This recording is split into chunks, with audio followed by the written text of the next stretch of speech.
Hello, everyone. How is everybody doing today? I'm trying to remember where we're at. But hello. Oh, I reached my follower goal. What's this?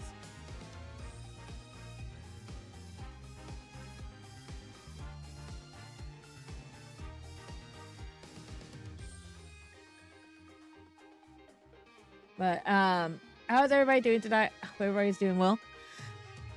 I'm trying to remember what we were doing. We're on. This is my auto save, but this is the one I saved last. What do we stop at?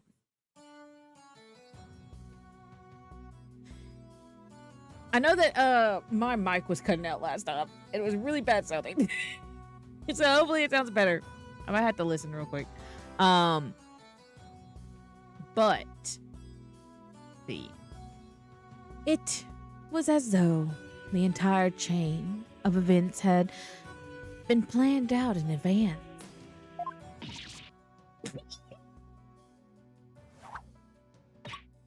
Ouch! But no, Betty sounds like, and Bonnie's like, ouch. Planned out. After deciding to take this case, I scrupulously studied everything I could about the mass media in this country.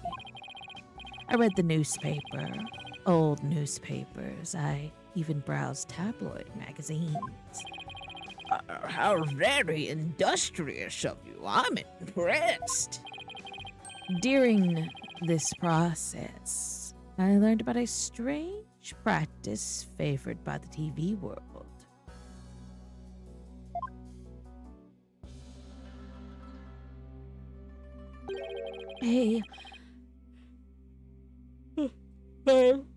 Y'all got me.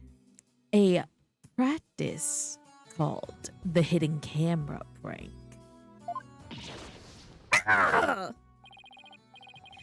Betty and Bonnie, you knew about this, did you not? About the dead body appearing, the set piece falling, the show being suspended. You two were informed of this plan by Take Two TV in advance, correct?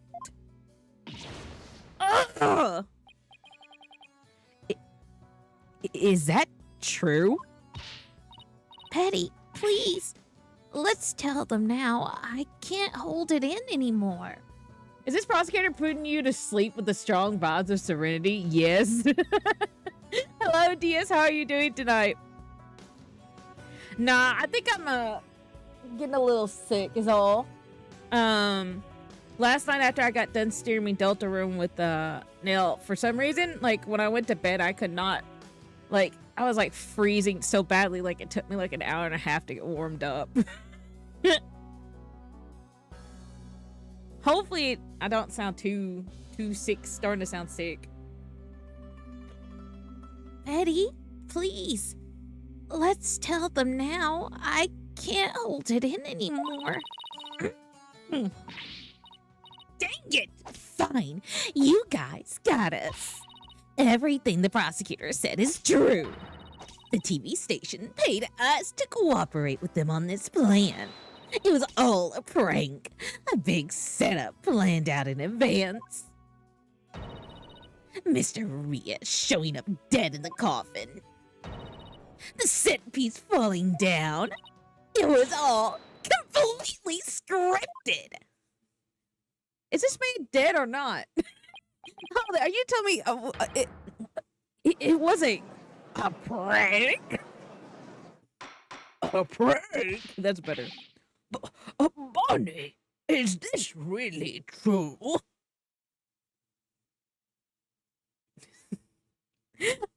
Wait, is this man dead or not? Are we holding a fake court case that has actual, like, Consequences for a man who isn't dead? Is this man dead? Someone tell me.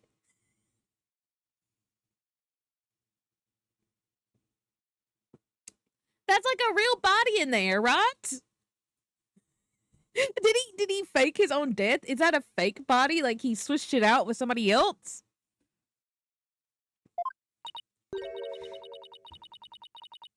Yes, Mr. Rios was supposed to pretend to be dead. That's how it's supposed to go.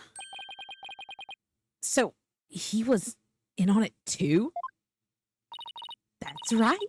He was supposed to show up dead in the coffin. And then the set piece would fall down.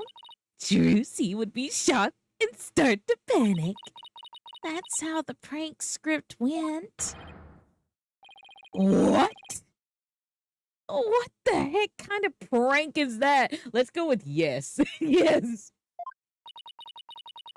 But we never thought he'd actually wind up dead. Yeah, that was the only thing that was different from the script. Poor Mr. Rios.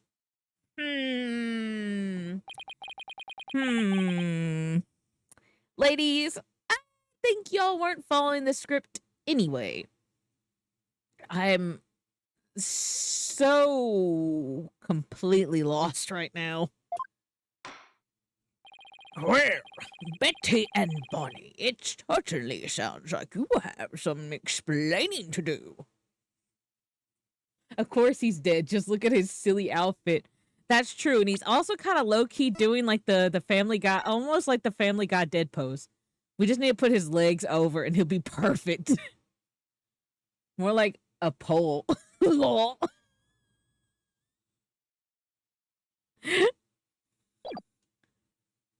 Also, hello now. How are you?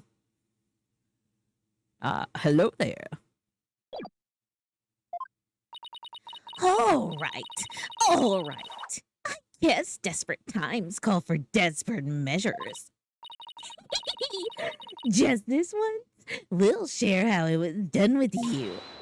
So listen carefully. You'll never hear this kind of thing anywhere else. Oh, look.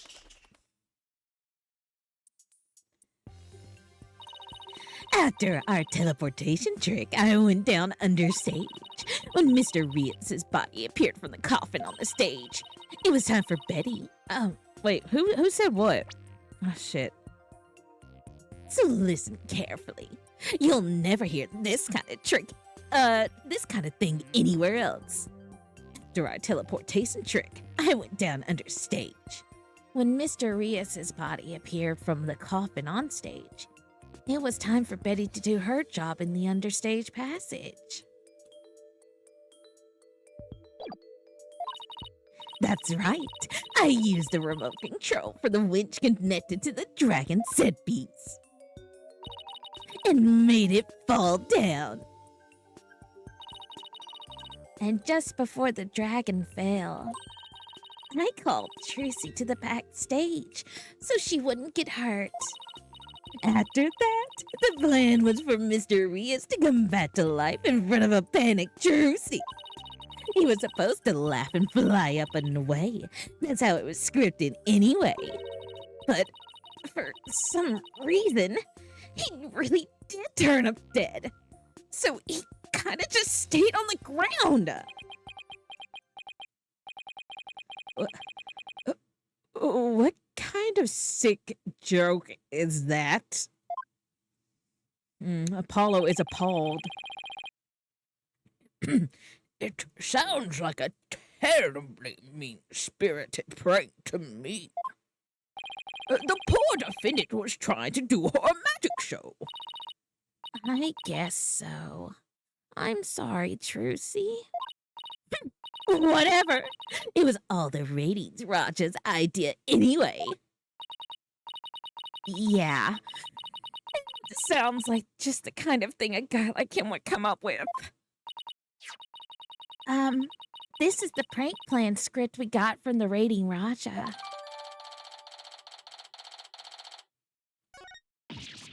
Dang it! You made us break our contract! Now we won't get paid. But where does this all leave us? Who killed the victim and when? No, no, no, no, no, no, no, no, no, no, no, no, no, no, no, no, no. If you have an answer to this, I'm gonna be mad. Yes, exactly. Those are the key questions. If Mr. Rios was only pretending to be dead in the coffin as part of the prank, then when he was under stage, there would be still life within him. And if that is the case, then Betty, who was also under stage, may be excluded from our list of suspects.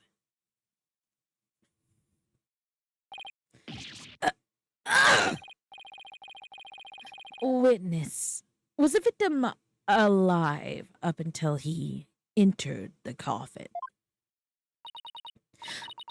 Oh, well, now that we spilled the beans, we might as well show you this video. He died of Argyle overdose. Greetings, viewers! It is I, the great Mr. Rios. We are currently in the middle of Trucy's escape trip. Having snuck through the understage passage, undetected, I am now hiding backstage, preparing to play a little prank on Trucy. I'm about to hide in the coffin which Trucy will stab with her rubber sword. And when the coffin opens, ho, I will be in it, acting as though I've met my maker. Can you imagine the look on Trucy's face then? I can hardly wait.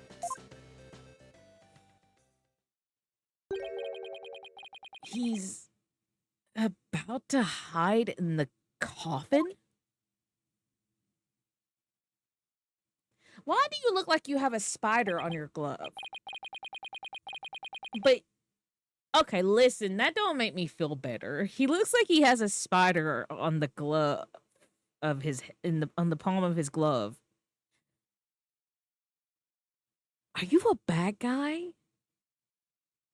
Is he a bad guy? Is he gonna be bad? I feel like he's deceiving me now. Like that's like my one little bit of proof of like, he might not be as serene as he seems. It would seem the threads of karmatic destiny have led us to the truth.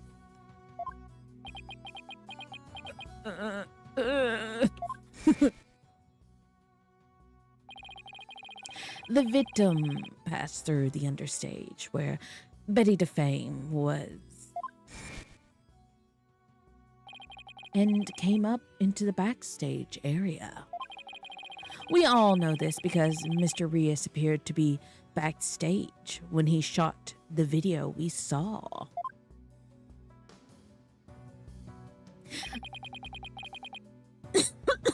Sorry.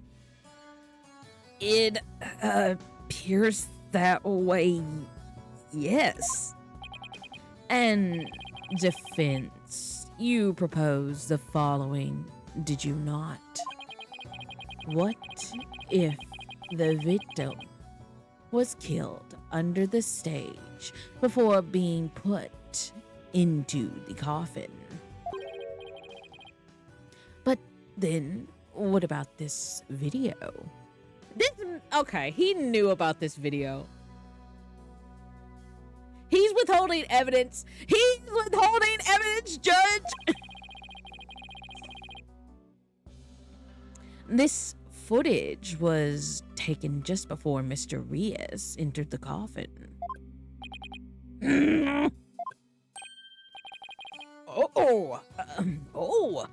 So does that mean? Oh. Yes, it is horrible, but true. The tragedy did indeed play out right there on the stage. Okay, but still, I mean, is it really Trucy's fault? I mean, if somebody switched out her rubber sword, isn't that like a setup? Like, they purposely changed out the item that she was expecting, and she's sitting there having to travel, like, between seconds. I understand maybe there will be a weight difference or whatever. When into the coffin where Mr. Rias was hiding, Trucy Wright thrust her blade.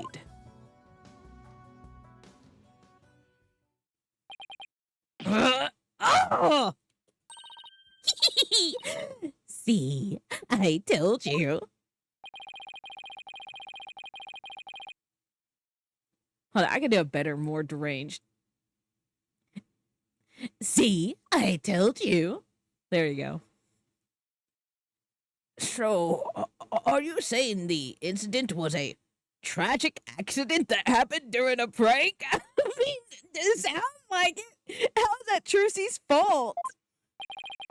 It would be an accident if the accused had no knowledge of the prank beforehand. So, let's ask the accused herself. Miss Wright, did you have the prior knowledge of the prank? What? What? Hello there. Hi, young lord. How are you doing tonight? I'm doing pretty okay. What? I Tell him, Trucy. You didn't know anything about it, right? Of course I didn't. I didn't know a single thing about it. Okay, whoa, okay. Still think you can play innocent, do you?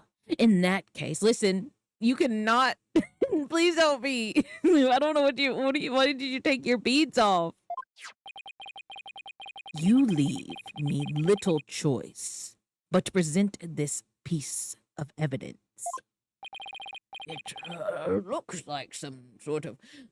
When your stream pops on, I know it's way too late. Oh, you should take my stream popping on as like your like alarm clock to go to bed. Still, thank you for popping on. It's 4 a.m. You should get some sleep. I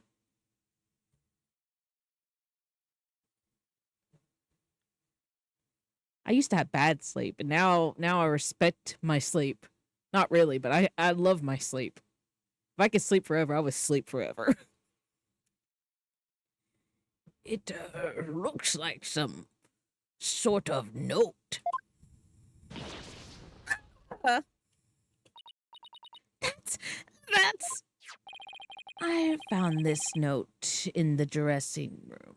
What is your sleep schedule usually? I usually try to go to sleep around 2:30 a.m.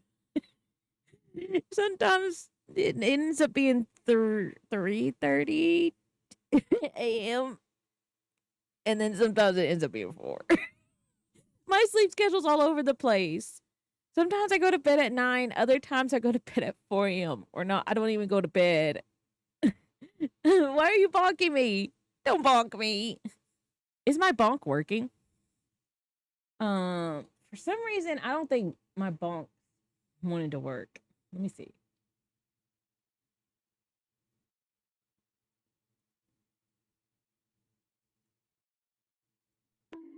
All right, I heard that, but is it playing? Nope. I think it's because it does not want to capture to VTube Studio. I think I'm just gonna have to finally suck it up and update it. Honk if Lynn deserves a bonk. No, my body is gonna hate me in Saturday. Oh no, young lord, take care of your body.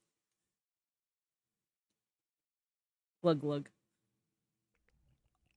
Oh yeah, that's the one I made. Head pat. Bald.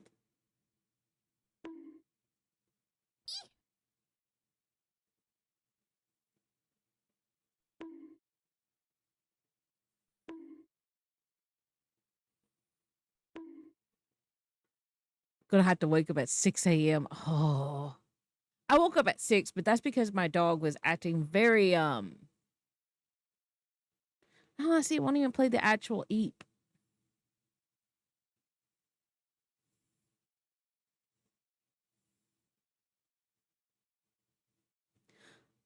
I think I'm just gonna have to finally update all my stuff. All my stuff's gonna have to get updated.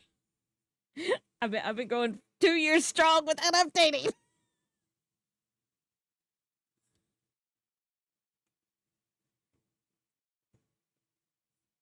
But then, you know, by that time they change everything and you don't want to update.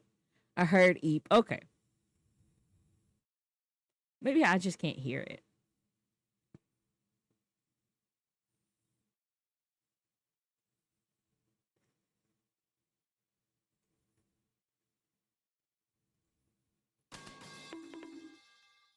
That's good.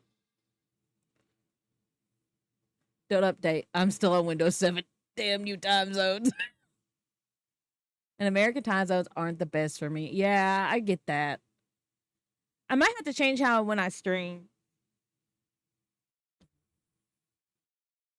I could stream earlier. It's just I don't, because that's like my time to decompress from work. And if I have a lot of people at work, I'm like,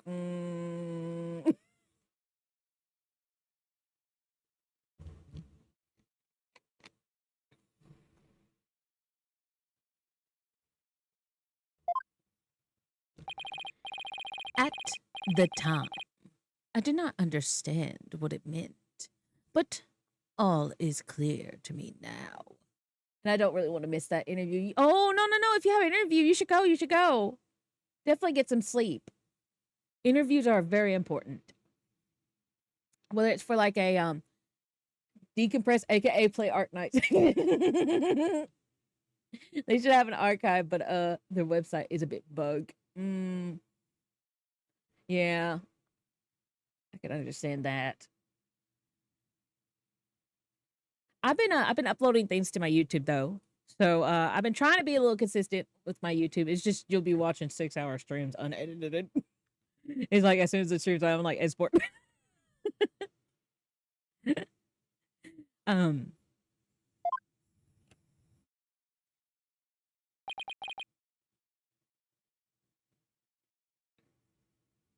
What's this? Oh my gosh, my man, I got a news for you. And that's on Saturday. Right now it's Friday morning. Oh no, the interview is about message before. Okay.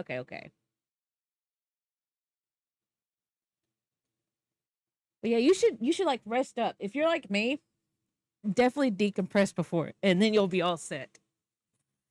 What's this? Bonnie, get the video camera out after Mr. Rias comes tumbling out. Jersey right. Let's see. It says get the video camera out after Mr. Rias comes tumbling out.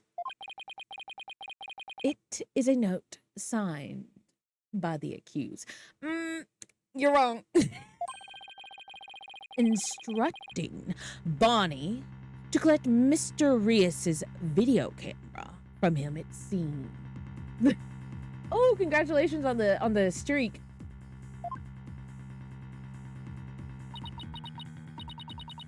I don't get it. It doesn't make any sense. I found it in the dressing room before the show. When I saw it, I realized that Trucy knew about the prank. It does bear her signature, I'll give you that much. Oh, this streak is, I was so close to 60. Oh, no, Diaz. Is it because I streamed on Wednesday with Nell? Oh, no. I gotta give y'all a little bit more heads up about that. When this streak gets to a high number, I know my sleep schedule is fucked.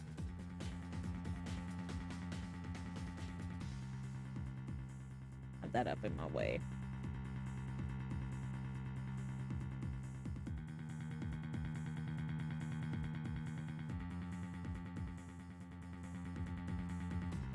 I thought my eye was I would have missed Wednesday anyway. Oh. Tracy's now added to the court record. So, the defendant had prior knowledge of the prank. It was bound to happen eventually. Oh no. Still, I hate that because that's such a high number. It's like losing in Snake whenever you get like super high, you get like in the thousands. So, the defendant had prior knowledge of the prank. Damn you, Dawn. Why are we damning Dawn for recommending Lynn? Oh no. It would appear so. Yes. Shakes fist at the ocean. Yeah, ocean man.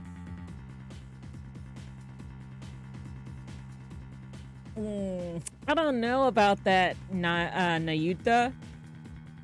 I got news for you. We about to prove that wrong. I'm sitting here rubbing my hands. I'm like going like, I'm doing like the mewing face a bit a little. Ocean man. I wonder if that will summon Dawn.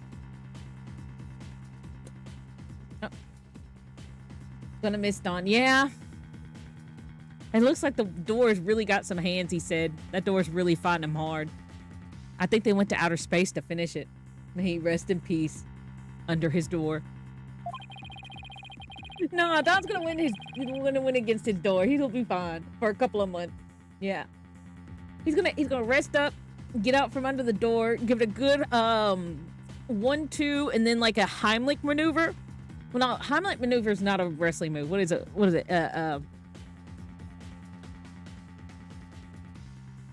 Yeah, he's going to save the door from choking. When she learned about the plan to trick her, she decided to use it to her own advantage and kill somebody over a prank.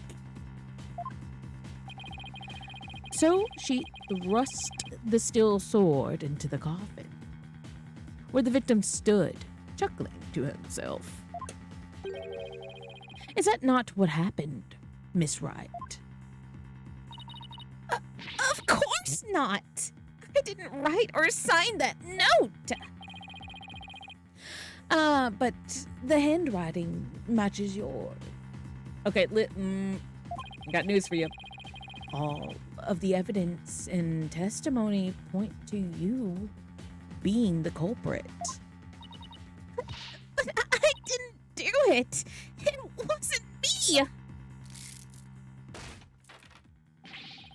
Then explain the existence of this note. You can do that, can you not? I can't explain it. I didn't write it, so I don't understand. Don just choke slams his door. There's a wrestling move. I didn't kill Mr. Rios. You have to believe me.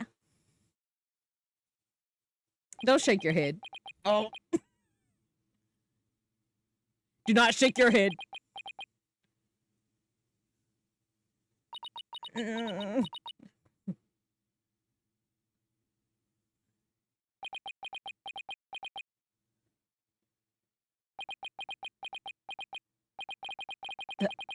silence is deafening. Continue struggling against the threads of your own karma if you wish, accused. Good night. Anyway, I'm going to go to sleep now. Night, young lord. I hope you have a wonderful rest. I got a hairdresser's appointment at 12 p.m. Even as you are inescapably caught in the web of fate of your own making. Is that what he said? Hold on, wait. Excuse me, I'm gonna... You spun for yourself. I hope everyone has a wonderful day or night, and I hope you have a wonderful stream. I hope you have a wonderful day tomorrow. Thank you. Night, young lord. Bye-bye. Miss Wright. It is time to resign yourself to your fate. No, I didn't do it. I knew it. That sweet-looking girl and murderer? She took all of us with that act of hers.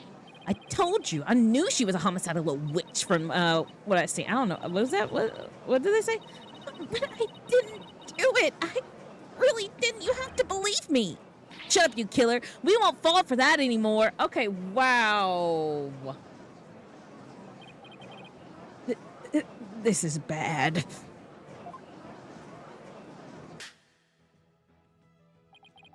Your Honor, I suggest we put an end to this tragedy now. Give your official ruling and let us offer the victim's soul the last rites it deserves. Very well. I suppose I have no other choice. This court hereby finds the defendant, Trucy Wright. Do not shake that fist at me. The defense has an objection. Apollo! You, even now, you would. I won't give up, and I refuse to let either of them down. Mr. Wright, who's counting on me, and Trucy, who's put all of her faith in me. Also, how are you doing tonight, Everett? I hope you're doing well. Readings, why is that scarf floating? We were fading in and out of different cutscenes. Mr. Justice, the fact that you have raised an objection means you have evidence with which to refute the prosecution's claims, correct? I don't know why I can't do my judge's voice tonight. Yes, of course, Your Honor. Oh, wow. Dang, Everett. Do we really have anything, Apollo? Actually, we do. There's one piece of evidence we could present here. Very well. Mr. Justice, you may proceed. No, it's definitely just floating. What do you mean? Oh, one of the sock puppets. Oh, why didn't anybody tell me? Uh-oh. Oh, that's right. It was behind my hat. There we go. Now it's behind my head. Don't worry about that. You put the word scarf. I was thinking that you were talking about Trucy's like ascot.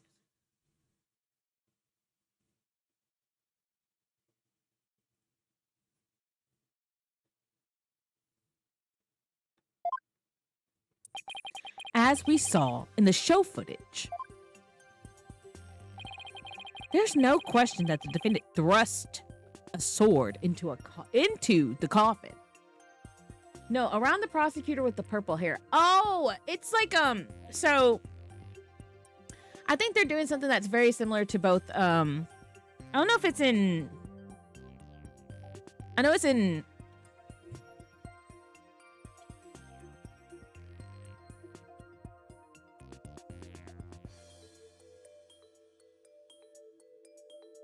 it's like it's a very I know from Love Nikki that they have a couple of outfits that have like similar scarves like that. It's like an art style like why did I misspell Chinese?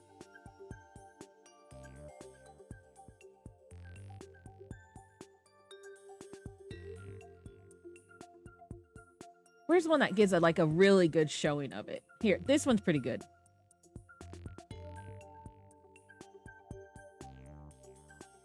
So it's like in like they have a lot of art that has characters with scarves like that, and I think that they're basing Quran in off of China from what I'm guessing. Why can I not copy and paste? There we go. And so, why is that not pasting? Oh, that's weird. Open image in a new tab. There we go. And so they have a lot of artworks that feature like a scarf that kind of go around the back. Like this is just Love Nikki that has a classical Chinese outfit that kind of like, that's the tag they use. But that kind of has that scarf. But I also think it's also used in other culture, art, history.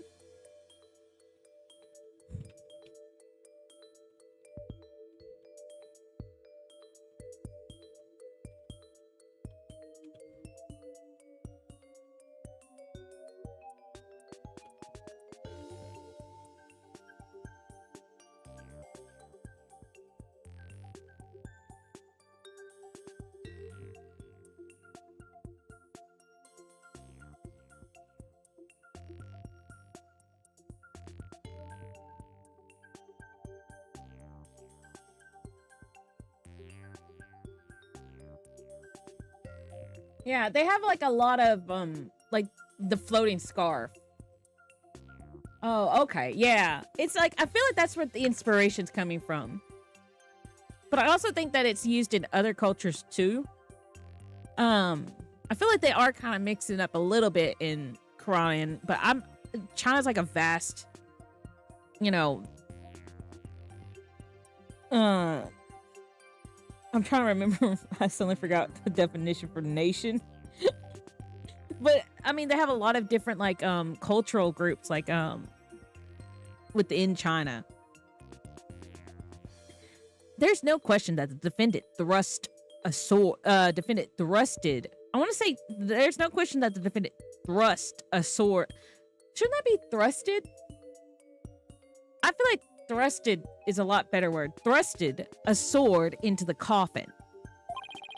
The defense doesn't dispute this point. Judge takes one look at the new batch of characters. Did I quit? No, you have to remember he enjoys doing these types of trials. He always gets into it. The defense doesn't dispute this point. But let us not forget that this was a magic show filled with tricks and illusions. We can't take everything we see at face value. So you're saying a sleight of hand was involved somehow?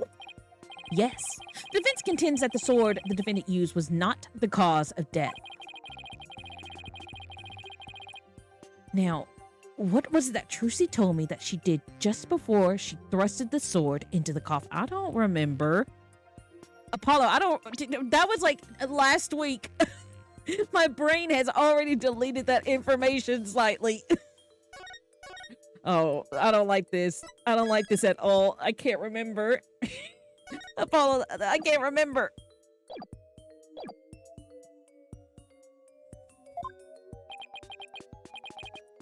Very well. Let's see your evidence then, Mr. Justice. But remember, you interrupted my verdict to make this claim. You will be severely penalized if I find you are bluffing.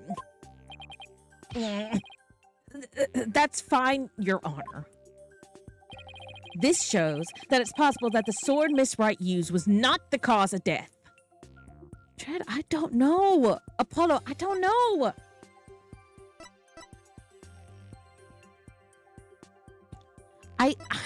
Apollo, I don't know. Contains a rubber sword. Trucy says she swapped in for the trick. Trucy moved the stage list to cover for Bonnie's mistake. She told no one about this.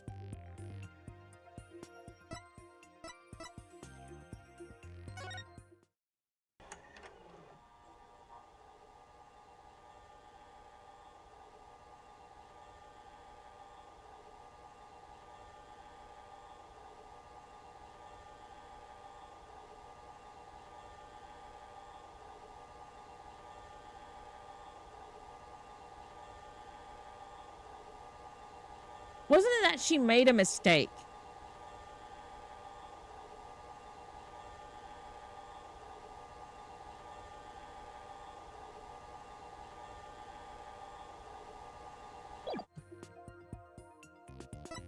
The victim's real name, the corpse appearing in the set piece of falling, was staged by Roger Rittens. Mr. Reese's body will appear in the supposedly empty coffin, which should be cause a big ruckus. After capturing a bit of Trucy's reaction on film, Mr. Reese will come back to life, laughing and flying up into the air, causing another round of surprise.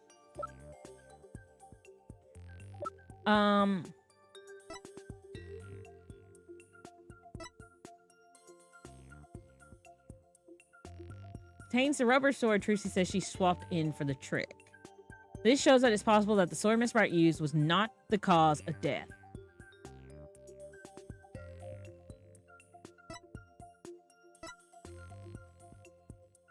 Is he talking about Mr. Hat? Who are we talking? Are you talking about Mr. Hat?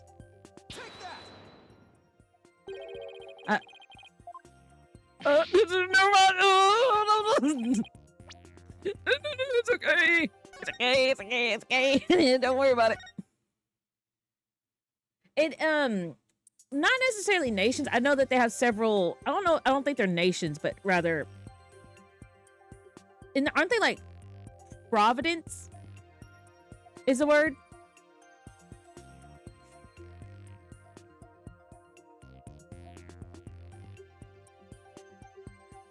But they also have like not just like providences, but they also have like vast majority of like, cause like they have like I have a friend who told me about it. Can't remember like the names, but they have different cultural groups. Like they have people who like they have actually like I can't remember the names, but there's like different cultural groups in that sense. Kind of like how you have like it's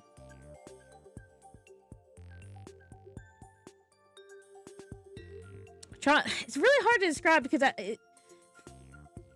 there's really no other way to describe it because it's not like they're like in America you might have people from all over the world, but they're all not all over the world, but they're different cultural ideas of people.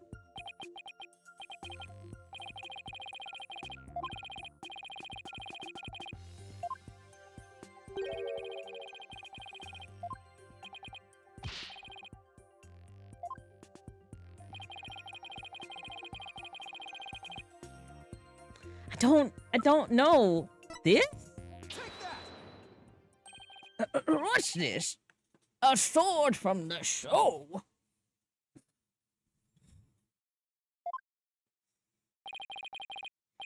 That's right, Your Honor.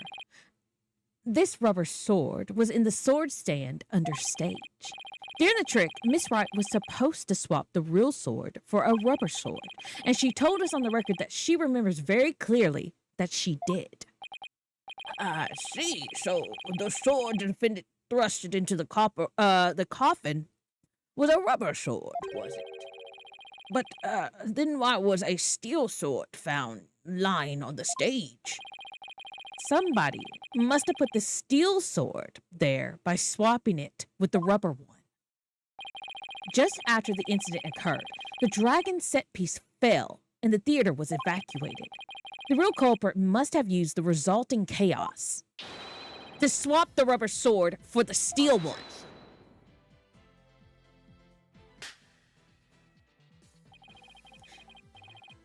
Do you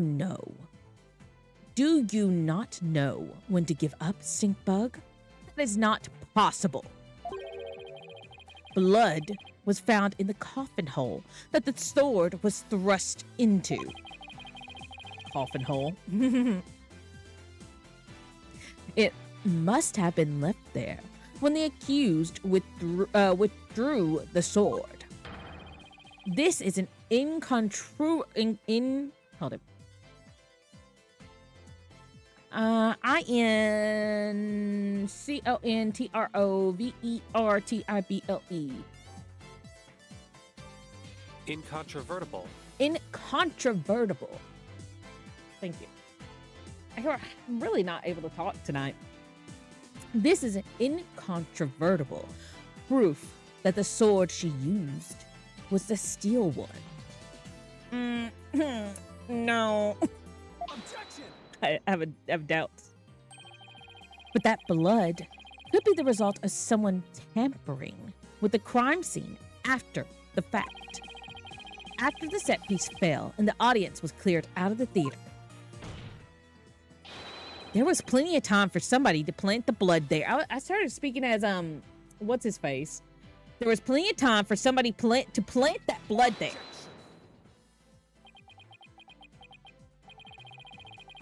If the sword the accused used was a rubber one, then when exactly do you propose the victim was killed? Given that Mr. Reyes was alive when he entered that coffin. Finding the answer to that question is precisely why we need to continue this trial. I mean, he could say, province is a political district within the government. Providence is a divine will. A nation is a social concept and contingent group of people with unique bond and culture. I guess. I don't know. I think nation is a bit of a, like, I don't know if you could say. I don't know. I mean, Thailand's a nation. But I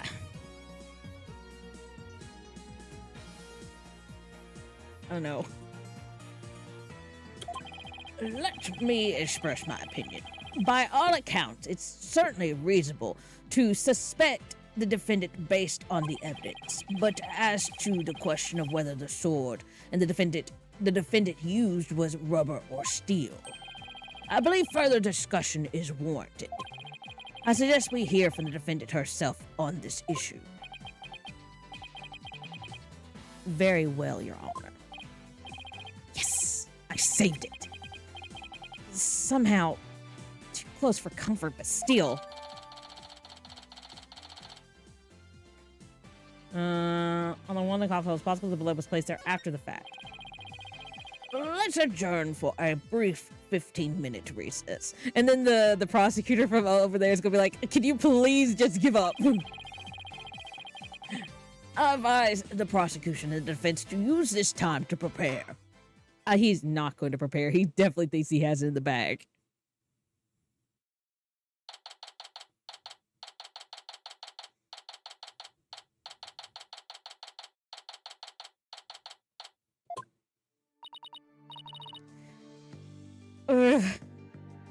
Was Harry.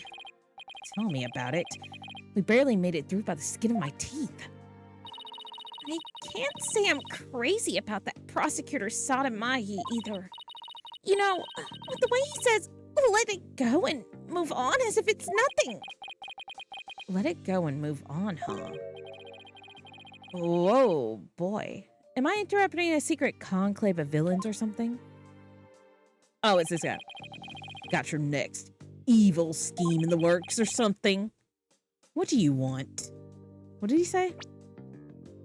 Got an evil scheme in the works already. Keep making that face, champ, and everybody's gonna change the channel. Look this way, Trucy. Now smile for the camera. Let's see those pearly whites. Isn't that what the Grammary Creed tells you to do? How does it feel, Trucy? Hi, Kako Snow. How are you tonight? I'm doing well. How are you? How's it feel, Trucy? Everybody online can't stop talking about you. They're calling you a real witch out there. Could this be the end of true Grammary? Go away, you creep! Glad to hear that. Thank you. Hold on, I could do a better one. Go away, you creep! Oh, what's this? Something just charged into frame. It looks like a yellow gorilla or something. Could it be Trucy's pet? Filming is prohibited inside the courthouse. Do you want me to get the bailiff? Huh? filming. What are you talking about? I don't even have a camera on me. Specifically, Tibet is probably a nation. That I can see. Yeah. No, I was talking about actually. My friend was telling me about it because her mom is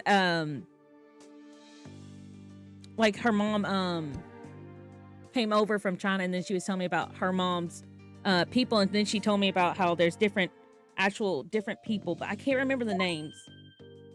Now she was telling me because she said there's like one group of people, then there's another group of people, and there's another group of people, but it's all within China. Oh, thank you for the light sticks. I'm pretty good. I'm glad to hear that. Huh? What happened to the camera? It just disappeared right before our very eyes. I'll be enjoying the rest of the Trucy show from the gallery. I put out a call for Trucy's fans to come and support her earlier, by the way. I bet I'll get some great footage out of them. This is gonna be good. Hang loose, baby.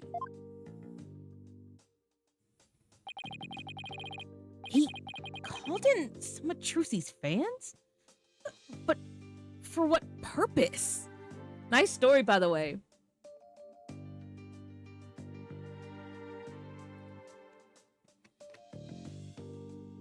Are you talking about like the current case?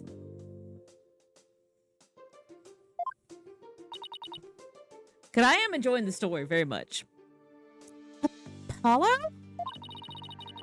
That thing Mr. Rettens just did. That was some high level sleight of hand. Huh?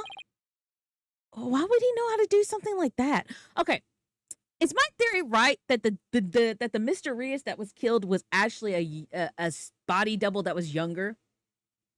Okay, we're gonna have to go back to my earlier theory that the Mysterious who Trucy is working with is not the original Mysterious, and I still think that Rettens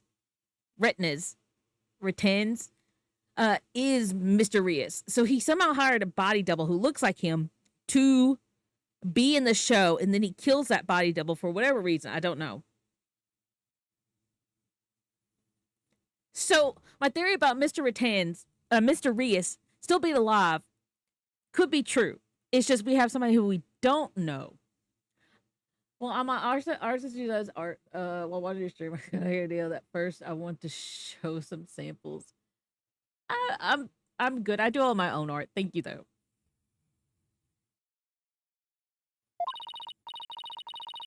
I don't know, but he definitely has some serious magic skills. No way, but I thought he said magicians were all a bunch of good for nothings. Mr. Lawyer, is this gonna be Bonnie or Betty? Oh, it's Bonnie. Mr. Lawyer. Oh, hello, Bonnie. Can I help you with something?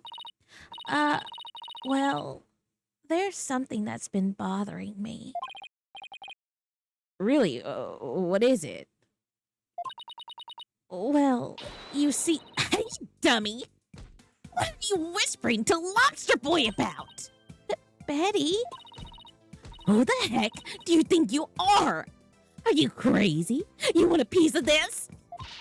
You know we have to talk. You have to talk to me first before you do or say anything, you harebrain.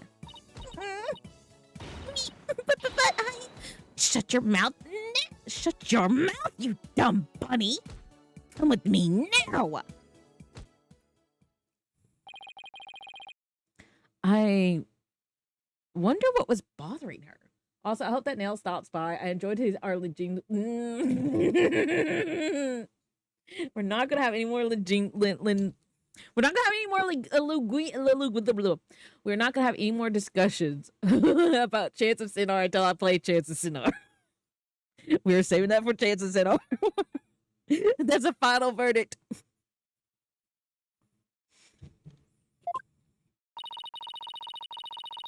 There's no way we're finding that out with Betty constantly hovering over her like that. Court is about to reconvene. Will you be all right testifying? Yes, but it's just... I wonder what Mr. Rettens has up his sleeve. I doubt he's bringing in actual fans. Yeah, probably not. I wonder what he has up his sleeves, too. He better not be trying to get under Trucy's skin right now, of all times.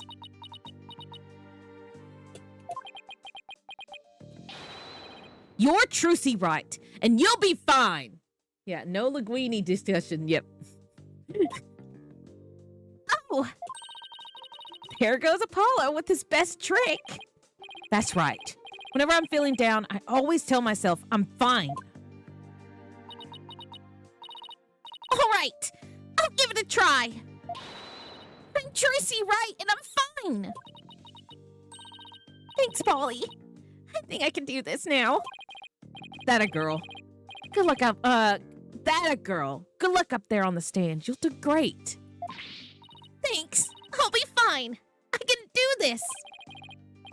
Everett being abandoned 5, 4, 3. No, you're fine, Everett. All right, Justice. You can do this.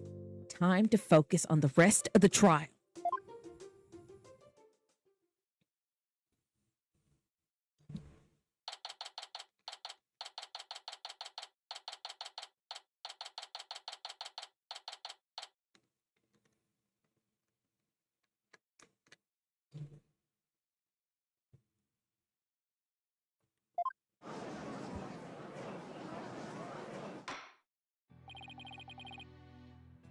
Court is now back in session.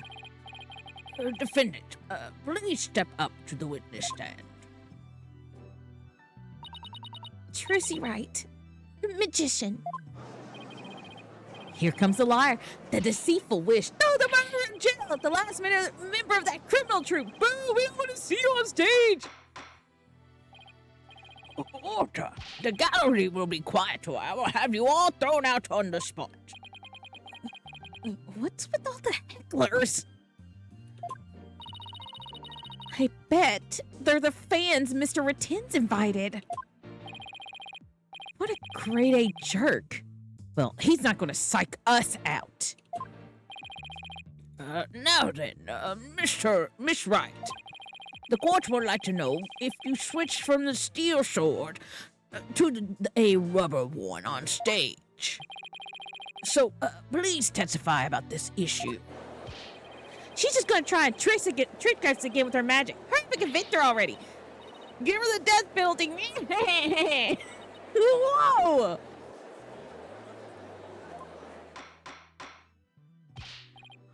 Silence, all of you! I won't tell you again. Miss Wright, do you feel able to testify? Yes, I'm fine, Your Honor. Trucy, I knew I shouldn't have let her go through with this. I'd like to make a small request. How about instead of testifying with words, I show you exactly what happened? Oh, would that be all right, Your Honor? You can witness my stupendous sword-switching magic and judge for yourself.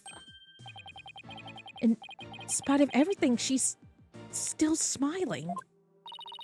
Our Trucy's amazing, isn't she? She sure is. She's doing just fine up there. A true entertainer always keeps a smile on their face.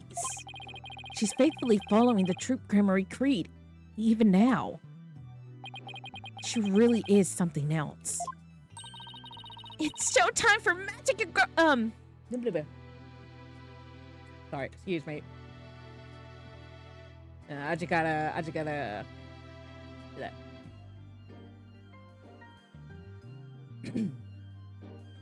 It's showtime for magical girl Tracy Wright. Watch carefully now, everybody. this is not the Trucy voice I did before. Okay, interesting. The stupendous sword switch. Okay. Ladies and gentlemen, please focus your attention on this sword. Sword. Allow me to demonstrate just how sharp this blade truly is. Yeah, this is not the Trucy voice I had. See that? No tricks or gimmicks. A very sharp sword indeed. Now then, ladies and gentlemen, watch as I take this sword and... Presto sword! There! I switched it! Now!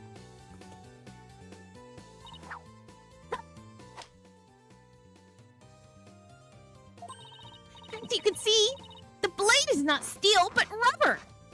Yeah, this is not the Trucy voice I did.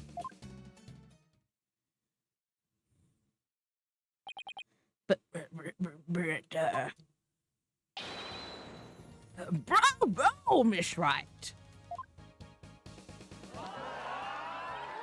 Wow, she switched him in a flash. I couldn't see her do it at all. She's completely turned the room around. The hecklers are being drowned out by all the cheering. Oh, where did the steel sword vanish off to, Miss Wright? In order to deepen our understanding of the case, please tell us if you would. Please tell me she's gonna pull out Mr. Hat. I'm not asking out of mere curiosity, just so you know. I usually hide the steel sword backstage when I switch them during the show.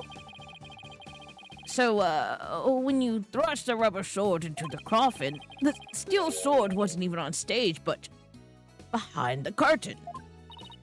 Exactly. So you see, there is a trick and a gimmick to it after all. As for where the steel sword went when I performed the trick just now, it's a secret. Wouldn't want to spoil the magic for you now, would I? Oh! That's our Trucy. Yeah, still. Miss Wright. That part where you spun around. That's an actual part of the sword switching trick you do for the show, right? Right. The other parts, like the apple, were just to help with my explanation here in court. That's funny. I think I found an inconsistency in her testimony. That's not good. Apollo. Why did I do that? I meant to go, I didn't mean to do that. I meant to do, That's a much better one. And it looks like I'm not the only one. I hate Nayuda. I kind of like him. I kind of like how mean he is. It's a little refreshing. He's I feel like he's unapologetically mean. Like Simon is Simon. Edgeworth is Edgeworth. But towards the end of it, you kind of both like end up liking them. I hope we never like Nayuda because I kind of like how mean he is. I don't know what it's doing there, but now that I've found it, I have to get to the bottom of it. Yes, and that's why I hate him for being mean for no reason, and I hate him. I like him so far, though.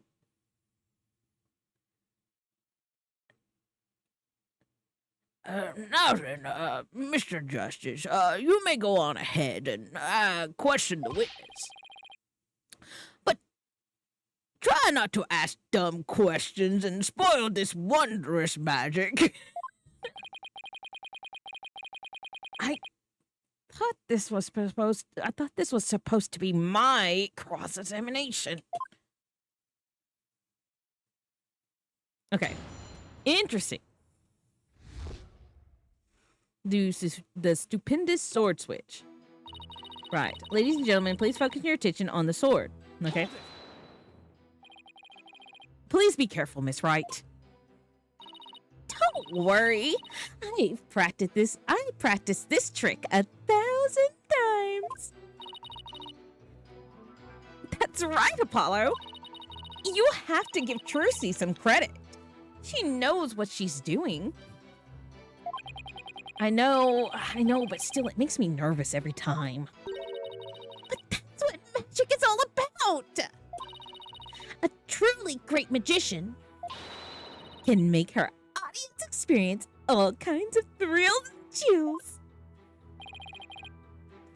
I guess you're right. I better not try to interrupt her too much while she's doing the trick. Don't want to distract her or break her concentration. Now, ladies and gentlemen, back to the exciting world of magic. Okay. Allow me to demonstrate just how sharp this blade truly is.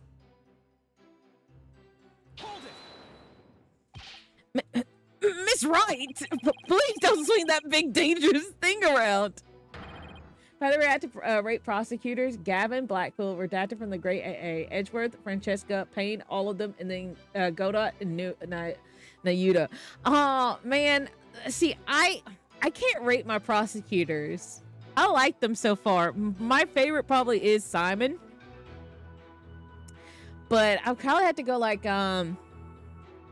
Simon, Edgeworth, and Gavin are on the same level for me so far, and then Francesca. And Godot is I forget how his name has a certain way you pronounce it, are kind of on the same level. I don't know about Nayuda yet, so I will be first, but I like Gavin because he's the only actual good prosecutor. I mean, Gavin is baby girl. Somebody could get hurt. Apollo! Please don't shout when I'm swinging said blade around. Somebody could get hurt. Oh, yeah. Sorry about that. I couldn't help myself. You should know better than to talk to me when I'm on stage. Mr. Justice, I'll see you in my chambers after court is adjourned. Oh, I don't suppose somebody could make me disappear before that happens. Let's just watch quietly, shall we, Apollo? And now, back to the show. See that? No tricks or gimmicks. A very sharp sword indeed. Now then, ladies and gentlemen, watch as I take this sword and... Presto, sword there, I switched.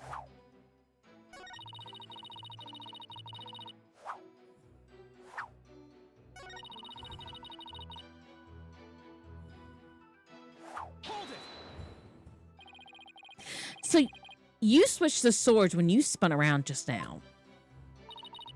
That's right. It's the same way I do the trick in the actual magic show too.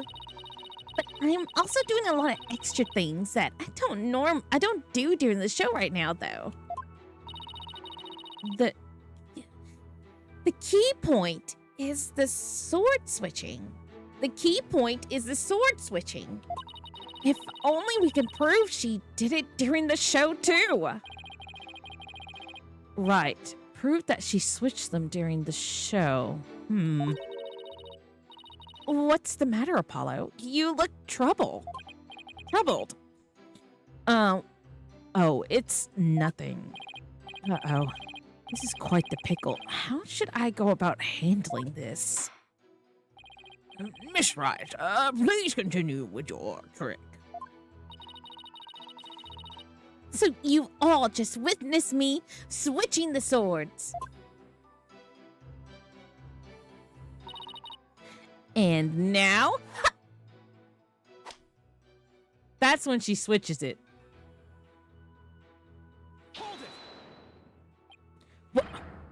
Watch out! What do you think you're doing, Apollo? What do you think you're doing, Apollo?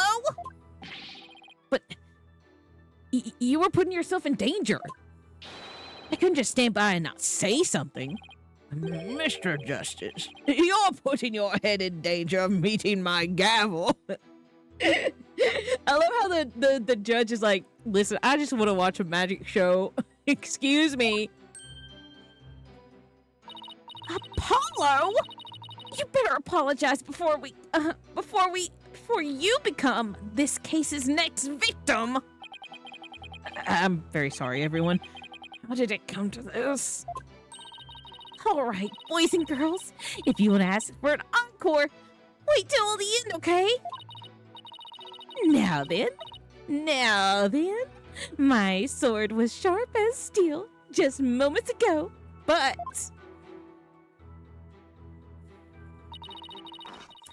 as you can see, the blade is not steel, but rubber. Okay.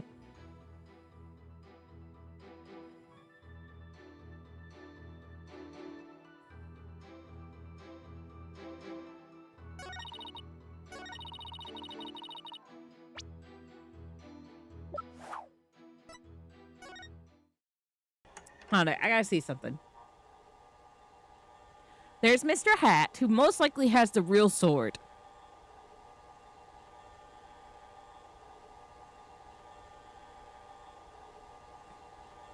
Bonnie's talking. Then Poof.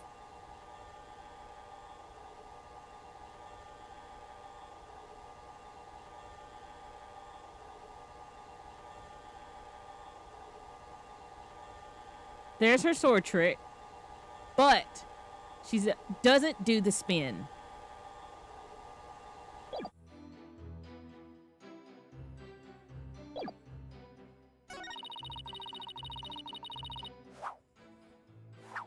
Right.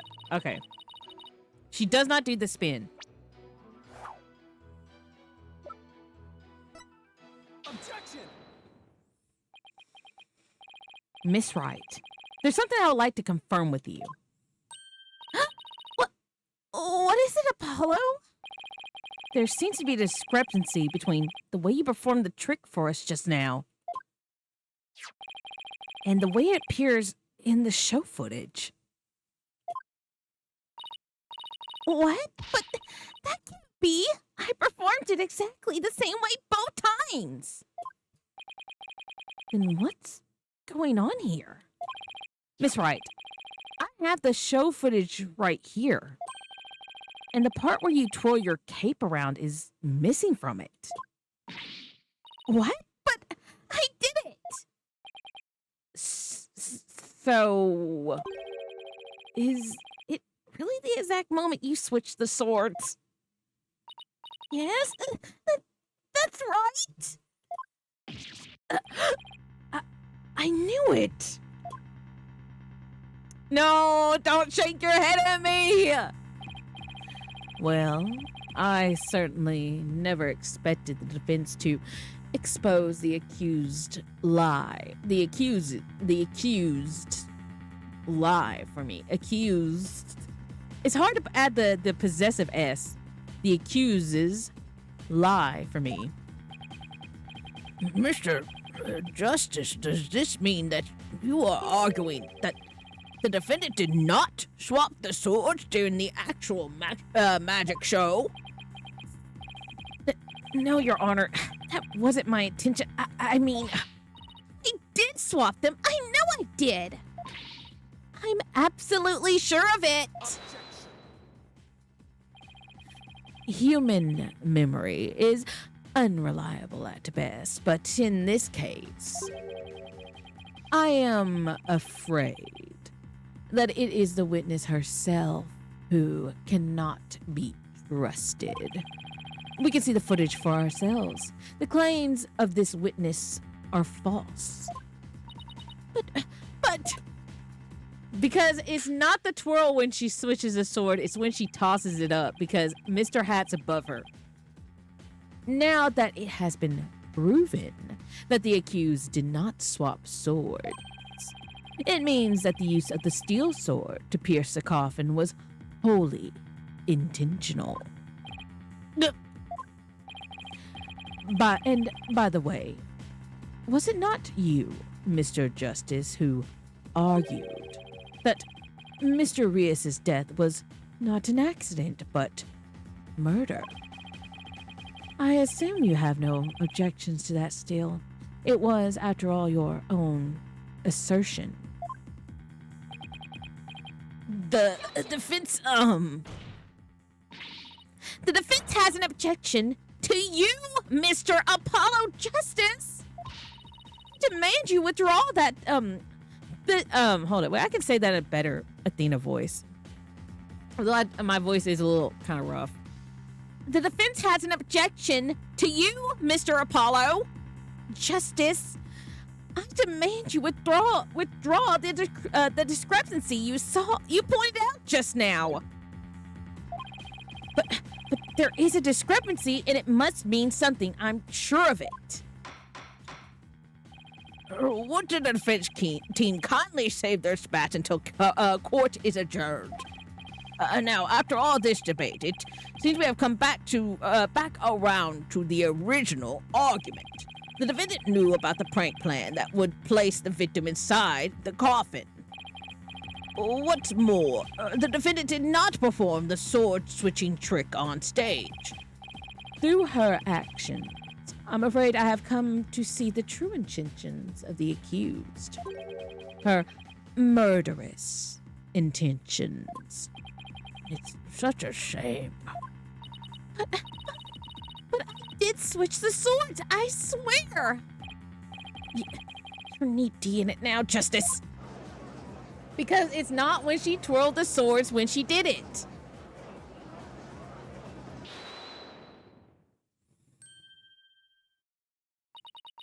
Excuse me? Let's see, you are... which one are you again? Benny? No, that's not right. Botty. It's Bonnie. You were mixing the two names together, Your Honor. Oh, pardon me. Do you have something you wish to say, Bonnie?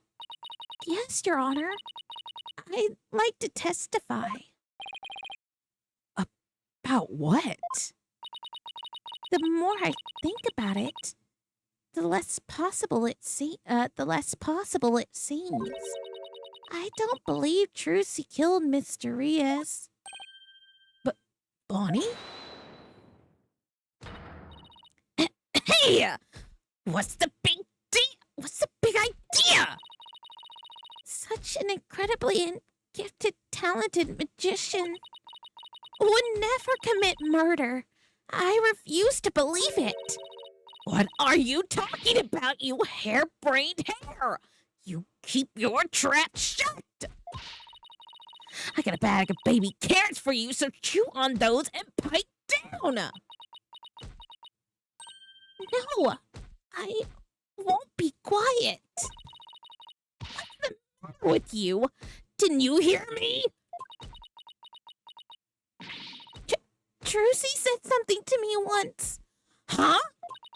She said, no matter how scared you get, no matter how mean people are to you, you can't give in or give up. That's what a professional magician is all about. Isn't that right, Trucy? That's right, Bonnie. I've always been afraid to stand up to Betty, afraid to defy her, so I did what she said. But when I saw Trucy today, she gave me strength. Aw. Hurry up and convict her already. Give her the death penalty. Nah. That laugh.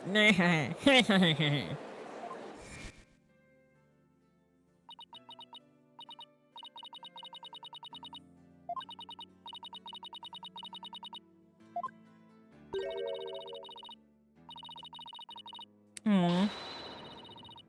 You can witness my stupendous sword switching magic and judge for yourselves. Aww.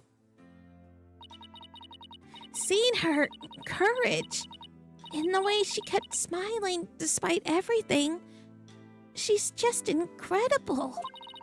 So I'm not going to run away. I'm scared, but for once, I'm going to be brave. Aww. What have you done to my sister? Trucy, right? You practically brainwashed her. If The power of Trucy's conviction! That's what it is! It's touched Bonnie's heart! Yeah, Trucy really is one magical girl. Bonnie, is the topic of your testimony related to that thing that was bothering you? The thing that you tried to tell us about in the lobby during the recess? Yes, ever since I saw the footage, something's been nagging at me. I'm not exactly sure what it is, but something is off. I feel like something about it is different from what I saw on stage. What do you mean by that, Bonnie? I wonder if what was shown on TV is really the same as what happened on stage. Of course it is. The show has only been performed once, after all. It can't show anything other than what happened on that stage yesterday. Objection! But Bonnie's testimony deserves our attention. We have to examine the show footage. But, what can we check it against? Do you have some other footage of the show? Well, I have some show footage. you do? One of the TV station cameramen said he was a fan of mine. He kept his camera on me throughout the entire show. But then afterward, he gave me the footage he shot as a present. He did? To tell you the truth, I thought it was kind of creepy. So I was gonna get rid of it. Hold it! But please submit that footage to the court, Apollo. Whoa! Okay, Apollo. You sound a little too hyped. Even I know you're trying to save Trucy, but let's calm down.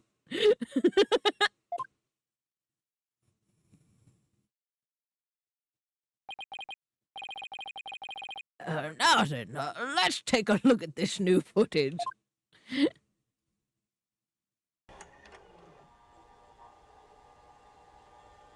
Oh. It's from a different angle. Why are you zoomed in on her legs?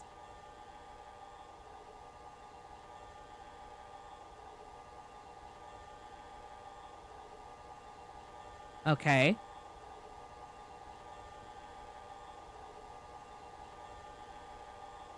We don't see Trucy. He zooms back in on Bonnie.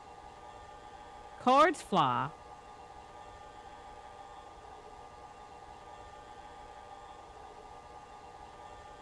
She runs away. The thing knocks down.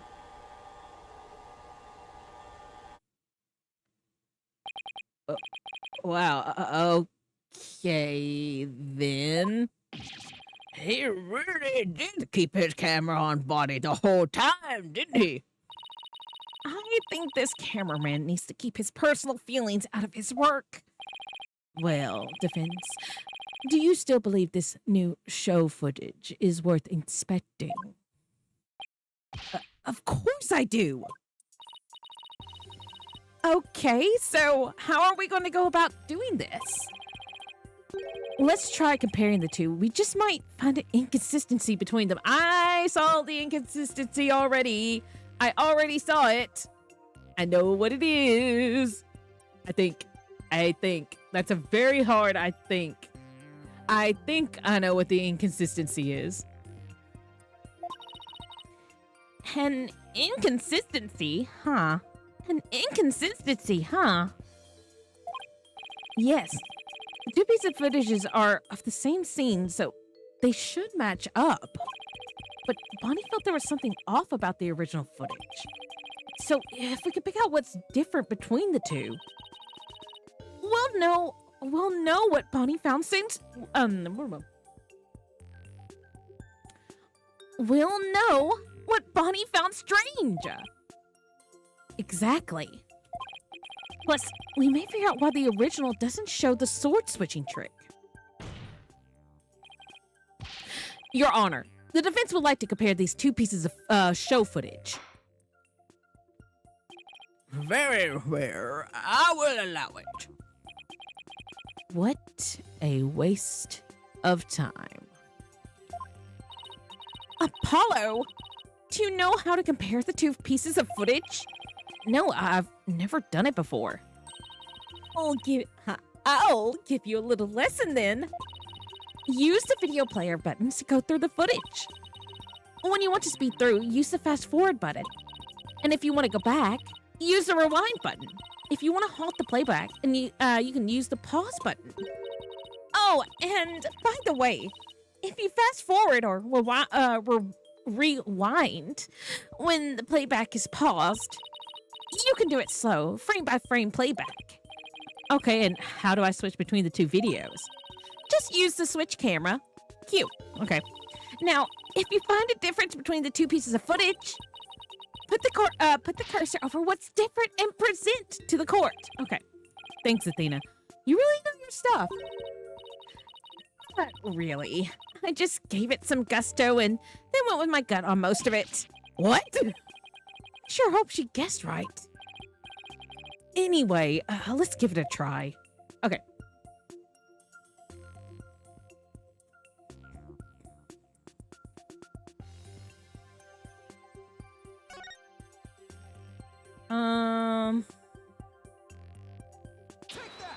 No. I meant.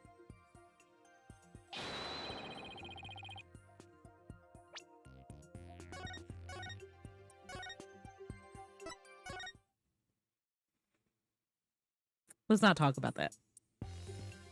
Use the video player to go through the footage. When you want to speed through, use the fast forward button. If you want to go back, use the rewind button, B. Okay. Want to halt the playback, just use the pause button. Oh, and by the way, if you fast forward or rewind when the playback is paused, you can do a slow frame by frame playback. Okay. That's what I wanted to do.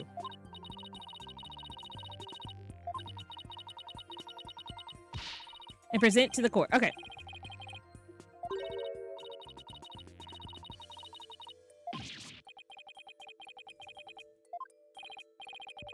Let's give it a try. All right. Pause.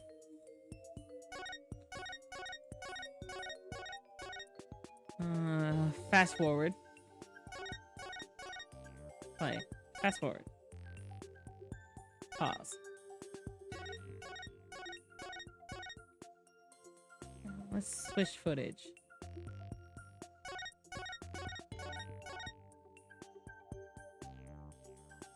Play. Fast forward. Fast forward. Fast forward.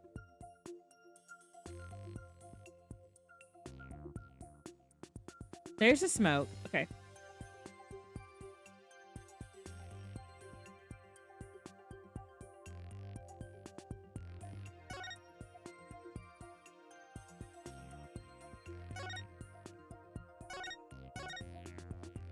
Okay, now let's switch the footage.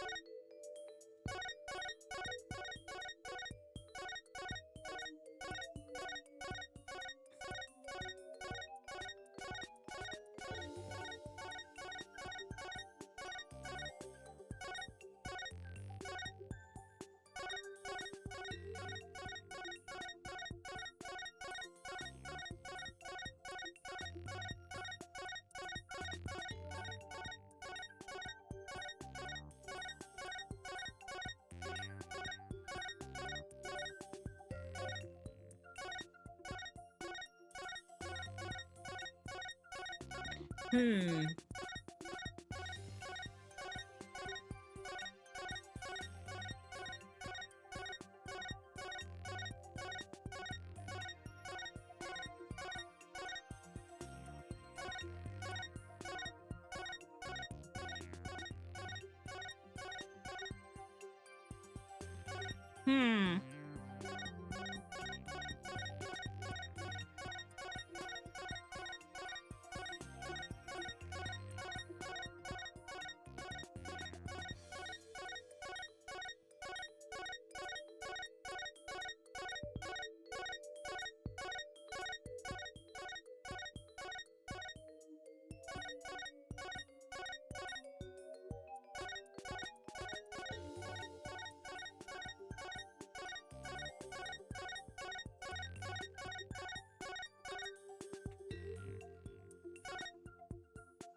Look, there's a clear difference between the two pieces of footage right here. I'm afraid I don't see any difference there. Blink and you'll miss it, Your Honor, so don't blink. Staring so hard at these images for such a long time, it's starting to make my eyes feel funny. Is this what they call eye strain? But besides that, I don't sense anything else strange with the footage. I guess it was too much to ask of His Honor's ancient eyes. Would you like some reading glasses, Your Honor? Excuse me. Maybe I need to put it on the thing that I'm trying to show is different. Maybe I can't just present the thing. Maybe I need to actually put the marker on the thing. Okay. Is that what they're saying? Do I need to put the cursor on it? Hold on, I gotta reread what Athena said.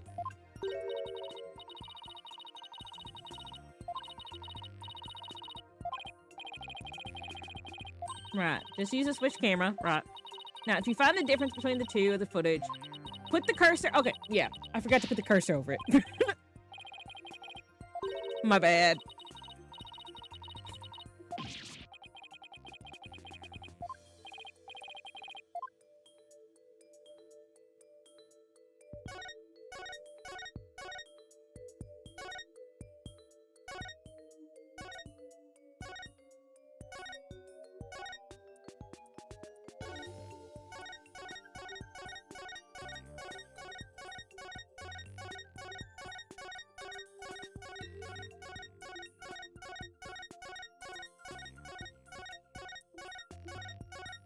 Where is it? Where is it? Where is it? Where is it? Where is it? Where is it? Where is it? Where is it? Where is it?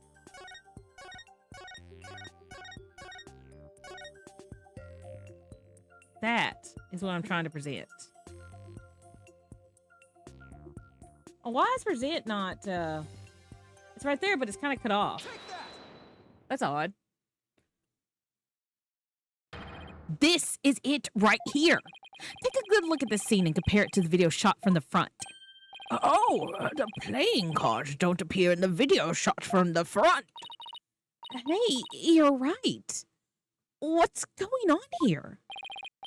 Miss Wright, can you tell us about these playing cards? Oh, those? They're the cards I throw when I do the sword switching trick. What? Sorry, I'm not trying to cough.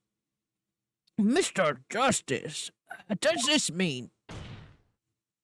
Yes, it means that the sword switching trick was cut from the TV footage. So, the footage was edited? Yes, with malicious intent. That is absurd. Excuse me? Well, we must get to the bottom of this right away. Bailiff, the TV station might have the unedited footage. Go see what you can find out. Yes, Your Honor. Hold it. But it's Ratins. I can recognize them shoes everywhere. It's him. It's the man, the myth, the legend. Mr. Ratins. It's you! Now, hold up, Your Honor. This is all just a big misunderstanding. Believe you me. Give a guy a chance to defend himself before you start pointing fingers. And who might you be? Right. Sorry about that. Got ahead of myself there. Here's my business card. Charmed to make your acquaintance, Your Honor. Well, how very polite of you. It's lovely to meet you too, Prosecutor Sotomahi. Please take my card. A business card. Yes. I read about this custom among businessmen in this country. I've even familiarized myself with the various replies. How do you do, good sir? Or what's crack-a-lackin' homie, for example? Oh, you're from Take Two TV, are you, witness? Come to think of it, I believe I've seen you on television before. Yes, Roger Retins. Retinas. Retins. Retinas. I think it's Retinas. Roger Retinas, otherwise known as the Rating Raja. He is a TV producer and appears on many of his own shows as of late. He is best known for his catchphrase, "Hang loose, baby." Oh my, so you're the Rating Raja. Hang loose, judgy baby. Nice courtroom you got here. I never thought I'd get to meet you in person. But Prosecutor Sadamahi, how do you know so much about him? In preparations for the case, I watched all of his shows. I found the Rating Raja Goes to Burger Barn of particular interest. It inspired me to visit that restaurant straight away and learn more about the local cuisine. What? You went to Burger Barn? Who would have thought? Burger Barn sounds like McDonald's. Is that really that surprising? He wants a burger. Let the man get a burger. He wants a burger. Let him get the burger.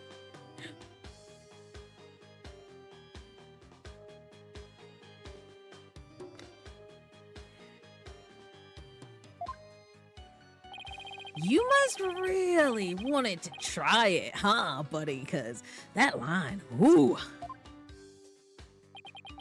Compared to my aesthetic training, an hour's wait is nothing. I recommend the Southwestern burger with jalapeno jack cheese, by the way. I'm having a really hard time picturing him in line for burgers. Prosecutor Sadamahi's unexpected enthusiasm for food aside, let the man eat! Mr. Retinas, what is this misunderstanding you mentioned?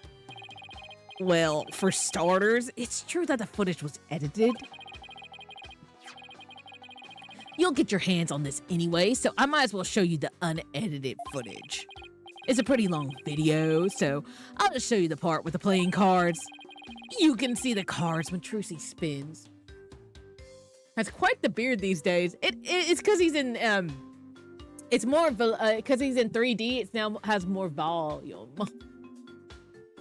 Trucy spins around, so keep your eyes peeled.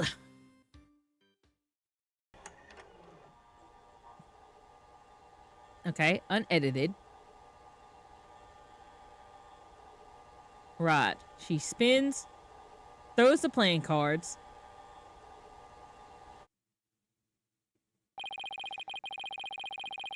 Did you see the part that was cut where Trucy switched the swords?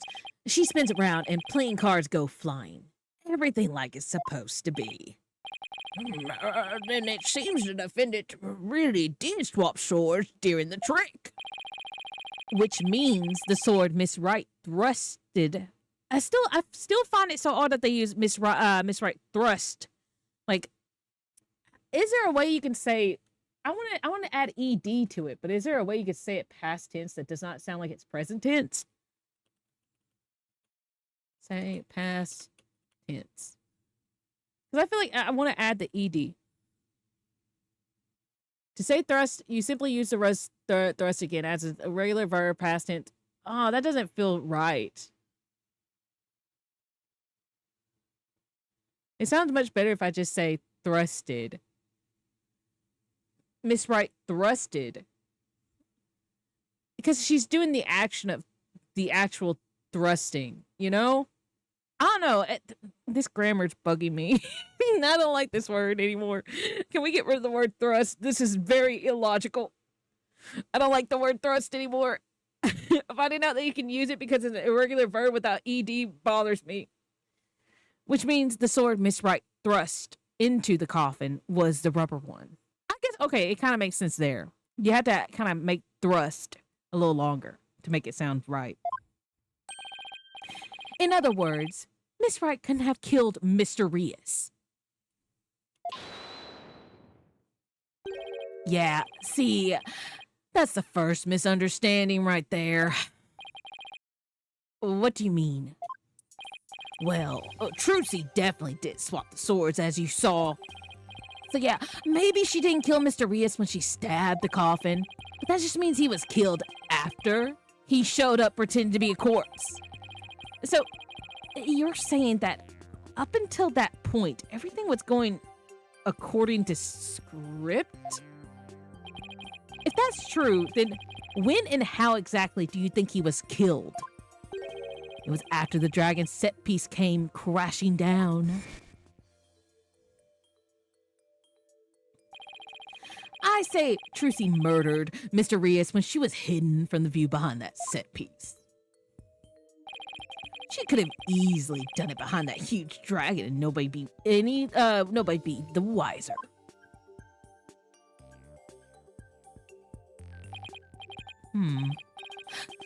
I see. Indeed, there is a ring of truth to your assertion. You bet. Plus, there's a suspicious-looking shadow in the footage, too. It's towards the end of the footage, just before the dragon hits the stage. It might be easier just for you to see it for yourselves. I'm pretty sure it's the Mr. Hat shadow. Okay, she looks shocked. She freaks out, runs away. And then a shadow goes up. It's only for a split second, so it's hard to catch, but look here. This suspicious shadow must be Trucy's. She's using the still sword she hid behind the curtain during the trick to kill the victim. Now that you mention it, I suppose it does look that way.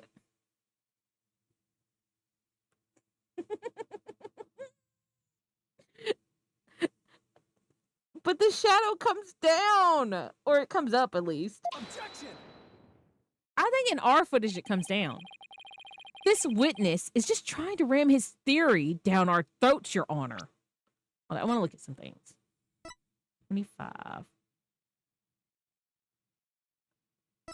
19, 17, 35, 19, 35, 27, 25.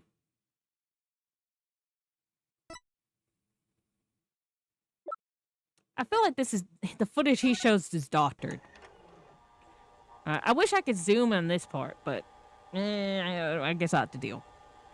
Okay, Mr. Hat goes that way. She's talking to the stage. Trick. Pause. Smoke screen.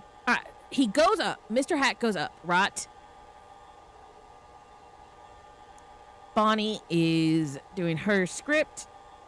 That.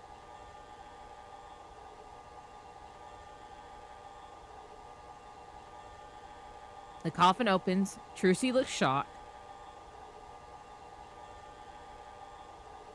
Oh, wait, she has to pull up the lid first.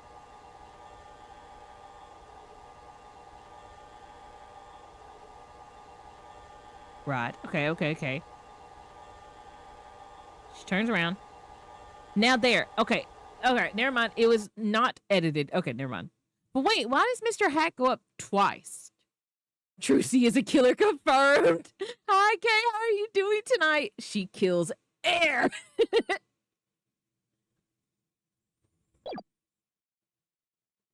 The witness is just trying to ram his theory down our throats, Your Honor. And that's not all. Aren't we forgetting that the witness willfully edited the sword switch out of the footage? You see, there's your second misunderstanding right there. Your Honor, would you mind if I testify about it?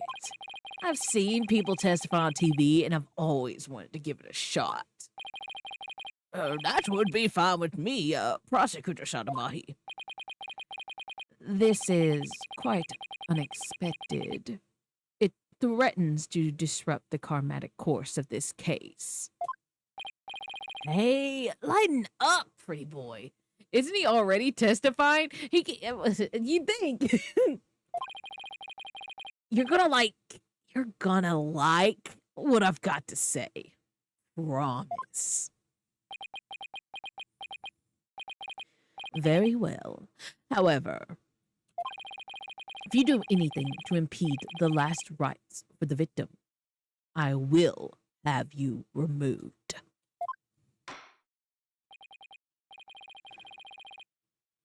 All right, with Prosecutor Sadamahi's permission. Please give us your testimony, Mr. Retinas. Roger Retinas, the rating Raja. Now, Roger Retinas, the rating Raja. Now, Kaiser, the courtroom. I'm taking over the floor, so listen up, loyal viewers. Honestly, though, he does have some impeccable drip. I like the like shirt with the money in the pocket, the popped collar, cardigan, and then the plaid shorts and the fedora. Not mentioning the chain either. Is that necklace gonna be important? What is on that necklace? It wasn't deliberate, I tell you. If anybody says, I tell you, most likely they are not telling you. Footage is meant to be edited, I tell you. Well, specifically maybe this man. I don't know, his outfit screams sleazy director to me. I don't know, but there's some kind of drip in it to me, you know? It's like he's got like it's like a good sleazy, you know? It's like, you know, you're gonna have a fun time with this dude because he's also like wearing like I know them as boat shoes, but I don't know the actual name. They're like leather, and then they have like lace around the edge, but they're not like they're like loafers in a way, but a little different. Scenes are spliced together, and long or boring scenes are cut out. All the stations edit footage this way. It wasn't like it was done maliciously or something. It's just a coincidence that that particular scene was cut. It wasn't intentional. Or what? You got proof that I had an ulterior motive for editing that footage? Yes, we do. I see. So you're saying it was a coincidence that the sword shopping scene was cut? That's right. I'm glad you got the picture. Coincidence? That's just a little too convenient, if you ask me. Ooh, an objection. How cool. It sure packs a lot more punch when you hear it live. Do it again. I want to get another shot from a different angle. My objection is not for your entertainment. And cut. There, I got some good stuff there. Apollo definitely did his objection twice. He's just trying to pretend he didn't. We all see what you did there, Apollo.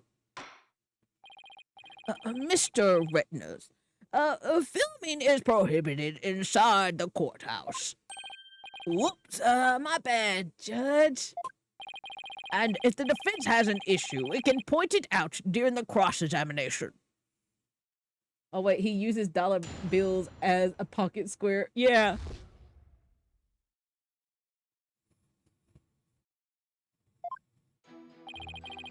Well, right. I read it in his voice already. Really? I've never heard anybody say that. It's common knowledge in the TV world.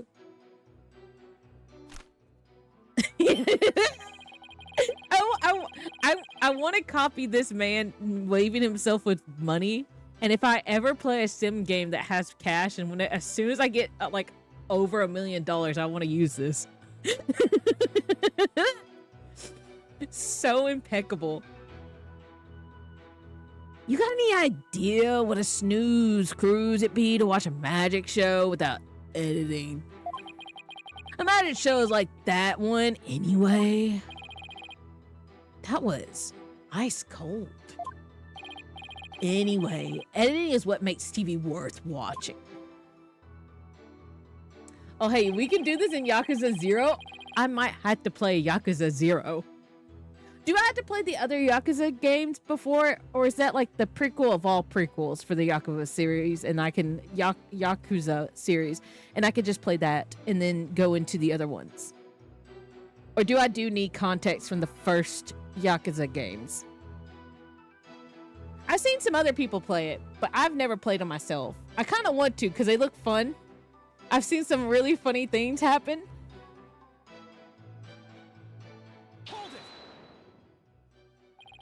But it's only like short little 30-second clips, and I don't even know the full story. So I'm less spoiled about the Yakuza series than I am about Hollow Knight.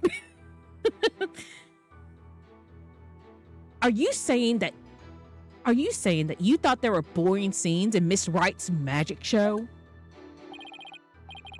You gotta ask. That script and presentation deserves a place on the cutting room floor. Well, Zero's just a prequel of the prequels. It's a great interest, but it might ruin the impression of one character for the rest of the series. Okay. That's a good point. If it's going to ruin a character, then I'll play the Yakuza in the proper order then. I would like to enjoy the characters as much as possible. Broadcasting that mess as is would have been a complete disaster. That's why I had to edit the footage. It's just what a TV man does. You do not have a TV head, though. Are you a TV man? I don't believe this man is a TV man. He does not have a TV head. What didn't you like about the show exactly? The whole thing, it was a major snooze fest. Maybe common folk like you don't get it. But a show's only as good as how loud, flashy, and trashy it is. I'm not sure what this GIF. I'm not sure what this GIF is, but it seems relevant. Yes, very relevant. Okay, I'll be right back. Give me one quick second.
Okay, I'm back. I have my headphones put on right, but I like to wear them backwards. Okay. But a show's only as good as how loud, flashy, and trashy it is. I'm gonna say something. My dog woke me up super early this morning. Well, I've seen those trashy American reality TV shows, and I'm inclined to agree with him. No! But no, my dog woke me up this early this morning, and I just thought about this when I was letting her out. And then I let her back in, because she wanted to go out, and then she came back in. Like, dude. But no, she woke me up super early this morning, like barking a lot. And yeah, I let her out several times. She didn't want to go out. And I was like, I was saying, if you want to go out, let me know. And I don't know what she was barking for. She had food and water. So I was like very confused. But because she woke me up so early, I ended up falling back asleep on my couch with my hand propping my head up. And because I was watching YouTube, and I ended up falling asleep. And in the dream, it got so weird and psychedelic. But then I woke up like literally 18 minutes later, and I had drool on the side of my cheek, and I was like, I went to sleep very hard in like under 18 minutes. I was like, I didn't even realize I fell asleep like that. And then my shoulder hurt for like a good hour. My cat too, we got a second one. He's so loud from 1 a.m. to 4 a.m. and then he's everywhere. Oh. He'll eventually get it. Hopefully. But I believe in your new cat, Kate. Also, congratulations on the new kitty. I wish I could have cats, but I can't.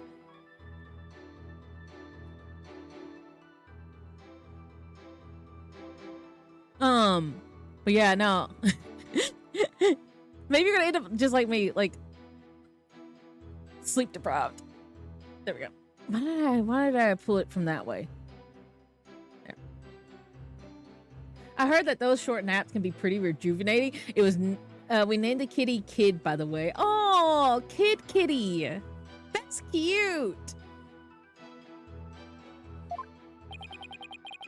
It was plenty loud and flashy on its own. All you did was add the trash. I suppose each industry has its own way of doing things. Just as we in the legal profession focus exclusively on evidence and testimony. Exactly.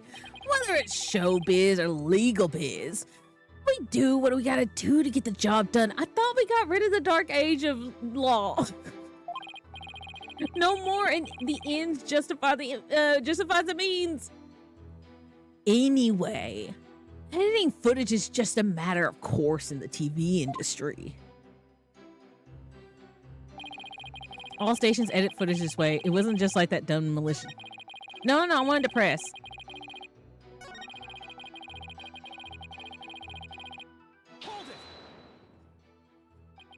It wasn't done maliciously, huh? But I get the distinct impression that you bear feelings of ill will towards Troop Grammary. Huh? What makes you think that? You're saying that America isn't like Pawn Stars keeping up with the Kardashians the entirety of the History Channel?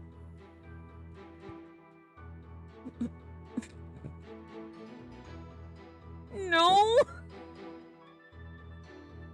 Here, did she get her law decree? The School of Bathtub Aromatherapy? What do you mean? Who are we talking about?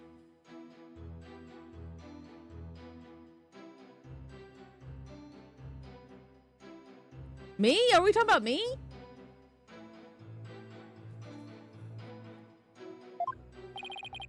The things you have said, the things that you yourself have said. The prosecutor? Oh no, that's a guy, Everett. Prosecutor Sotomayor is a guy. You'll see. I'll dig up the dirt and expose that, the dark heart behind that sweet smile. I'll prove those Grammary magicians are all a bunch of lowlifes. And I also get the impression that you felt this way for a long time. Words as those can be interpreted in many different ways. For example, though, I bear the defense no ill will. I would not hesitate to say that he is a good-for-nothing lout of a lawyer. You bear me no ill will. Could have fooled me. And yet, it is the truth. I am only strict on you as it seems you have strayed, strict on you as it has seemed, and yet it is the truth. I am only strict on you as it seems you have strayed from the path. Oh, you know what? I was messing around. I got a voice changer. Hold on, wait. I don't know if it'll work here. Well, actually, I don't know where it is. Never mind. I'm not going to use the voice changer. I don't know where. I don't see it on my desktop. Okay, I'm not up. Well, no, that's like I said. I think the scarf is just like I said.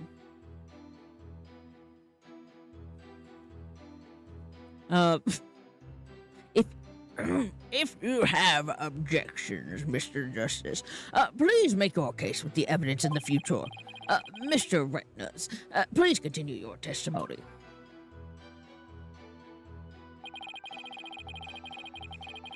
It was just a coincidence that that particular scene was cut. It wasn't intentional.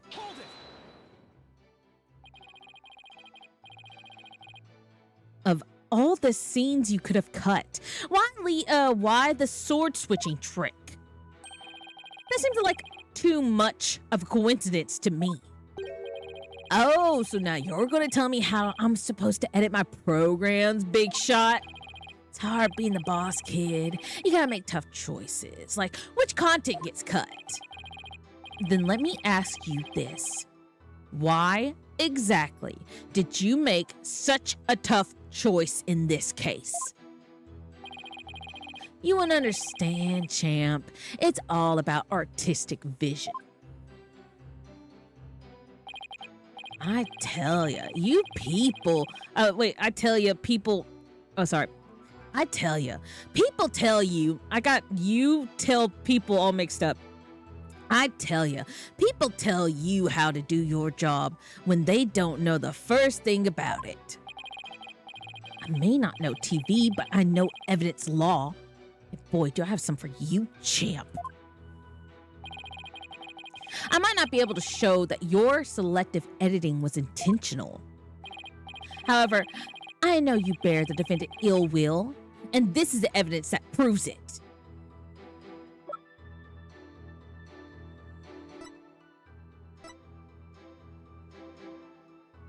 Okay. All right, this is the problem here. I don't know what to present here. Do I need to present the contract? Because then that kind of makes Trucy feel bad, but I don't think I could put down the clipboard yet until I present the contract. I'm going to present the contract. This piece of evidence...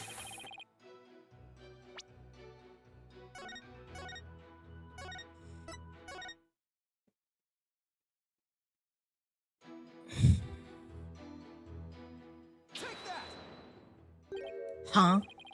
What's that you got there? This is the contract you had Miss Wright sign just before the magic show.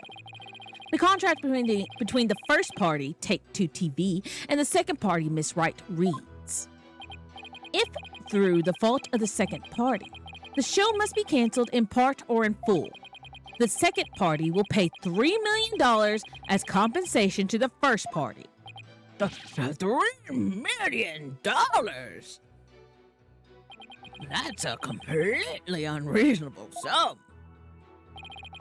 I couldn't agree more. And of course, Miss Wright doesn't have that kind of money. Nevertheless,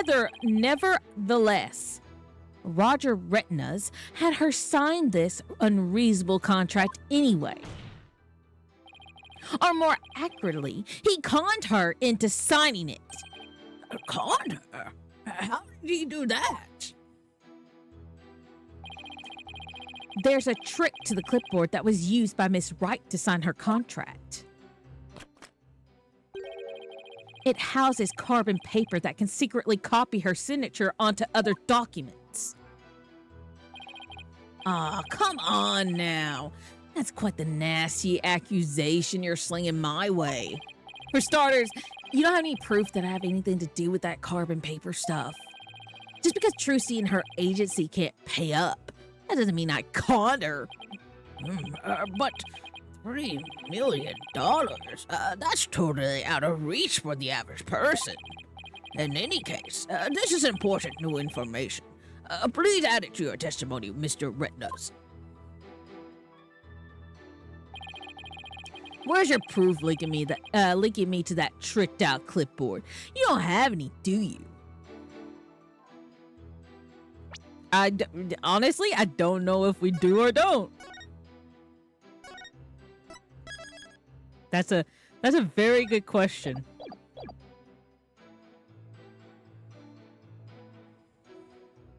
Have we seen him use this hand right here?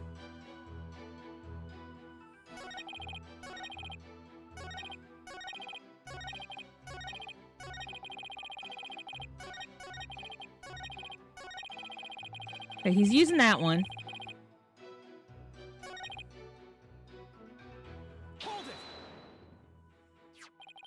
This clipboard is yours, though, isn't it, Mr. Retinas? Well, it belongs to the TV station. Anyway, that much I know. Maybe it's an old prop from one of our TV shows that got used by mistake. Or maybe you used it on purpose to con Miss Wright. Mr. Retinas has already stated that he did not. Mr. Justice, please do not use this trial to try to get out of paying your agency's debt. That's not what I'm doing. Proof. Mr. Retinas is connected to the carbon paper, huh? If Trucy's signature was copied onto the fake contract, then there must be an original contract that Trucy did sign. True, but I bet Mr. Rittens is too savvy to leave something like that behind as evidence. But what if her signature was copied onto more than just the fake contract? Like a third document with Trucy's signature on it? Have we seen anything like that, though? Hey, what are you guys whispering about? Let me continue my testimony.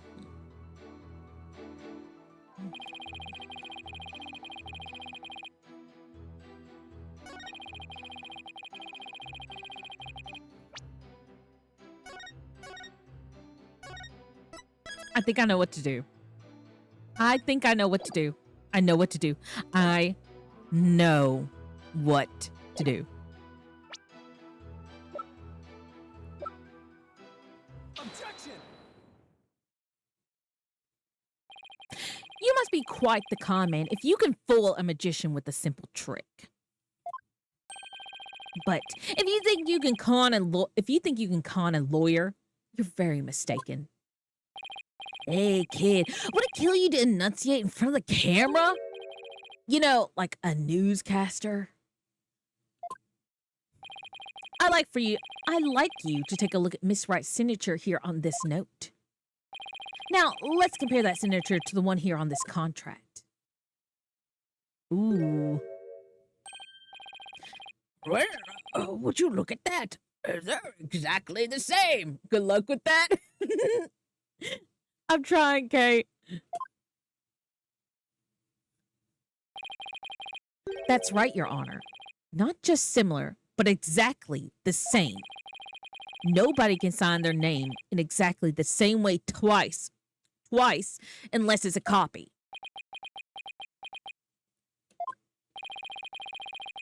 These signatures are proof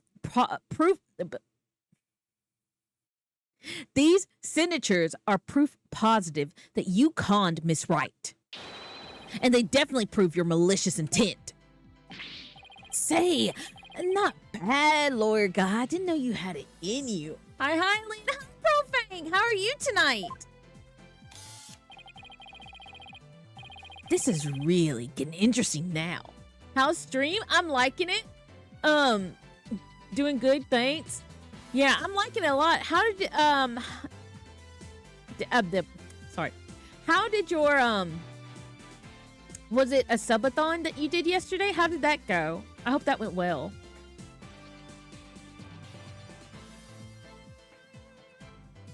Thank you so much for the raid, by the way. No problem. I didn't get to stay long. I had to go to sleep. Yeah, week of subathon, it's going very well. Oh, nice. No, it's okay. I super appreciated seeing you. Well, I'm glad I got to raid you, though. I feel like sometimes, like, our streaming times are literally exactly the same. So I think you do shorter streams than I do, because I'm usually like a 5 to 6 hour person, sometimes longer. Right? Yeah. I feel like we're constantly streaming always at the same time, so I never get to raid you. But with the subathon, I finally was able to do it.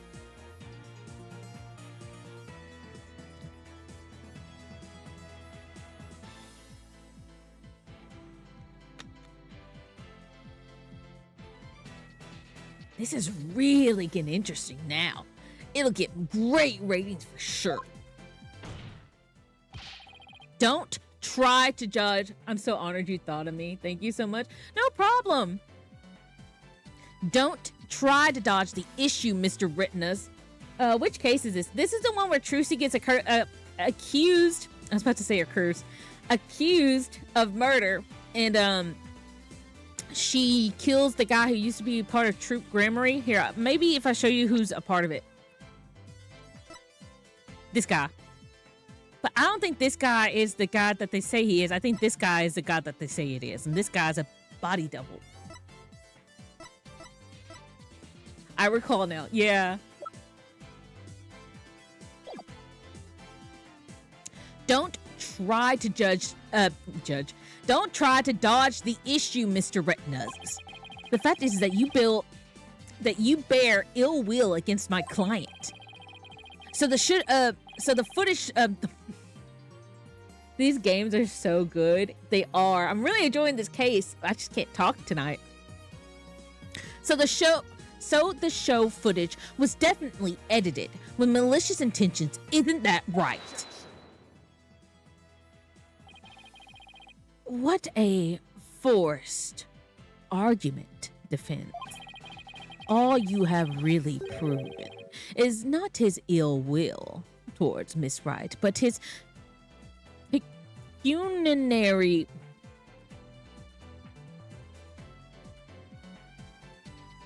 Pecuniary. I've never heard this word. Pecuniary. I thought that's what I thought it was pronounced. Pecuniary. Pecuniary. Thank you, Kay. But his pecuniary greed.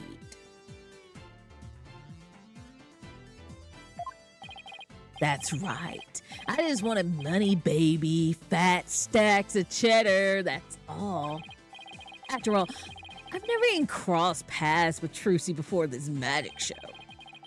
So I'd have absolutely no reason to bear her any ill will, right?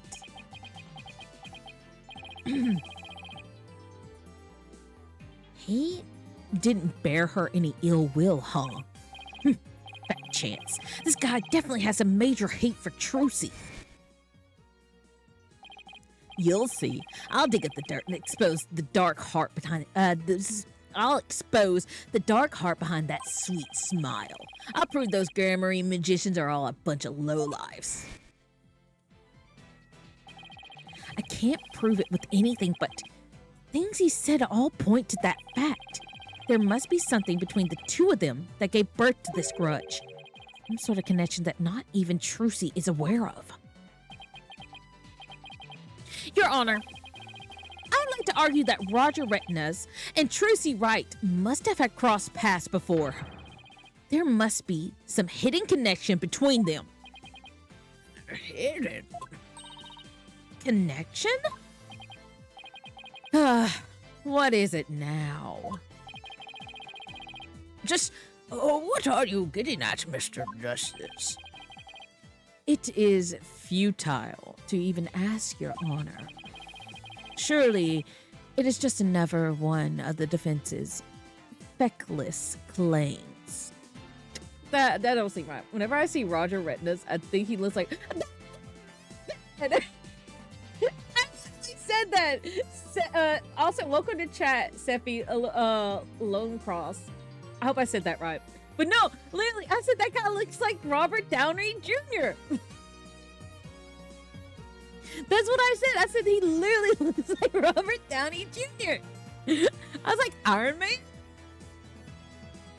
I'm so glad I was not the only person who thought that. Hold it. Damn it. Now you can't unsee it. Hold it. I just want to check something. I know I've said this word right. Feckless. Feckless. Different name, same face. Now I see it too. Exactly. It's literally Robert Downey Jr. Surely, it is just another one of the defense's feckless claims. That's a very word that can sound like something else. You don't seem to have a very high opinion of me, but once you hear my argument, you'll wish you had taken me a whole lot more seriously. Will I really? Oh, well then, do proceed. You see Robert Downey Jr. He looks more like Tony Stark to me. Like Tony Stark, Robert Downey Jr. Did you figure something out, Apollo? Funny because Tony Stark was canonically an alcoholic. It's been a while. I've only watched the first Iron Man. I feel like I'm gonna get like a lot of people looking at me strange, but I only watched the first Iron Man, and then I watched like in the comics. Oh, okay. Did you figure something out, Apollo? Nope, not a thing. Apollo. What? What? That was just some good old-fashioned bluffing, courtesy of Mr. Wright's fine training. I hope you know what you're doing. If you're going to make such a bold claim, Mr. Justice, I hope you're ready to elaborate. What is this hidden connection between the defendant... the defendant and Roger Retinas?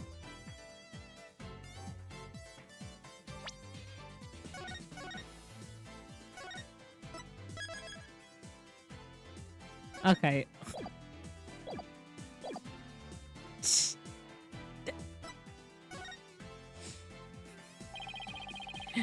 That sleight of hand trick that Mr. Retinas did during the recess earlier. Filming is prohibited inside the courthouse.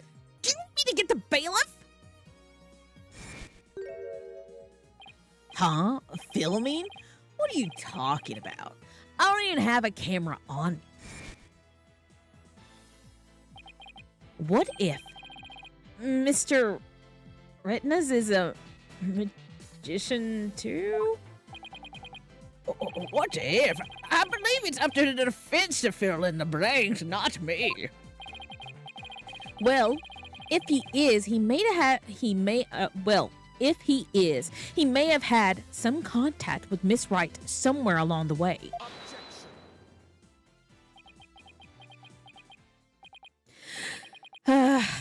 Your argument is hardly worth responding to. But by all means, please do continue.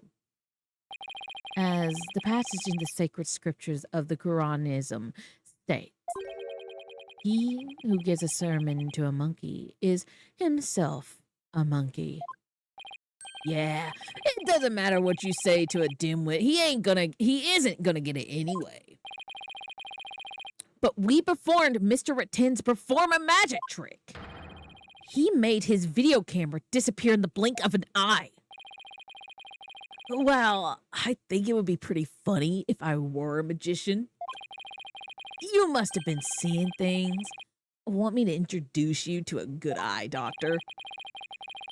If a connection as tenuous as that is all it takes, then every magician in the country could potentially bear ill will towards the accused. I guess you're right. You're not the sharpest knife in the drawer, are you, short stuff? You would do well to cleanse that putrid mind of yours in the holy waters of Mount Pawnee Pawnee. These days, under a these 3 days under a frigid waterfall, and even you should rise to the level of a monkey. Wow, they're mean. A numbskull for a numbskull. What was that insult? Can somebody please call the teacher back to the elementary to the playground? What was that insult? Numb due to cold. Yeah. Well, this numbskull has a thick skin, so there. There's definitely a kick me sign in the lawyer side. It's stuck on the outside of our little what is it called? It's not, do they call those desks? Me too. But there's definitely like a kick me sign on the outside of their little desk area thing. Not the numbskull part. I think I get what they're driving at. Even if he's a magician, it's not exactly a reason to bear a grudge against Trucy, is it? Hold on. I can think of one person, one magician, who has a reason to bear a grudge against Trucy. Or rather, one magician who has a reason to bear a grudge against Troop Gramarye. Oh?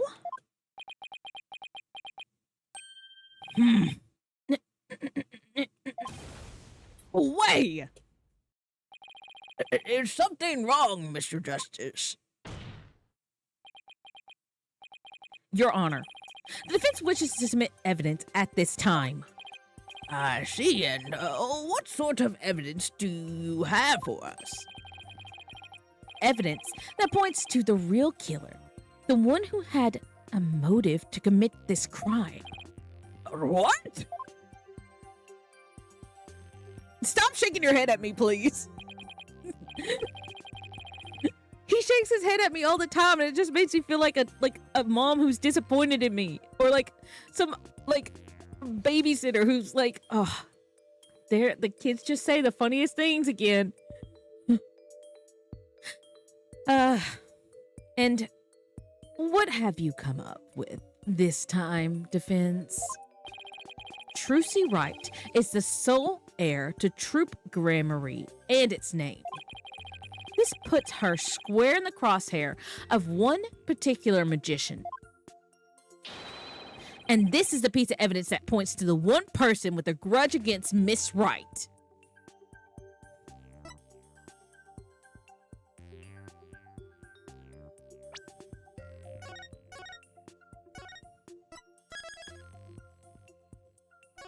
I'm just doing a safety save, even though I think it's pretty obvious what they want me to put. Still, I think something's pretty obvious, and then it's not that obvious. And who exactly are you naming, Mr. Justice? 13 years ago, the great Mr. Rias belonged to Troop Gramarye. The lawyer trickaroo, yeah. But then the troop ousted him, and Mr. Rias vowed to get revenge on them someday. And what better way to accomplish that than through the ruination of their sole heir? But Mr. Rias is a victim, Mr. Justice. find a dead man as your suspect. But is he really dead? What do you mean, is he really dead? The fact that Mr. Rios is the victim is what's throwing you off. Then how about we consider this possibility? What if the man who died on that stage yesterday wasn't Mr. Rios?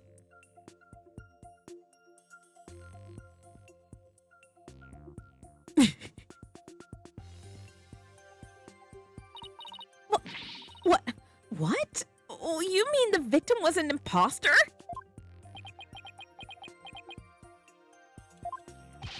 Not Mr. Rios. Rios? Then, what about the real Mr. Rios? It would mean that the real Mr. Rios is still alive. Okay, whoa. That's absurd.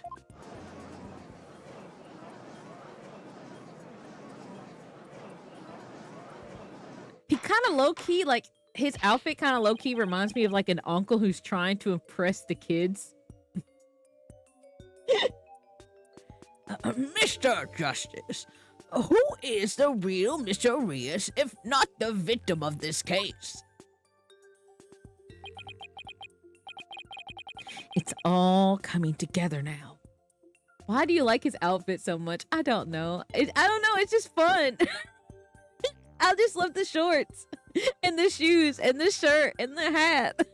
Hey, Lynn, how's it going? Hi, Mr. Blob. How are you tonight? I just like his outfit. I don't know. It's just like, I would wear that. I would definitely wear that. Like, if I had to dress up as somebody for Halloween, I would dress up as him because I like his outfit. It's got drip. I don't know. I'm good. Which outfit are we talking about? He barely looks like a deep south uncle who just took a trip to Florida.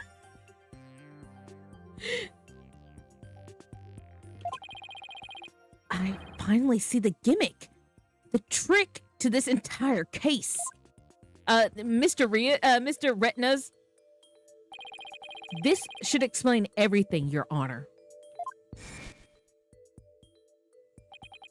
The real killer, the one who hated Trope Grammary and wanted to sully its name. As a Floridian, I can assure you that is not true.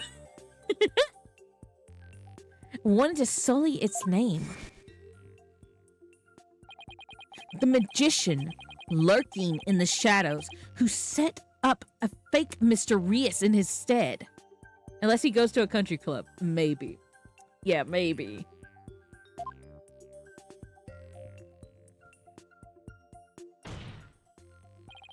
The real Mr. Rios is... This guy, I said this. I had this theory. I literally said it. I said this man is probably the guy who got canceled, and this guy's a body double, and he ended up still being alive. To be fair, I'm not American. That, you know what? That's a fair argument, Kay. But I literally said this guy was that guy. I knew it. But still, I'm gonna say I don't have enough confidence in my know-its to actually be confident enough to do that. Take that! He's him. But that's, Yes. Yes, it is. Roger Retinas is the real Mr. Rios. what? Him? Objection! Whoa. Oh, hollowed red pepper, your impotent seeds sprout not but meaningless, empty words. Damn. He called me a red pepper. You can't possibly have proof to support such an outlandish theory. Outlandish theory. Why are you pronouncing the NZs like that? I don't know. That's the way my brain works. The brain be working funny sometimes. It's not a bad idea for a soap opera. But not even diehard fans of the genre. You're saying it like Nuz. Don't question it yet. Well, I think it's because his name's supposed to be a pun on retinas, but it's not spelled like retinas. It's like retins. But it's like, I think it's supposed to be like retinas.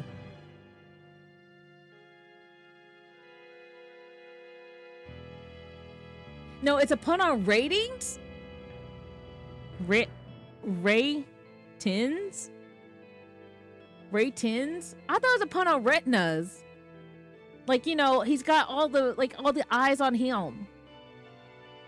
Cause he's a TV guy. Like TV show ratings. Well, that explains why I've been pronouncing it like that. I thought it was retinas. I thought it was a pun on retinas. I didn't see TV show ratings. Roger ratings? Ritins. Ratings? Ritins. I guess I can see that. Ritins. I don't know. It sounds too close. The rating Raja switched around and said weirdly is Roger is Roger retinas. See, rating Rajas, yeah, I could see that. It said really is rating Raja, Roger ratings, Retnings, Roger Retnings. I don't like this pun. I don't like this pun. They should have chose a different word. They should have done it. It's too close to retinas. Retins. Well, it's too late now. He's been dubbed retinas. He has retinas. I can't go back now. I'm already used to it. You can't change it. It's burned into my brain. Nobody told me the pun. Nobody told me the pun. He's an eye doctor now. I thought it was obvious. No, I would think of retinas because of the retinas, and then there's the Z. I don't think of the SZ. I think of the ZZZ. Not even diehard fans of the genre would stick around past the pilot. Shame on you, Lynn. What? Shame on me. Y'all are supposed to tell me the puns. But not even diehard fans of the genre would stick around past the pilot. You want proof? Well, I got proof. I can prove it by proving that Mr. Reyes in yesterday's magic show was a fake. And to do that, I just need to look at this one spot on the poster.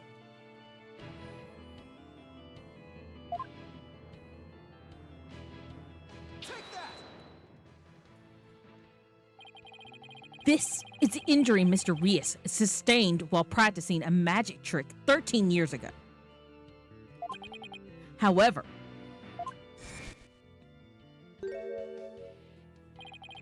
the video the victim shot of himself shows no trace of that injury.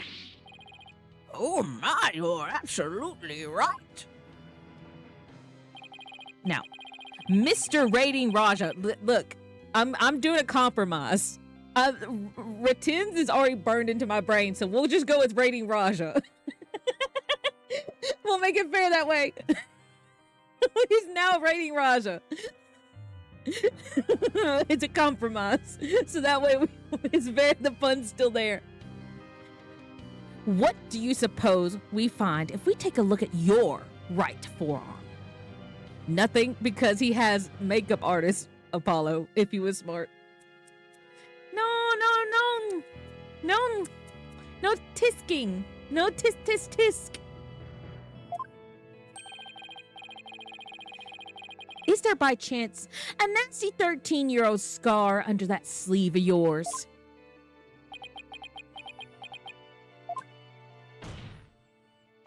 Well, Mr. Rating Raja, why don't you roll up your sleeve and let the court have a look?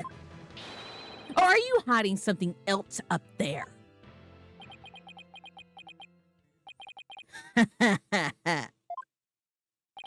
Come on now. I have nothing up my sleeve. What if he is Mr. Rias? That's true. I could call him Mr. Rias now. I don't need to hide anything up there because I require no tricks or gimmicks. For you see, my magic is the real deal. Then what? Then we call him Mr. Rias.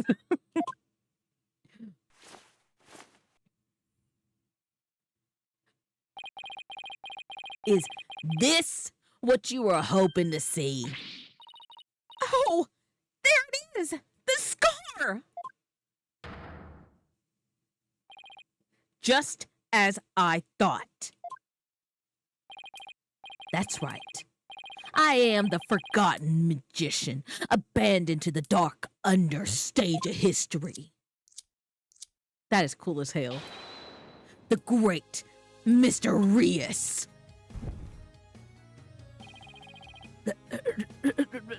I fucking know it. He's not dead. I love this OST. I'm a genius. Now I said. Remember, I came up with the whole thing. Like, what if he was Rias? Oh, I want to hear this OST though. It does sound good. So what? He still has an alibi. Good point. Good point.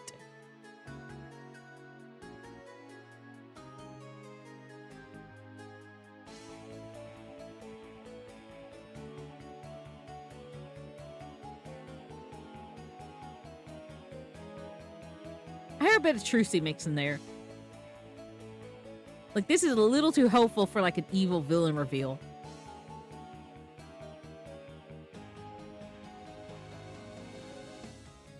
All right, there's the Rias part.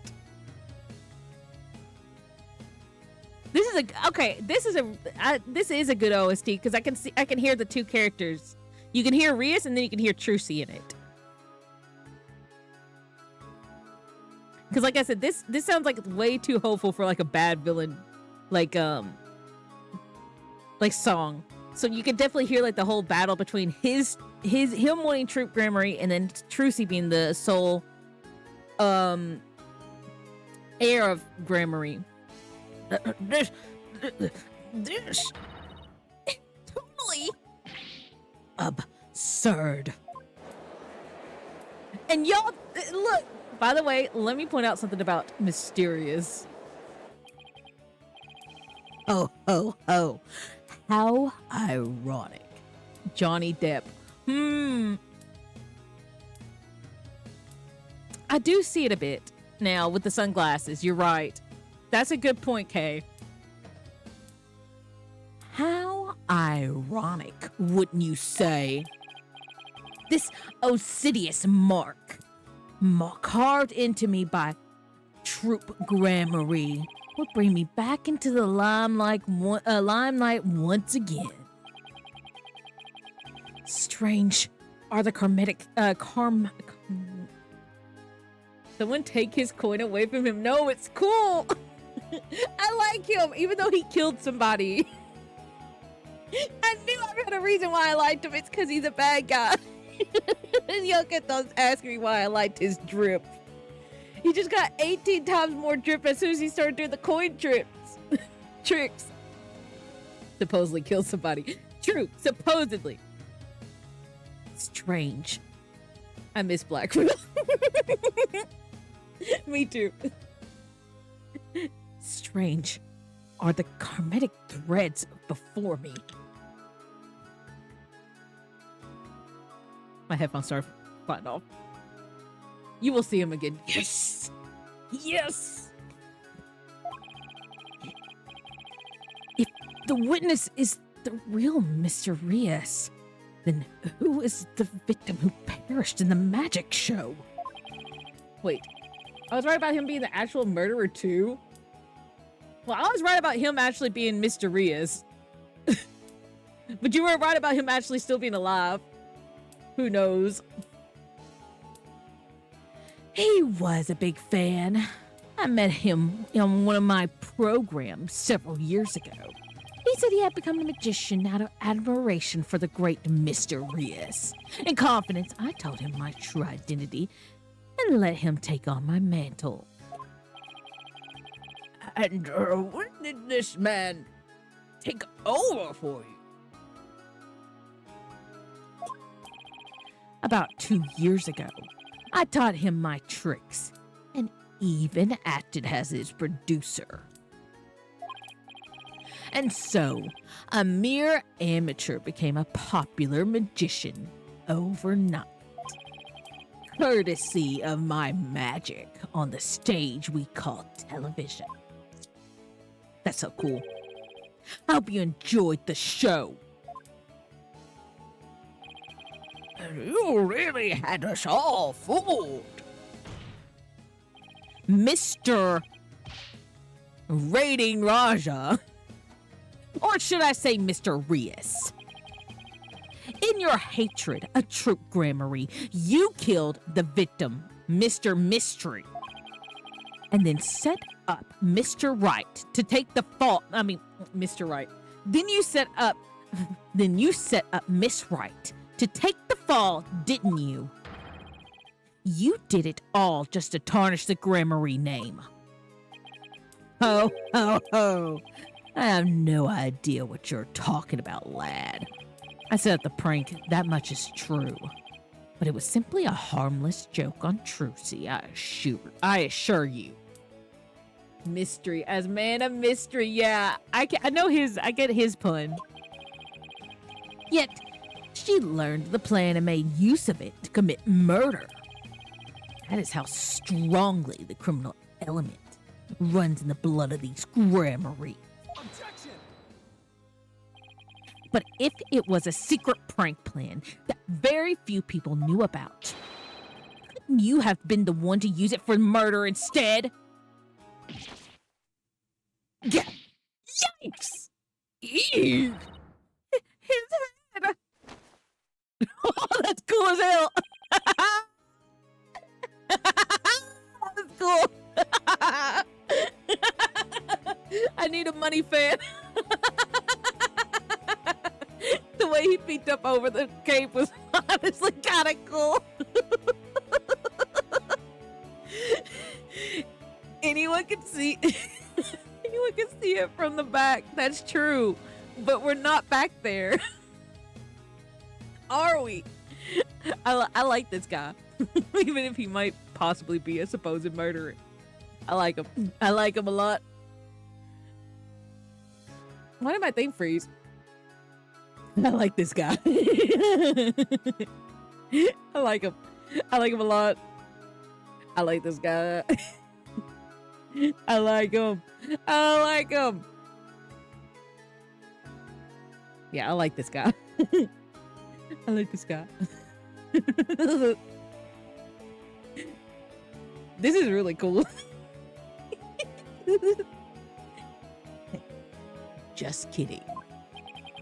What the heck was that? Heed my words, lawyer lad, for I fear your grasp on reality is slipping. I do believe I told you that my magic is real. It employs neither tricks nor gimmicks, so he just removed his head for real. Enough with the ambiguity.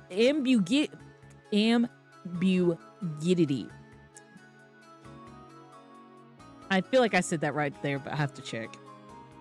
Ambiguity.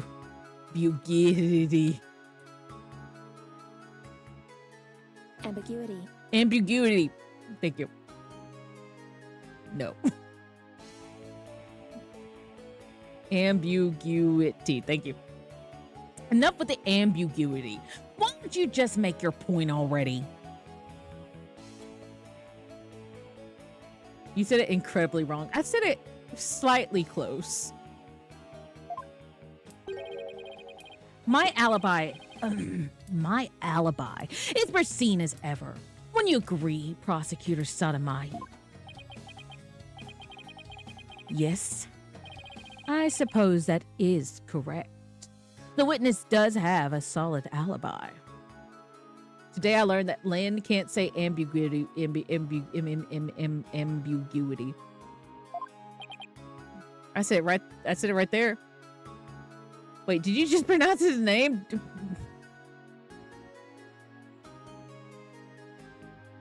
Sadamahi. Sadamahi. I'm trying to go what the anime said, but the anime, I only heard it once said out loud. What? Because, they have the animated cutscenes with Emma saying the name. And it sounded like she said Sadamahi.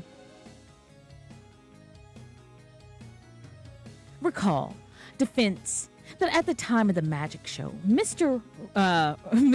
Rating Raja was at Take Two TV. A fact that many people can easily attest to. That's right. I forgot about all that. Oh, so what do you think, Your Honor? Would you like me to testify on the matter? Yes, I think you better. Please tell the court more about your alibi.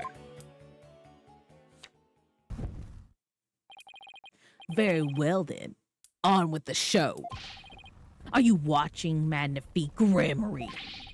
The time has finally come for my magic to snuff out your precious pedigree. The Gramarye line will be no more. Yeah, he's so cool. And I'm not saying that because he, literally has fire in his hands.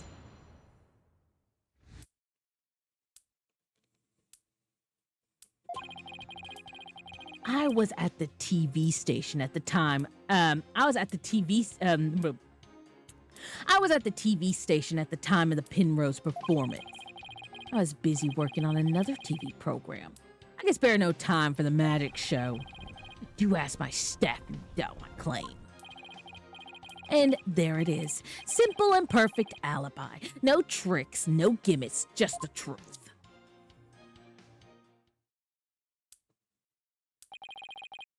Do you understand now, perhaps? I did not grace the theater with my presence until after the incident. So how could I have committed the murder?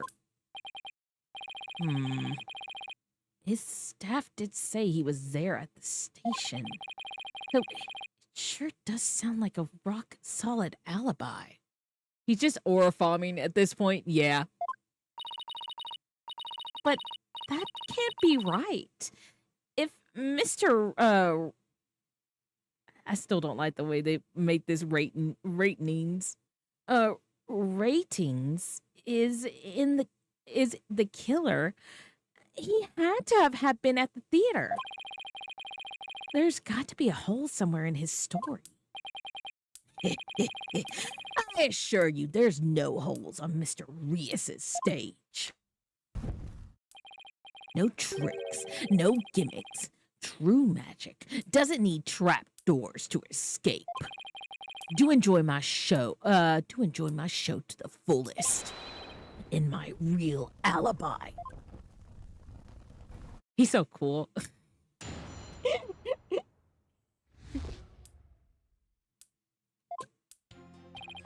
I was at the TV station at the time of the Penrose performance. But you did come to the theater eventually, isn't that right? Indeed, anxious to see how the show was progressing, I made my way to the theater. Let's see. My journey took about 10 minutes by car. Could he actually have been at the theater during those 10 minutes, killing the victim? Allow me a stab at reading your mind. Aha. I've been at the theater during those 10 minutes killing the victim. I mean, Focus. He ain't your client. I mean, the names are sometimes misses. Yeah.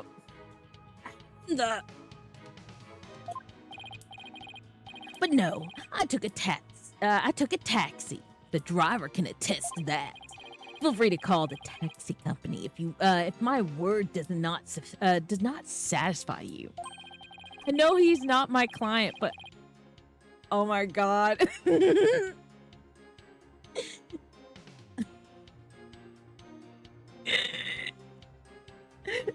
Hours, some of them are absolute bangers. Yeah, I like Paul. How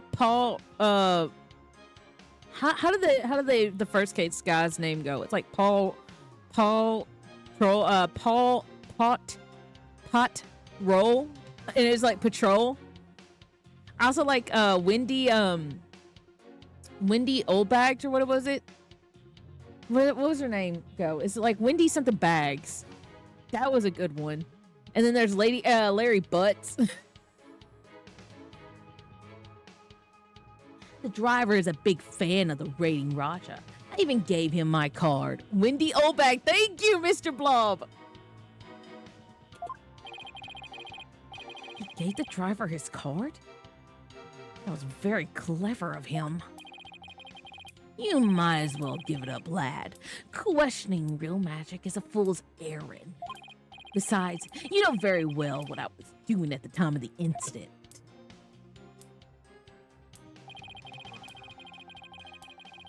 Was much better name than the Balasse. I don't know if we've seen these people, have we? Are they first trilogy or the first two games of the?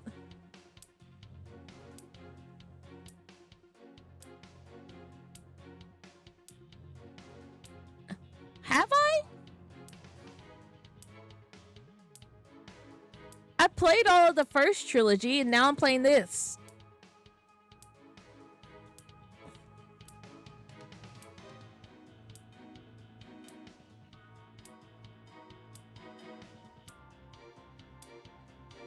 I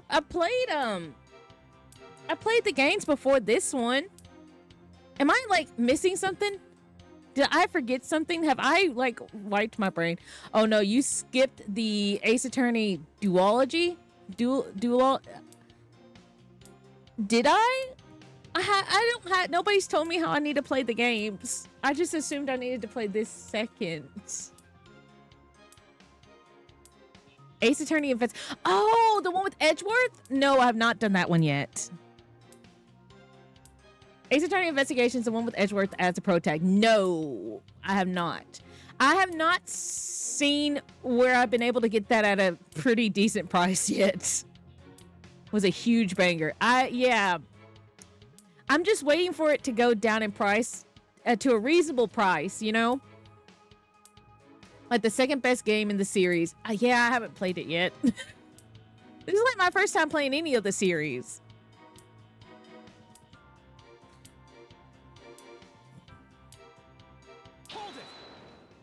Luckily, I wasn't spoiled too much. Just find the fan translation. I think they have it on sale. It was voice acted and everything. Okay. What was this other TV show you were working on? My own special project. You see, one moment. Perhaps this is more appropriate. It's a Rating Raja special production. Yeah, hang loose, baby. It's called Desperation Regeneration. He switched personas just to say that?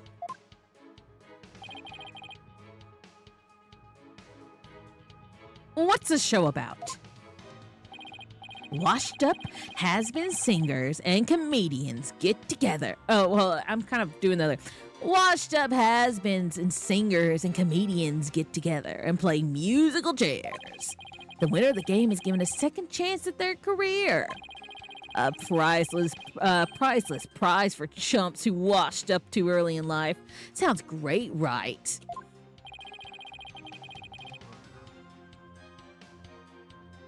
Fuck you. That was so mean. What the hell?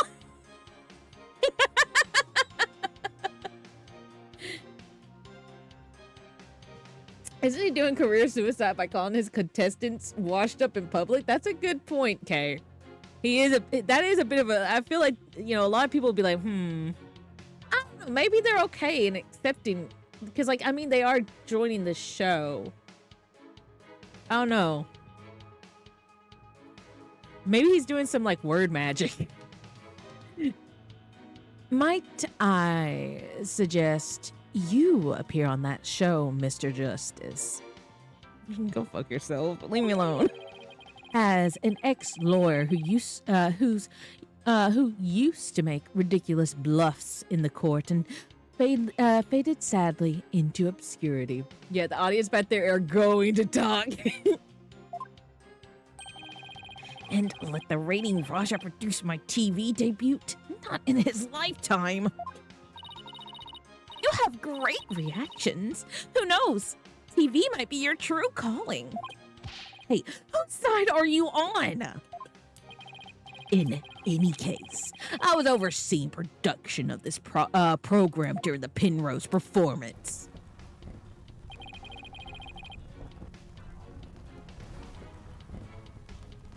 He looks so cool.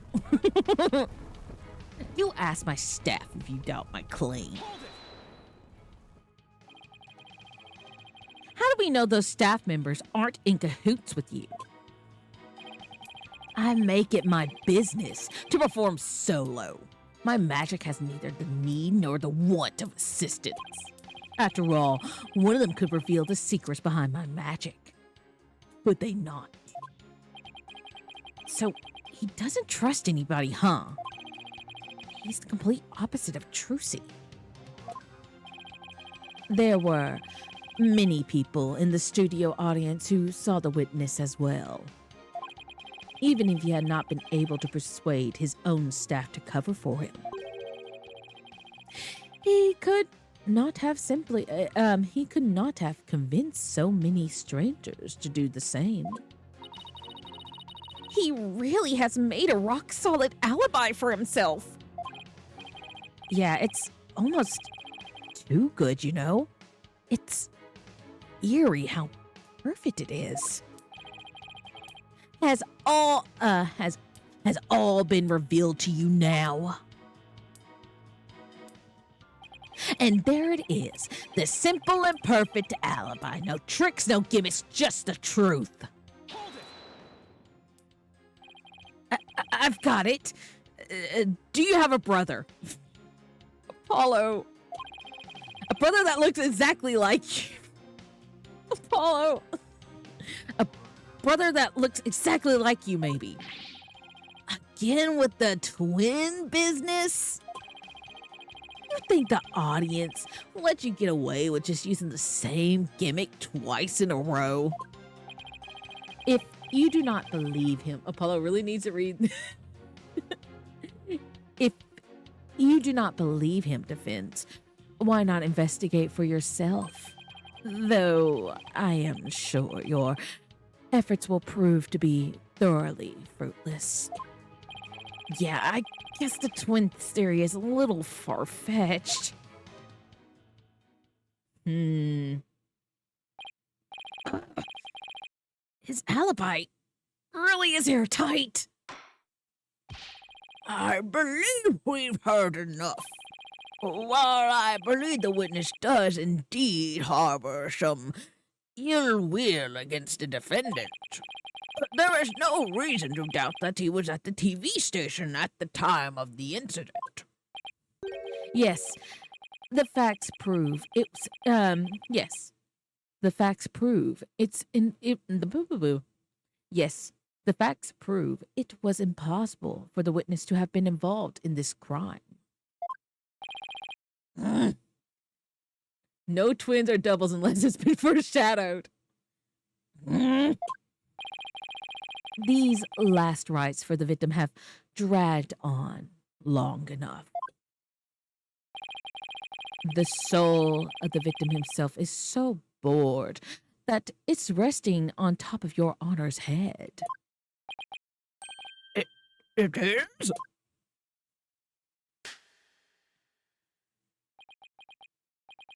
The time has come. Let us punish the sinner and guide the victim's soul to the twilight realm. Okay, but we just proved that she switched the sword, so she definitely stabbed him with the rubber sword. Trucy will be thrown in prison and will be out of a job. But if you could catch tasty fishies, will you sell me some at a good price? I told you, I have absolutely zero intention of going off on a tuna boat. Think, Justice. You have to figure this out.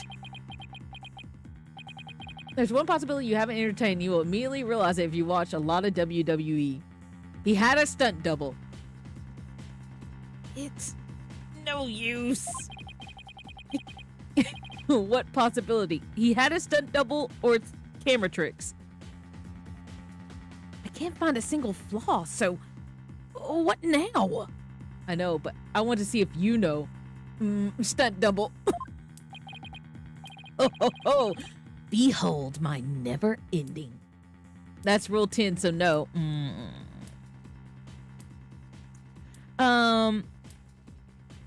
Well, if we're talking about magic, then there has to be something that's tricking us into believing that he was at the time that he said he was.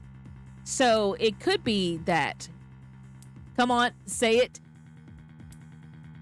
that,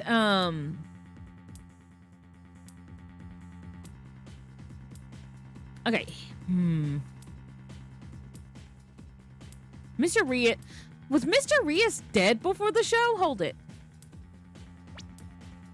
When did the show air?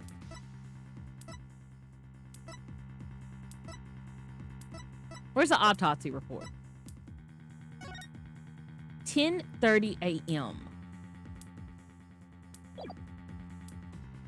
If I was thinking about this and he's saying he had a time set up, that either means that the person was dead before.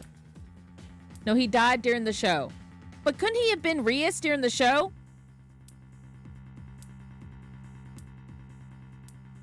He has a double life. He's playing as Mr.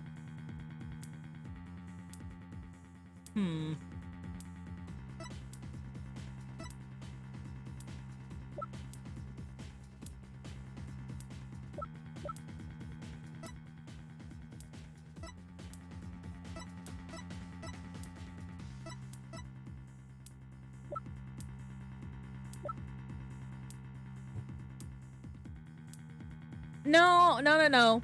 You seen how airtight is Alabama? No, I'll figure it out. I'll figure it out.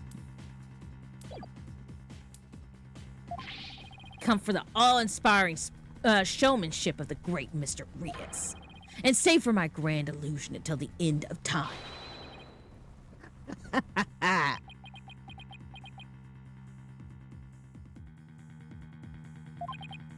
Wait. Is he saying that we're still trapped in some sort of illusion of his? That's what professional magicians do. They make their audience see something that isn't really there. I've also played this game already. In other words, you make us see illusions, right? we call it misdirection. While we keep you busy believing one thing, we're busy making something else happen. What we're saying is that what we say is there really isn't, and what we say isn't there actually is. It's misdirection. That's what I thought. But what is he misdirecting us to? Could it be? You know what, Mr. Ratings? I guess we have all been spectators to the elaborate illusion you prepared for us. An illusion that has suddenly turned our attention towards something you wanted us to see. I've got it. There's a metal chair under the stage. Yeah, Apollo's about to pull out the metal chair. He's about to watch out, watch out.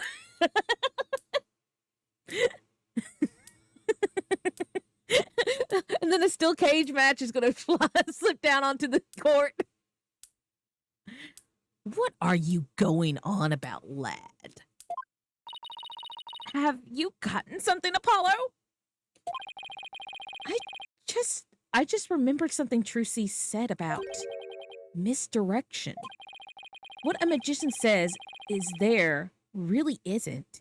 And what they say isn't there actually is. You know, but my only thing is, like, I don't know how the misdirection works. I still don't know how WWE is related to this, but I don't watch WWE. If we all been taken for a ride by Mr. Ratings magic, then maybe he made us see something that wasn't really there. It's time to rethink all of my assumptions about this case. Please let Apollo do the Phoenix thing. I want to see his protege do the Phoenix thing, do the thinking thing. Please, Apollo, do the thinking thing. What have you been made to believe was there when it actually wasn't? We were made to believe that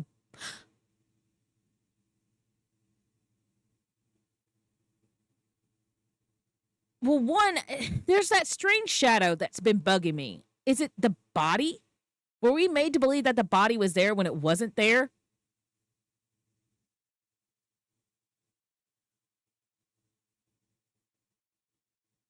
I feel like that's the thing. There's the strange Mr. Hat shadow. Because the whole thing about Mr. Hat, the way that his trick was supposed to be, he comes down way, like, too hard onto the ceiling was noted. So that's the thing. The only thing is, like, that would make sense is that the body wasn't there. Instead, the body was somewhere else. Like, he was killed during the show, yes. But it's that whole shadow that he tries saying, oh, that's Trucy stabbing the sword into the guy behind the dragon. That's been bugging me. That's the only thing I think of, is that instead of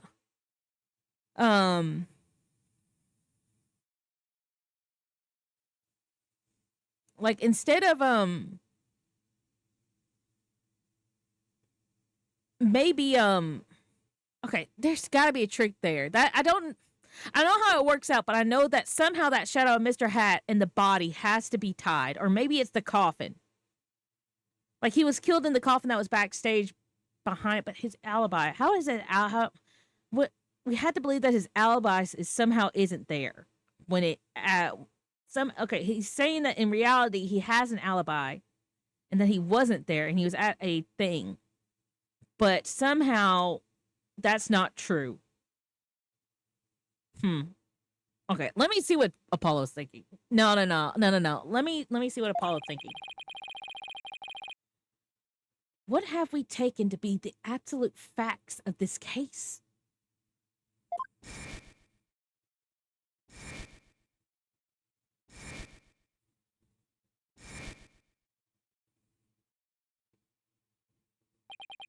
If I reevaluate the validity of all of these things, then just maybe it turns out Trucy did kill this guy. Athena, there's something uncanny about this case.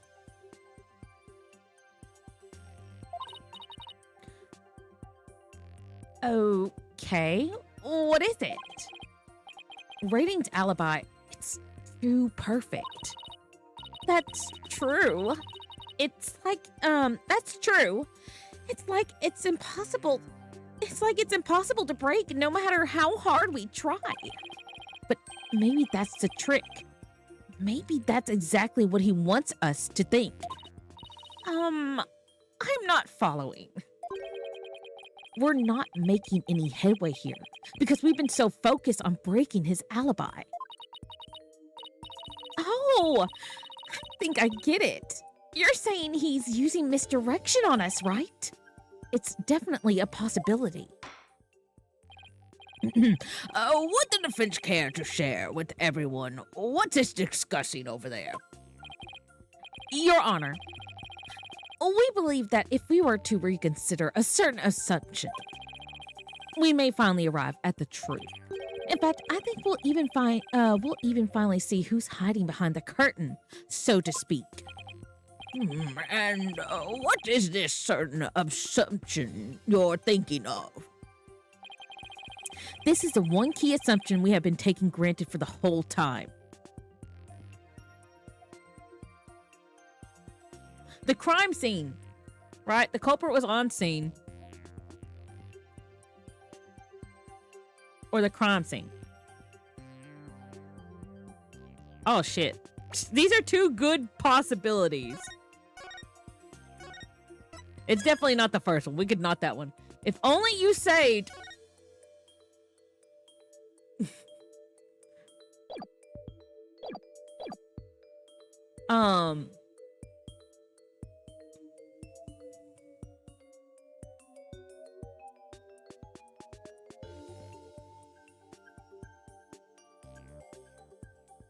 I did read chat, but that hint doesn't really help me. I'm not sure. I want to say crime scene.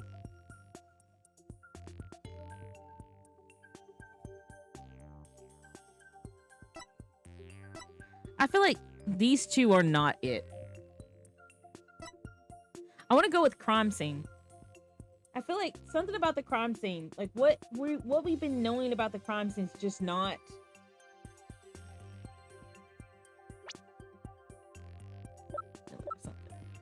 We've used this. Mr. Ria's body was supposedly empty Compton, which should cause a big rush. In the supposedly empty Compton, after catching a bit of Trucy's reaction on film, Mr. Rias will come back to life, laughing and flying up in the air, causing another round of surprise. The autopsy report, a disc showing Trucy's escape trick. We've used this, used this, used this, used this, used this, used this. This. Dr. Rios transforms the dragon, Trucy's hat trick, Bonnie's teleportation trick, Trucy's escape trick, Mr. Rios' fire trick. This will be dangerous. Make sure the fire bucket is ready. The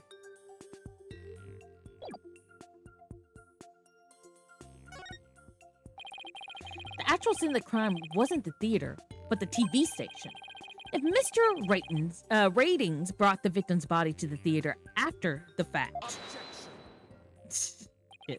Foolish lawyer. Okay, fuck you.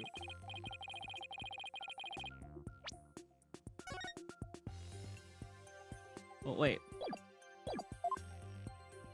Okay, yeah. Wait, what? I was right? What? Don't you know it's rude to ask him? Wait. Okay, I was wrong. They tricked me out.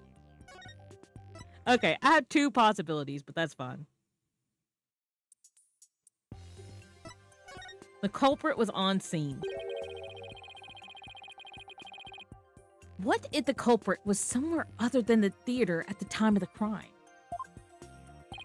What if there was some way to commit the murder without actually being there? If that were the case, then Mr. Ratings' perfect alibi would become irrelevant. Objection. How could one person stab another to death with a sword without physically being there? Furthermore, we all saw what appears to be the culprit's shadow in the footage that's not the culprit. Objection. But couldn't we just as easily assume that the shadow does not belong to the culprit? Well, if it's not the culprit, then whose is it, Mr. Hats? I'm not 100% sure yet, Mr. Hats. but I'm pretty sure I'm on the right track. I know the shadow's Mr. Hats. We've all seen something that looks like this shadowy shape before, Your Honor. During the magic show itself. In that case, please point it out in the show footage for us. This is the thing that looks suspiciously similar to the shadowy figure of the culprit. Okay, here we go. Fast forward. Fast forward. Fast forward. Pause. Fast forward.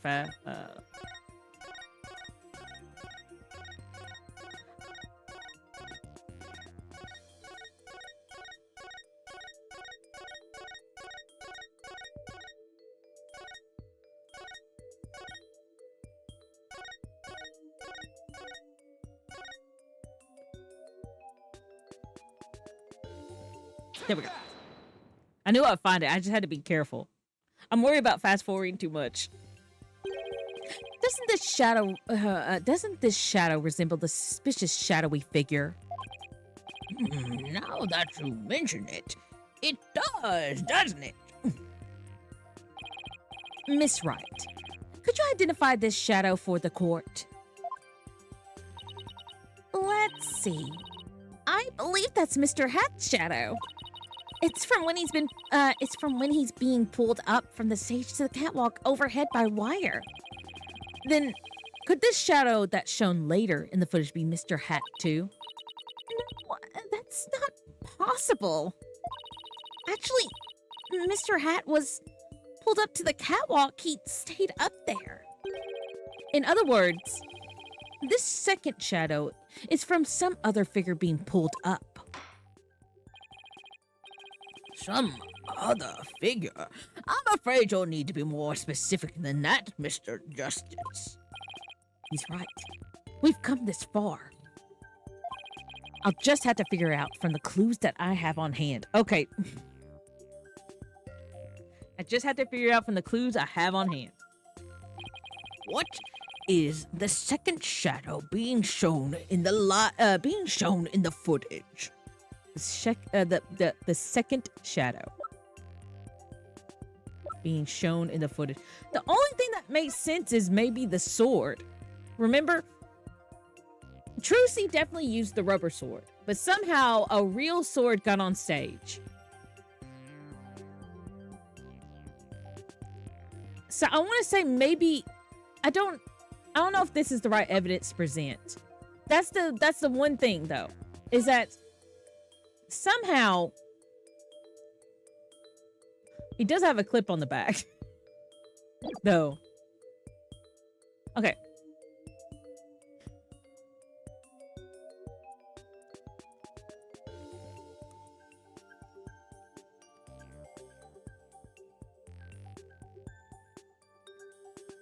Oh, thank you for the hydrate, Mr. Blob.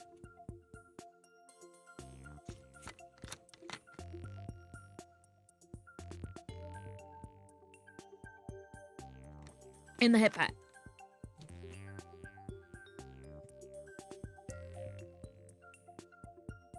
They probably want me to present this now that I think about it. Thank you for the bald, Kay. There you go. I'll be bald.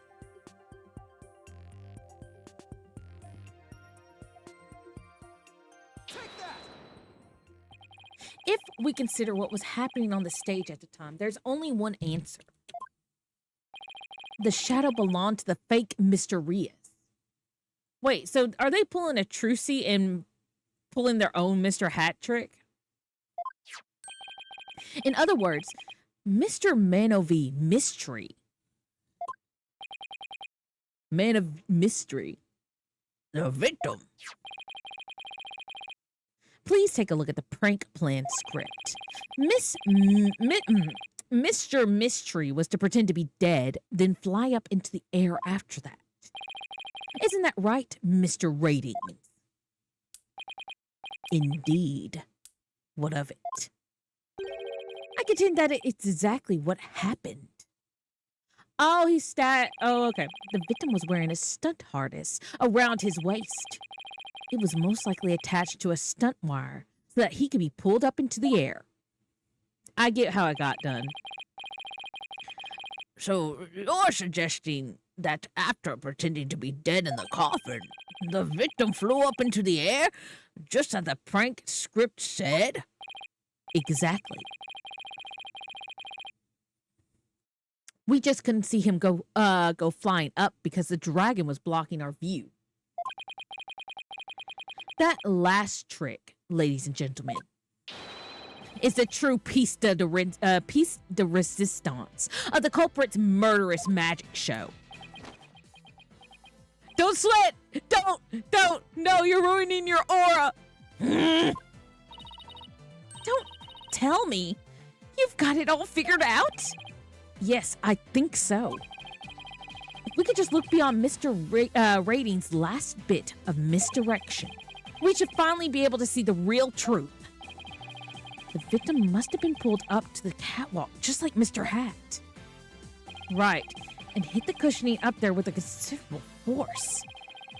Just have to figure out what else happened up there at the time. Are you ready to elaborate, Mr. Justice? Yes, Your Honor, I'm ready. In that case, please answer me this. Why did the culprit make the victim fly up into the air like that? To murder him.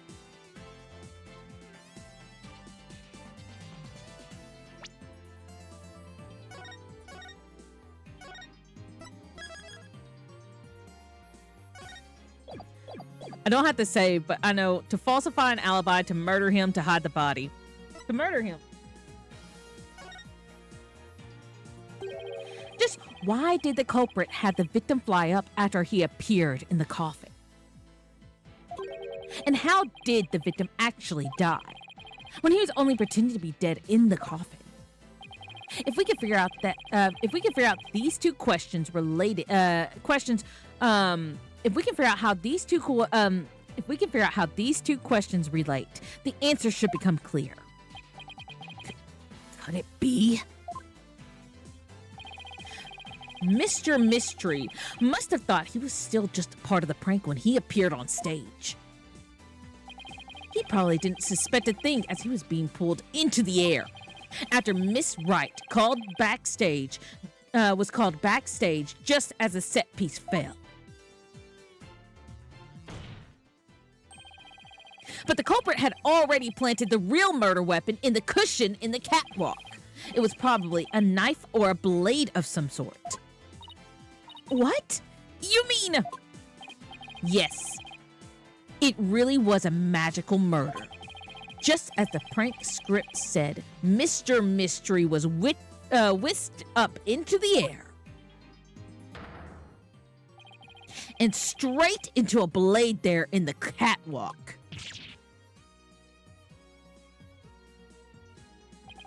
In other words, this murder was committed remotely through the use of a magic trick. What? Remotely? Using this method, it wouldn't matter where Mr. Ratings was at the time of death. He still looks cool from this side. Even though he might be a murderer. But how exactly does it work, Mr. Justice? Oh! They made it 3D. Just before the murder occurred. So, yeah. Good point, Kate. The dragon set piece was up in the catwalk. And Mr. Man of Mystery was connected to each other by a wire at the time. By carrying out the prank plan, Betty made the dragon set piece fall, which caused Mr. Mystery to rocket straight up and into the blade in the cushion.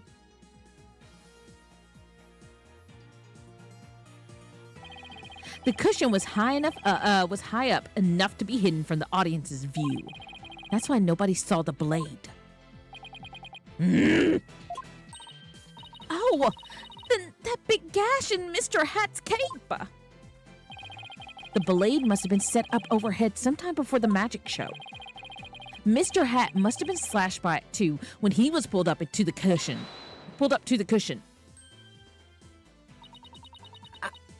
I can't believe it! I had no idea. I was told that Trucy would freak out if I made the set piece fall. But that's the only reason I did it. You were used, Betty. Roger Ratings used you. I thought he was my little puppet to boss around. But it was the other way around. After the incident occurred, Mr. Ratings arrived at the theater. He got the murder weapon, swapped the rubber sword with the bloody steeled one. That's also when he lowered the victim's body down to the stage. But how did he have time to do all that? When the set piece failed, the audience was evacuated from the building. He was able to do all those things after the fact because there was no one around to see. A horrific murder camouflaged by a spectacular magic show. That sounds like some kind of murder only a magician could pull off. As long as the show proceeded as it was scripted, Mr. Mystery was doomed to die. That's why it was you, Mr. Ratings, who killed the victim all the way from the TV station. This prank plan, or should I say murder plan, proves your murderous intent.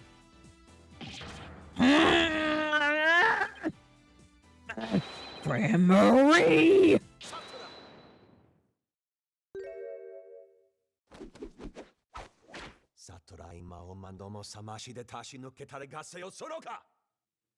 Okay. Enough. You dim-witted, ignorant, imbecilic, putrid red pepper.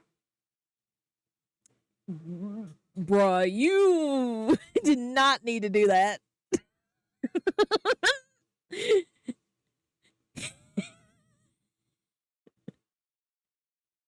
Really? He really okay. He can't possibly have a counter argument to make. Talk about not knowing when to let it go and move on. This is a courtroom, not a third grade classroom. Yeah, you gotta stop bullying me. Do you have a rebuttal or something, prosecutor? Okay, I've only heard his name pronounced once, and that was during the Emma cutscene. How is his name actually supposed to be pronounced? Because they're also playing music over that, so I could have actually heard it be mispronounced and then go off of that. Expected to crash out, but not from Mr. Crom over there. He's been crashing out on me this entire time. He called me a red pepper. He's done the chant several times on me, and then he, Nayuta Samadi. Nayuta Samadi. Samadi. Not you. Two. I say Saad Madi. Saad Madi. Is it a pun? Is there a pun to it? Or do the prosecutors normally never get pun names? Like, they gave Detective Gumshoes a name. Like a pun name. Okay. Saad Madi. Saad Madi. I think either one will work. Okay. Saad Madi. Do you have a rebuttal or something, prosecutor Samadi? No blade of any kind was found in the catwalk. Nayuta is Sanskrit. I had a okay. Somebody is a Japanese pun. Okay, what is it a Japanese pun of? I had a feeling that this was definitely a clash of it felt like a clash of various cultures in Quranism. But now that you said it was Sanskrit, I was like, okay, that confirms a lot of what I was thinking. That they were kind of including. But what is it? What is the Japanese pun? Fendo made. Fendo made.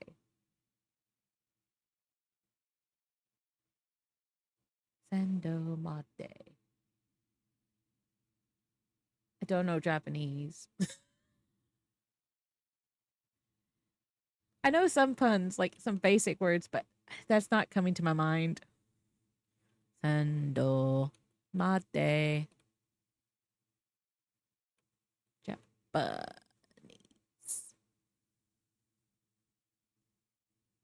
He's a fruit sandwich?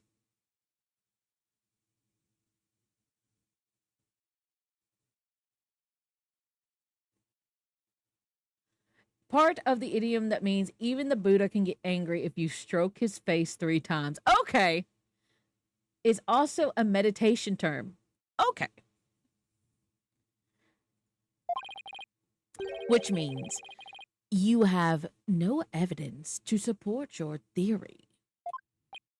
But Mr. Ratings retrieved it after the fact. Or he just made it drop down. Which still leaves you with no way to prove your wildly fantastic remote murder theory. But without proof.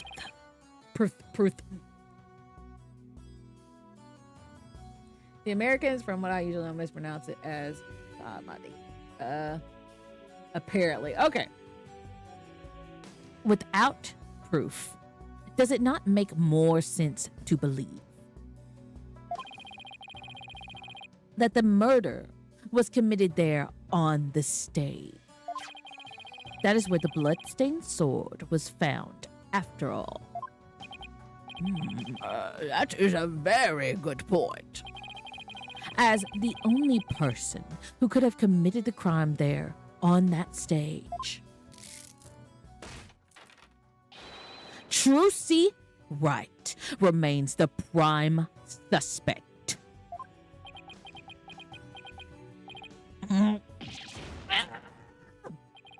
It appears that what you call truth is a little more than a cheap parlor trick. In the end, you have done nothing to prove the accused innocence. It is time at last to let it go and move on.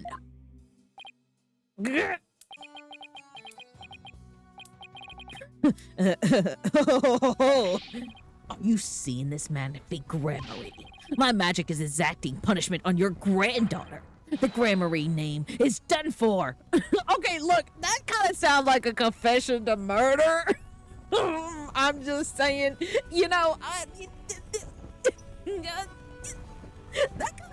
that low key sounded like a confession, Judge. He literally just said, for the record. Hold on, Athena. I gotta look at the history. Please wait a second. My magic is his acting punishment on your granddaughter. The gramarye name is done for. That's it. It's a confession.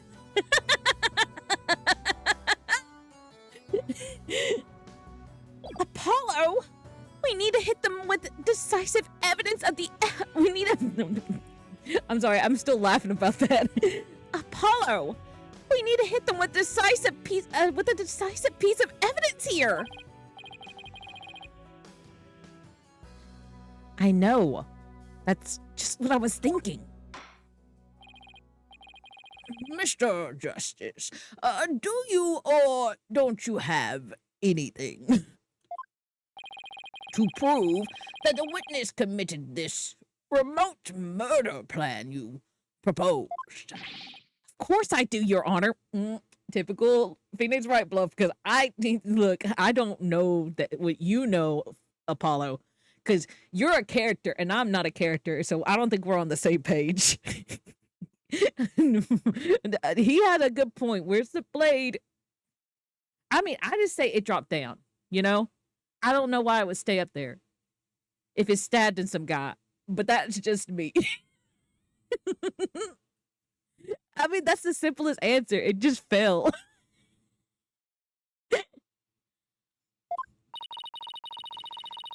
This entire incident was carried out exactly according to the script. Right. So theoretically, there should be no evidence for us to find or use.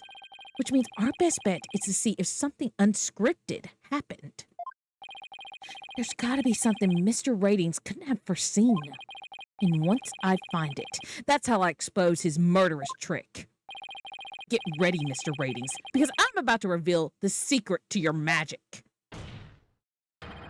There are no tricks or gimmicks here, just some good old-fashioned logic. Am I right? I mean, that's so simple. I mean, like, the sword fell. He's doing the thing. As long as the magic show went as... I don't think... Is this the first time that Apollo has done this? What did she say? He's doing the thing. We've only seen Phoenix do this, because I don't think Apollo did this at all the last game. But that was like Athena's in before that. The sword fell down. That makes the most sense. Like, why would it stay up there if it stabbed in some guy? You know? And plus, getting knocked around twice by a wooden puppet and then a body, like a full force body. I would imagine that it fell down. But let me see where Apollo's leading to. As long as the magic show went as scripted, the murder would have happened without fail. Everything in this case was planned,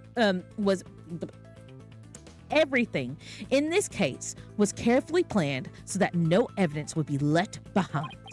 Still, one thing happened that definitely wasn't in the plan.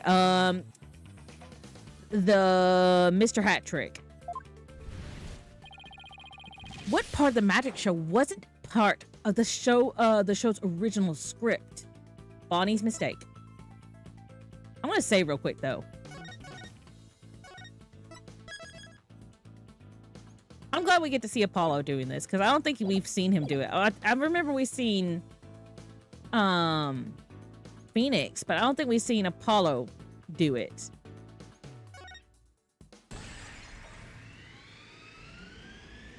Bonnie made a mistake. Bonnie made a mistake during Trucy's escape trick. What mistake did Bonnie make during the magic trick? Mr. Hat's her life choices.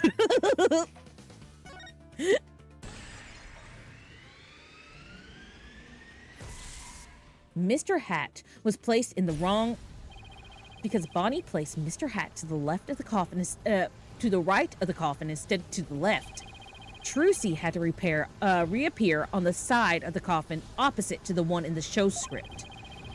But the culprit didn't know that when he first arrived at the theater, which means he was bound to make a slip-up when he tampered with the crime scene. Which part of the culprit's cover-up attempt was affected by Trucy's new position? The fingerprints on the coffin, the edited show footage, the blood in the coffin hole.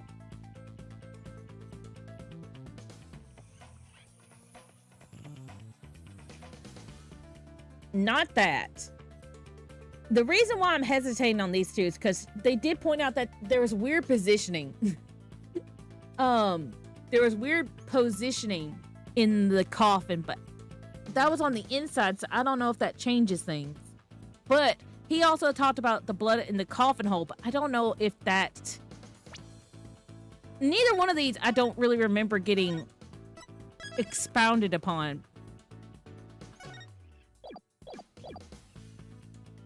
I want to say the fingerprints, because I feel like that's the biggest loose thread. If it's wrong, then we'll go with the blood in the coffin hole. No, that's not right. Even if Trucy's position changed, that wouldn't affect the placement of the fingerprints on the... Okay, so they're talking about the outside. I was thinking the inside ones. I wish they clarified that. Besides, Trucy didn't even leave any fingerprints. So, in that case... Which part of the culprit's cover-up attempt was affected by Trucy's new position? Well, thank you for putting it on the right one. The blood was on the wrong side of the coffin, too. Thinking Trucy had appeared on the left, the culprit must have put the blood in the left hole. But the blood was eventually discovered in the right hole during the police investigation. If the killer had originally put the blood on the left side, that means he must have tampered with the scene again afterwards to make it line up with the facts. To make the crime scene consistent with the facts, the culprit must have swapped coffin sides.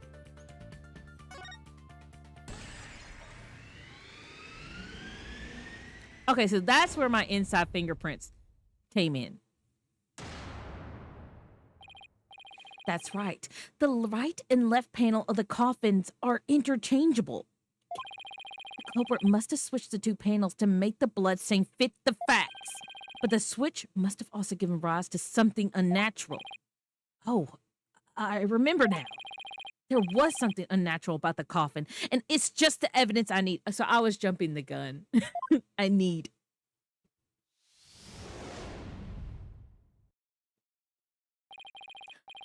Sorry, Mr. Ratings, but I have some very conclusive proof of your guilt. Another bluff, is it? There's no way you have anything of that any of the kind. My magic is real. It's... No. There are tricks and gimmicks to it, just like any other illusion. What? After the murder, you switched the left and right panels of the coffin, didn't you? Ugh. And because you did, you left behind something very unnatural for us to find. This proves that Roger Ratings tampered with the crime scene after the murder took place. Right. Reverse. See image. These. Take that. The fingerprinting results. What about the fingerprint is unnatural? Oh, I think he was talking about the wire trick where you rise them in and out. Oh, okay. I was thinking of the wire trick. What about the fingerprints is unnatural? Let's take a look at the prints the victim left inside the coffin, shall we? If the victim was facing forward in the coffin, his print should have looked like this. However, what we have was that they were facing the opposite direction. It's quite unnatural for the prints to be facing this way, wouldn't you agree?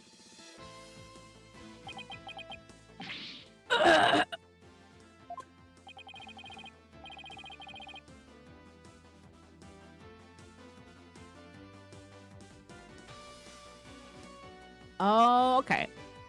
It is strange, isn't it? But how did they get this way? They got this way because the culprit thought the magic show had gone according to script. The culprit thought that Mr. Hat would be on the left side of the coffin, and that Miss Wright would also pop up to the left of the coffin as per the show script. He then assumed that she had thrust the sword into the hole on the left side of the coffin. That's why he put blood in the left hole when he was trying to cover up his crime. But sometime after leaving the bloodstain, the culprit must have realized his mistake. He found out that due to Bonnie's mistake, Mr. Hat was on the right of the coffin. And give me 1 second.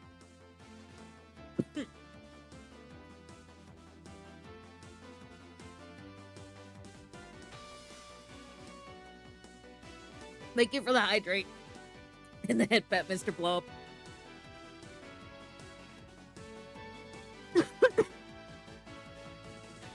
And that despite the script, Miss Wright had thrust the sword into the hole on the right.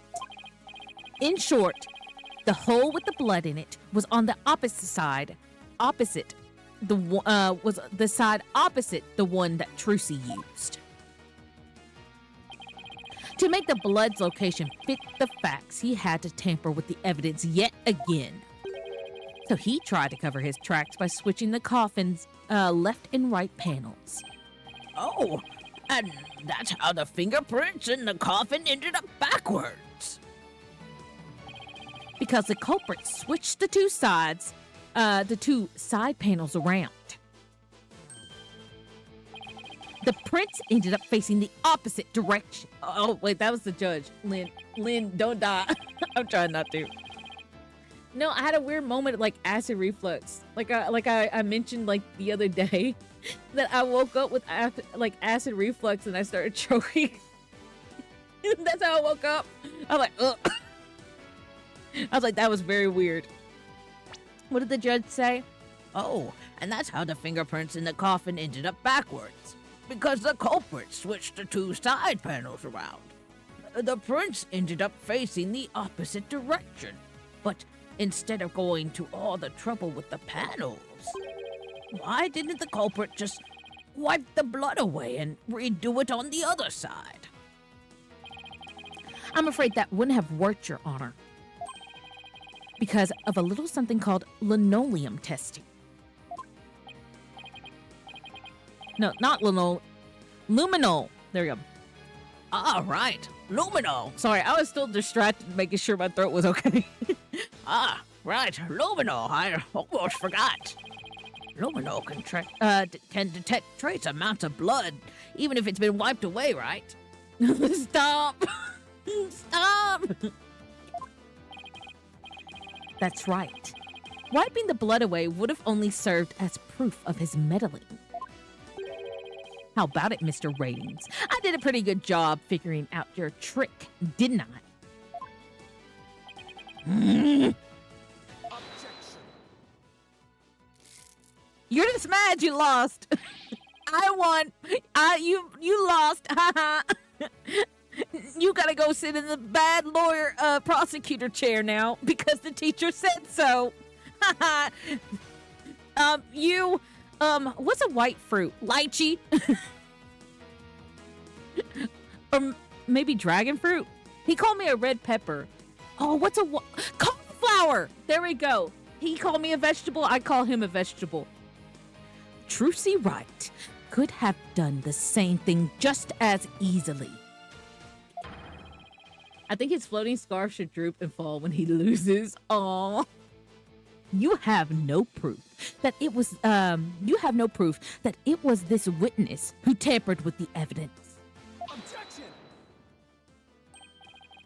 Ah, but I do have proof. What?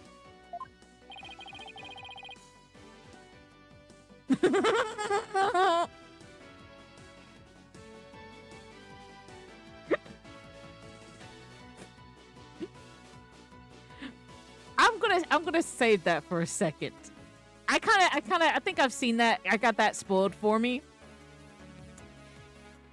You know, in French, how you say "mon petit chou-fleur"? My little cauliflower. He's my little mon petit chou-fleur.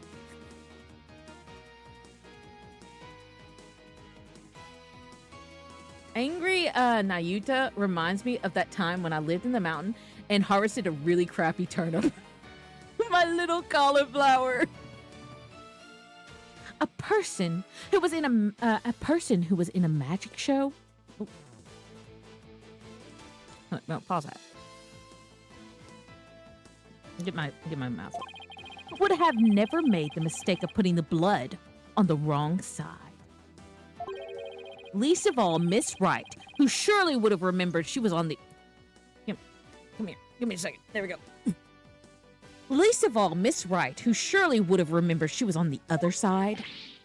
Oh my, you're absolutely right.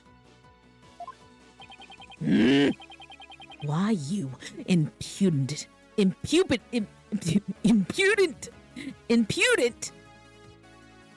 was about to say impudent, but I was like, no, that's not right. That's not right, Brian. That is not right. Impudent. I'm sure you realize by now, Prosecutor Sodme. Sod. How do you? You're really stressing the U? Impudent. Well, I have a southern drawl, like, a debuff.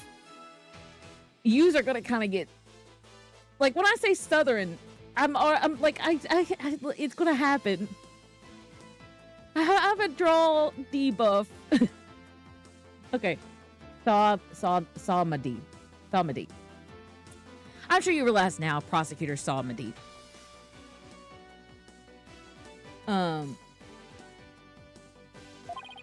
That your claim, Miss Wright, is the culprit just doesn't hold up. And you and the accused are. Really? Miss Wright and I?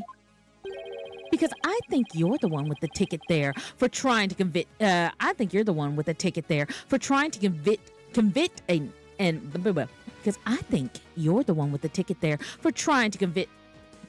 an innocent girl. Most certainly bound for hell. Okay, I didn't get to say that part. You cut me off, Apollo. I was wondering where this ticket came in.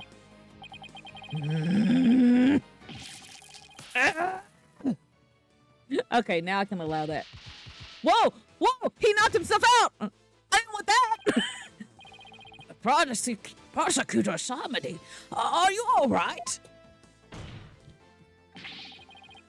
As for the true culprit, he is someone who knew how the show was supposed to go, but didn't actually see it. And someone who had the chance to tamper with the crime scene after the incident. And the only person who fits the bill is you, Roger Ratings. Gramarye! All of the secrets to your tricks have been revealed.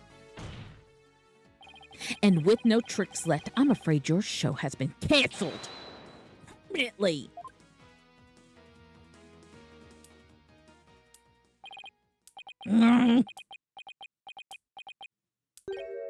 All of my secrets have been revealed, you say?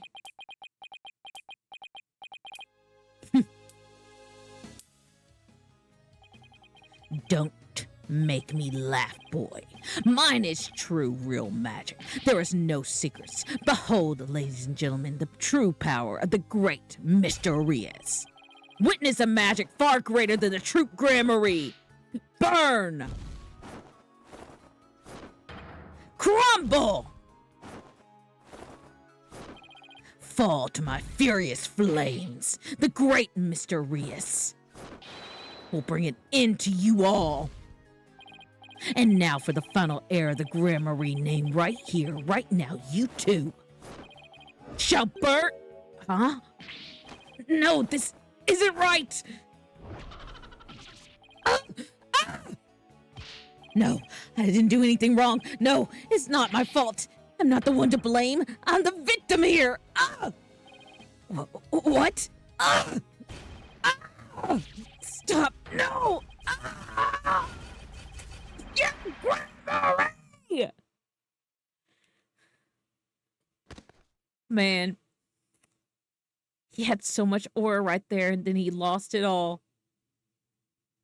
Oh. He still looks cool as hell, though. Curse those Gramaryes. It's all because of them. Even now they wound me. Curse them all to the abyss.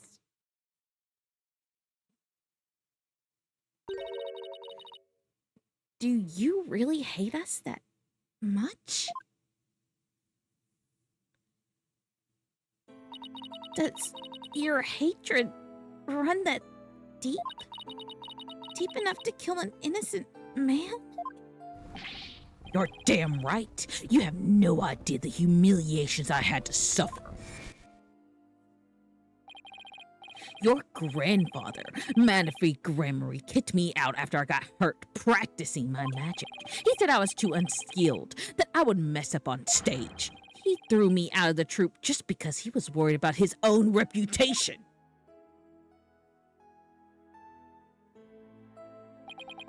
Since I was but a child, it was always my dream to become a great magician. But that man Nafi, he took it all from me. That's no excuse. That's no reason to do something so evil. Magic is supposed to make people happy, not used as a means for murder. What's the big deal? I just used what I had available to me. That's all. I get it now. That attitude towards magic is why my grandfather kicked you out. You don't deserve to call yourself a magician.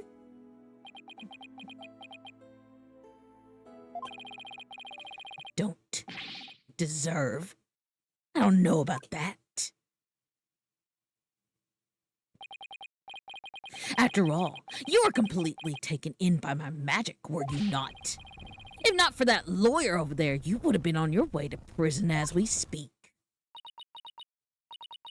You're right. I didn't see through your tricks. You see, so in the end, Troop Gramarye was defeated by the great Mr. Reyes. You're not fit to lecture me from on high, Trucy, right? You don't even deserve yourself to call you don't even deserve to call yourself a magician, you naive greenhorn.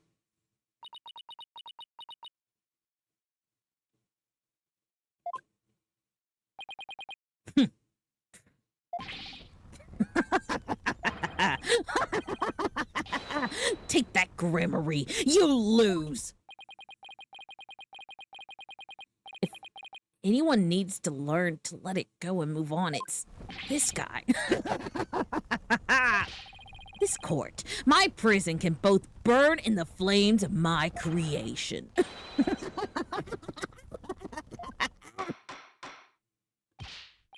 Bailiff, take Mr. Ratings away and bring a fire extinguisher just to be safe.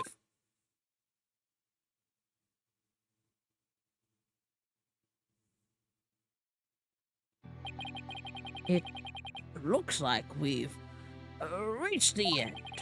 I feel as though I've been watching a grand magic show. It was close, but we just barely made it through somehow. Huh? Why does Trucy look so down? Miss Wright,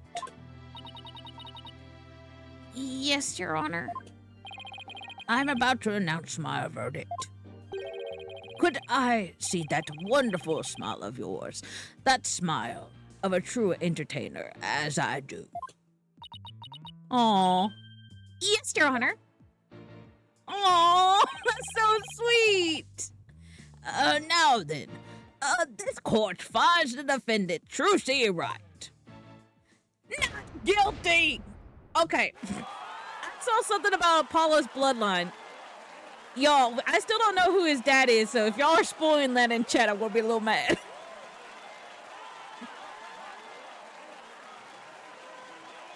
Cause now, I just had a thought. Court is adjourned. Because I've been wanting to know who Apollo's dad is. It's Tom Hanks. That's his dad. Thank you. Because, okay. In the first case with Lauro, or I can't remember where it was mentioned, Apollo said that his dad was a stuntman. Mr. Hat is his dad. Oh my God. But in the previous game, I don't remember us talking about Apollo's dad in the previous game. I remember that we met another Gramarye beat him. Yeah. He didn't know that either. See, we know in that the Lamoureux thing that his mom is I can't remember how to say her name now. It's a really good name, but she's Trucy's mom. So Trucy and Apollo are half siblings. I know that. I know that Apollo's dad was supposedly a stunt double that he said, I think he said that's a stunt double. Yeah, Thalissa, or Thalissa. I don't know which one. It's supposed to be like a Greek name, but I'm not sure which pronunciation you want to go off of.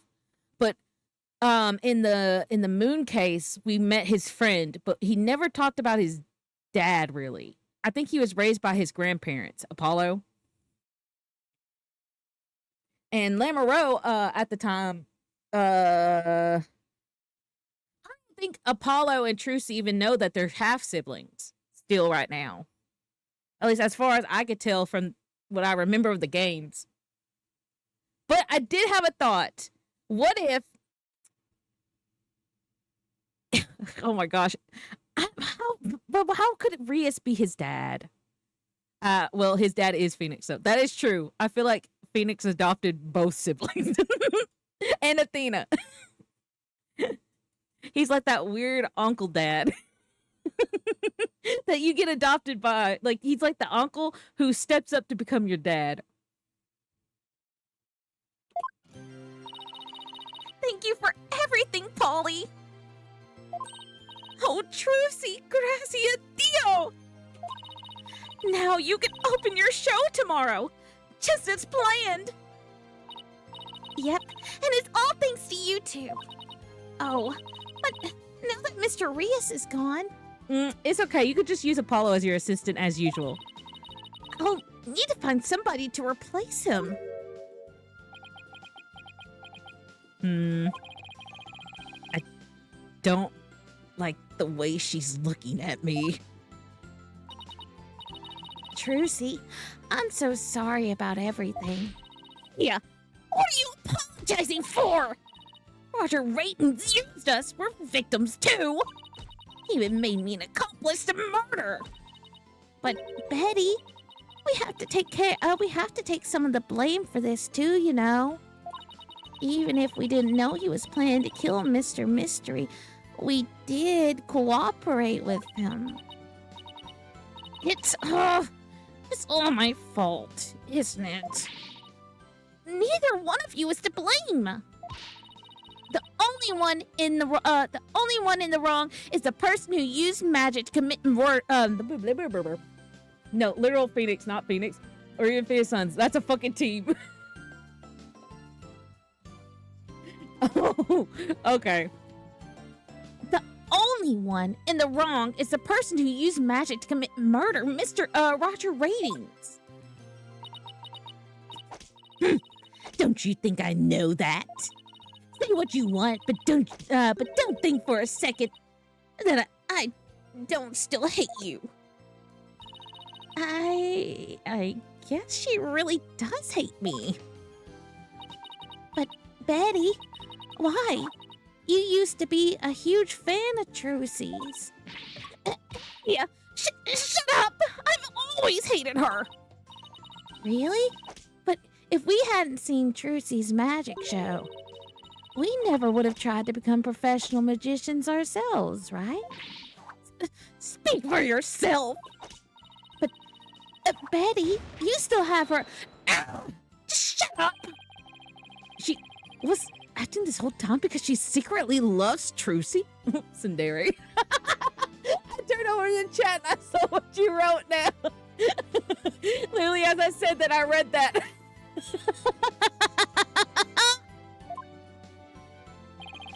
Wow, Trucy. I never knew that being the best could be so tough. Come on, Betty. We're leaving. We have to get ready for tomorrow's show.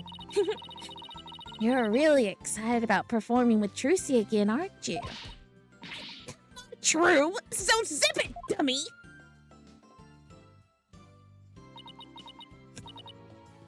Polly? Do you think I really am a naive greenhorn? Huh? Huh? No way. She's not. Aw. After all, you were completely taken in by my magic, were you not? If not for that lawyer over there, you would have been on your way to prison as we speak. You're right. I didn't see through your tricks. You see? So in the end, True Gramarye was defeated by the great Mr. Riz.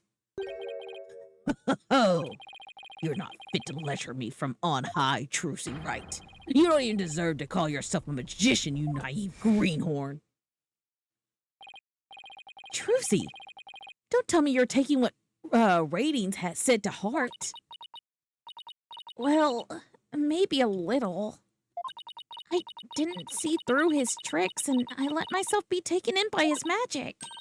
I can't trust myself anymore. Maybe he was right to call me a greenhorn.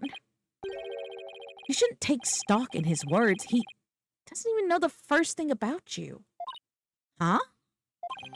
You're a wonderful Gramarye magician. You should be proud of yourself. Thank you, Apollo, but what makes you say that? I know you're a wonderful Gramarye magician because of this. Take that! My grandfather's notebook? The Gramarye Creed. A true entertainer always keeps a smile on their face. When you performed your magic trick in court today, you showed the world your dedication to your troop's creed. Even through all the jeering, you kept a smile on your face and won the crowd over. You are everything Manaphy could have hoped for in an heir. You are a great magician, Trucy. A great magician? Me? You really are. And that's why you don't have to worry about what ratings said. Oh, Polly, thank you. Still, I couldn't have done it without you. I would have lost my nerve, and if I had been up there, if I had been alone up there. But I was able to keep on smiling because of you. Aw, me? I remembered what you said to me in the detention center. After all, you're sure you swapped the swords, right? Yes, I remember doing it. Then I just know it wasn't your fault, Trucy. But how can you say that? We don't have any proof it wasn't me. I mean, I know you're a great lawyer, Polly, but I believe in you, Trucy. And I believe in your skills as a professional magician. So I'm going to prove your innocence. Don't worry. You're going to be fine. I said that a little aggressive. your words were what kept me going. Aw, Apollo, thank you from the bottom of my heart. Now I can be everything I was meant to be. Trucy's real smile is the best. I'm so glad I could help make that happen. Emma? I'm really sorry, Trucy, for everything. But why? Well, I wasn't able to convince. She's chewing on the snackaroos. Sodomy. Sod my day. Sod my D. So how did y'all pronounce it again? Hold it, wait. I'm getting too close to a word I don't want to pronounce. Samadi. Samadi. I like the essay version. Prosecutor Sonamadi, what a good person you are. And if I had to testify against you too. You have nothing to apologize for. You were just doing your job. You're too kind. Oh, I don't know about that. Huh. Is something wrong, Emma? Oh. Prosecutor Samadi, what are you doing here? Samadi. Samahi. Yeah, maybe Samahi is much better. Detective Sky. Yes? I require your forensic expertise in order to close this case. Come, let us go. Wait, Prosecutor Samahit. The trial is over, Mr. Justice. You and I are strangers once more, with no further need to interact. Strangers? Have you really forgotten all about me? What? What? Who? Apollo? What the fuck? Yeah, are you just gonna drop like some random connection we had no idea about? What?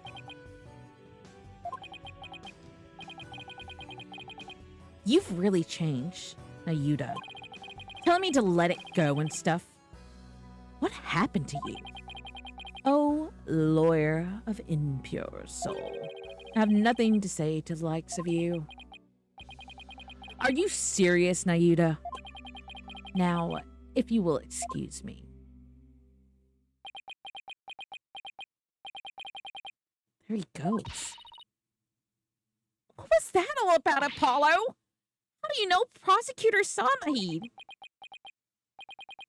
Let's just say we're old acquaintances. Okay, listen, you can't. Guess we'll never know. Shit. Childhood boyfriend. Well, now he has to compete with Gavin. Acquaintances? It seemed like something more than that. Is he like Apollo's Edgeworth? I thought Gavin was Apollo's Edgeworth. Oh shit, I didn't read. Yeah, well.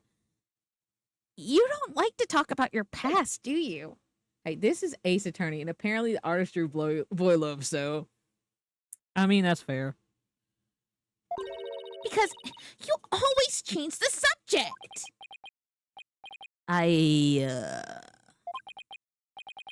Guess I'll have to talk about it some. You can't cut me off! This is the biggest secret I've been wanting to know, Apollo. This is worse than Blueprints. I finished that game just to figure out what happened to Simon's mom. You can't blue ball me. Listen, you can't lure blue ball me. You tell me. I've been playing for 3 games to know about your past. You can't do this. You can't do this to me. Apollo's like my favorite character. No, you gotta tell me his past now. I played for 3 games to find his past out. Oh, man. Come on, let's forget about the past and celebrate Trucy's future. Nope. No, you can't do this. Oh, you can't do this. Sure, if you say so. No, I say no. Man. Hey, it's Mr. Wright. Put him on speakerphone, Apollo. This is the part where you go, Trucy got guilty. What's up, Mr. Wright? Apollo, how's Trucy? What happened at the trial? Did you get a not guilty verdict? Mr. Wright, slow down. Everything's fine. Trucy's in jail. Daddy, I'm okay now. She was found not guilty in a very dramatic turnabout. Plus, we saved the office. It was a great victory for Apollo. Ugh. That's a load off of my mind. I can't thank you enough, Apollo. Now, I know I can trust you to hold down the fort anytime. But me? Really? Yes, you. You're a real full-fledged lawyer now, in my eyes. A full-fledged lawyer? I still can't wrap my mind around it. Thank goodness you were there to take care of everything. And thank you, Apollo. No need to go that far, boss. Especially not in front of everyone. Aww. Oh, and by the way, I won't be able to make it to tomorrow's show, so I was hoping you could go. You'll do that for me, won't you? Of course, I wouldn't miss it for the world. Damn, that was quick.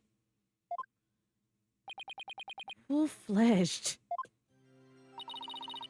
So, Daddy asked you to come to tomorrow's show, huh? As my assistant, right? No, he asked me to go cheer you on. Okay, then. I'll be sure to give you the best in the house, Polly. Best seat in the house? I really appreciate the thought, but... Good. Then it's settled. Huh? He's gonna be the assistant. He's going to be the assistant. Or he's gonna be on the catwalk. Objection! I should have known.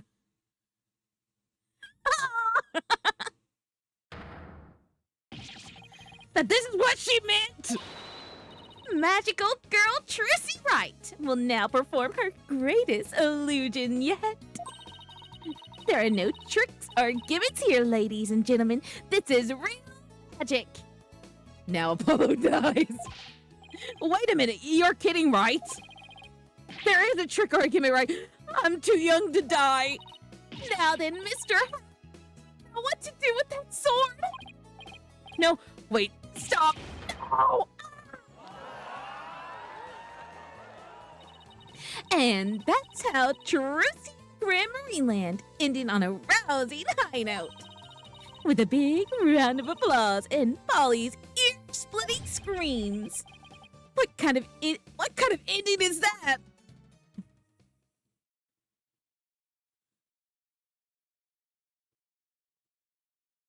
Yay!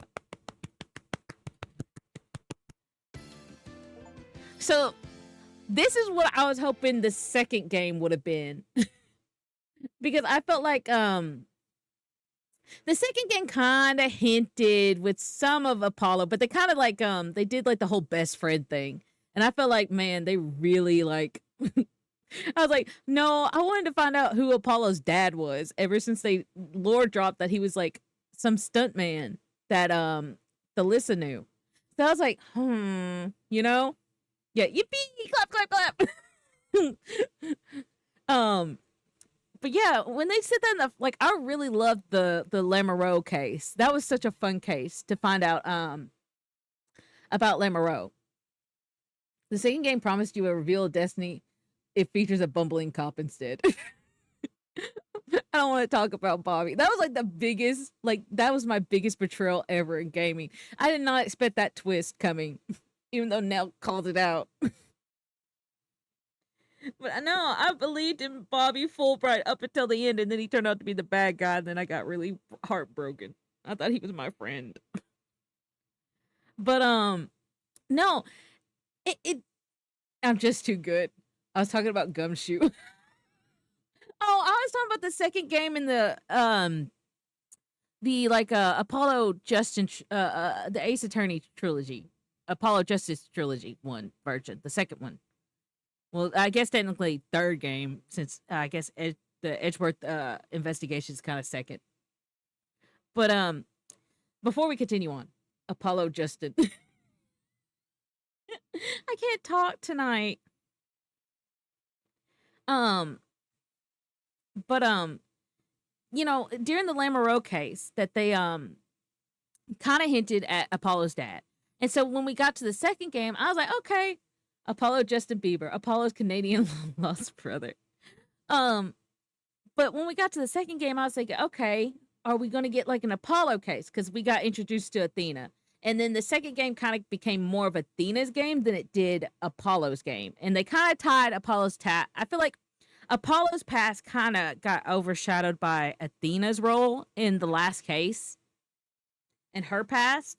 So I'm glad that the third game, I'm kind of glad that the third game's going to kind of hint at Apollo's past. Going to be like a covering of Apollo's past, it looks like. Or they're going to like, once again, kind of like bait me a bit and then pull the old switcheroo, and then I'm going to get really mad. I can't explain it. Ever since they hinted at that lore, I'm like, I want to know who Apollo's dad is. And I want to know like the whole Lamoureux and like being Apollo's mom, like how Apollo came to be. So I'm glad to see that. I've realized that sometimes the big thing for some games, like especially Blueprints, is if they get me a good enough lore with parents, like we're like parent mysteries, that I'm gonna get a little bit of a hyperfixation on that, and be really like, okay, I need to see that one thing complete, you know. Oh, are we balding? Okay, turn off the bald. Yeah, I'll even turn my hat back on. Put the hair on. But I did the whole thing in Blueprints, and that's why Blueprints felt like such a kind of like a letdown when I got done with all of it. Is that I just wanted to know what happened to Simon's mom, which you can figure out, but I wanted like a cutscene type of, kind of like a cutscene, kind of like to put like the ending on it. You know, it didn't have to be anything too grand. It could have been ambiguous, but I kind of wish that there was something that felt like a resolution. And I never felt like we got that for like Simon and his mom. So I'm excited for this, for like the next couple of trials. I believe we're gonna get Maya, aren't we? I hope we get Maya. Are we finally gonna see Maya again? Please. Please, please let me see Maya. The Rite of Turnabout. Ooh. Wakey, wakey, 201. Got some more questions. Sound the alarm! Prisoner 201's escaped! Maya the war criminal. No, with Dad's back on the streets, things will be on the up and up for us. Keep your voice down. You want that rebel hunter to find us or something? Come on, we're small fries compared to... Huh?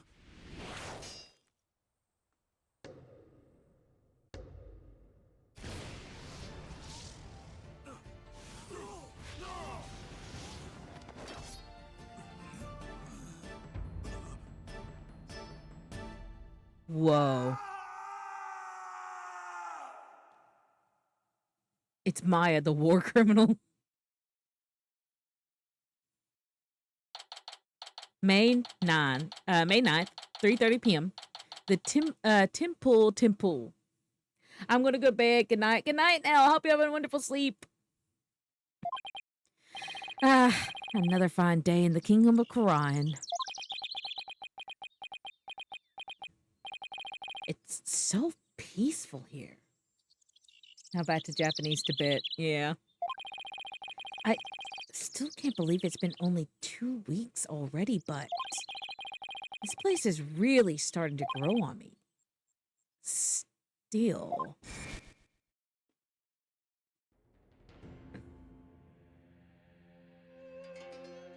Please don't make me do a pained voice.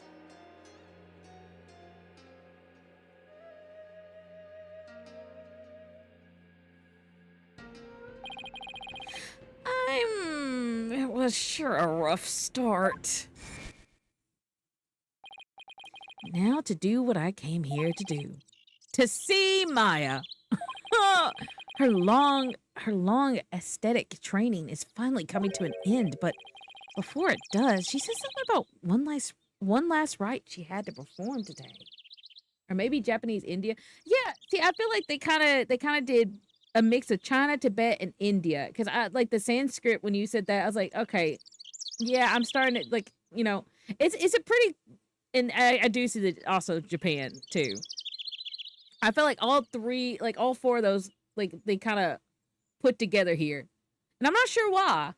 That's the thing. I'm a little confused why. I mean, the only thing is like I'm confused about is like what did they add to Japan? Because it takes place in Japan.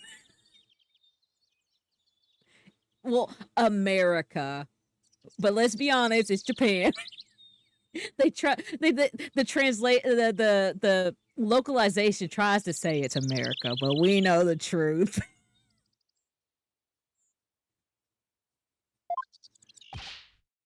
Mr. Right. Ah, there he is. What voice did I give him? Hap Pakura. Parika. I can't remember how they said that. That's an interesting note about the setting choice. The writers thought that offering... Oh, shit. My stream elements. Thought that there was no one equal left in Japan America, so they had to bring the rights to another country. Yeah. I kind of like it, though, that they, you know... Kind of like the idea that they were going for. Paprika. Hey, Albie. Paprika. Oh, you've mastered the traditional greeting of Karen. Koran. I don't know about that. I guess still all that practicing is Happy-Rocky. Thank you. Happy-Rocky. Thank you. I knew that we said it last stream, maybe the one before last, like during the first case, but we haven't been back. So it's been at least like maybe 2 weeks since I heard it last. Kurain. Yeah, Kurain. I'm just saying it fast. Kurain. I'm just saying it fast. Happy Rocky. I don't know about that, but I guess all that practicing is paying off. Have you gotten used to life at the temple? I'm grateful they're letting me stay here, but the mornings start a little too early for me. Oh, I misheard then. No, I'm just speaking too fast. I think that's... I think I mentioned this in chat, but they used to have like kindergartners where I like in my school systems do reading tests and stuff and other tests, and whenever we had to do those tests, they would have us do a reading test, and I would like try to go as fast as I could, and I think that got me in the bad habit of speaking fast. I speak fast. Like, even sometimes my boss is like, slow it down. And then, like, sometimes even like, my family says I talk fast. And I think other chatters have like mentioned that I speak fast. I'm grateful they're letting me stay here, but the mornings start a little too early for me. Yeah, well, morning prayers do begin at dawn. After all, you can never pray too much. Daily devotion is important here in Quran. Quran. Hats off to you guys. I don't know how you do it. And today's a special day, full of even more prayer than usual. There's nothing better in the world than being able to pray your heart's content. I can think of a few things. Now, Lynn, cool kids speak fast. Almost everyone I've talked to says I speak way too fast. Oh, I want to have the fast speaking club. I can think of a few things I rather do. So, what makes today so special anyway? You mean you don't know? Today's the purification rite. It's only performed once a year. That means I'm too cool. Okay, do you talk so fast that you end up slowing down your words to the point where, like, you speak super slow? Hell yeah. Because if you're too cool, that's what I'm thinking. You speak so fast, your words end up coming out too slow, and then somehow it ends up like creating like a sonic booms. That's what Maya must have been talking about on the phone yesterday. Yeah, my lecturers even commented on it. They said my brain is slower than my mouth. Yeah, I get like that too. I wonder what her role in it is. So, what exactly is Maya going to be doing for the purification rite? What? He didn't tell you?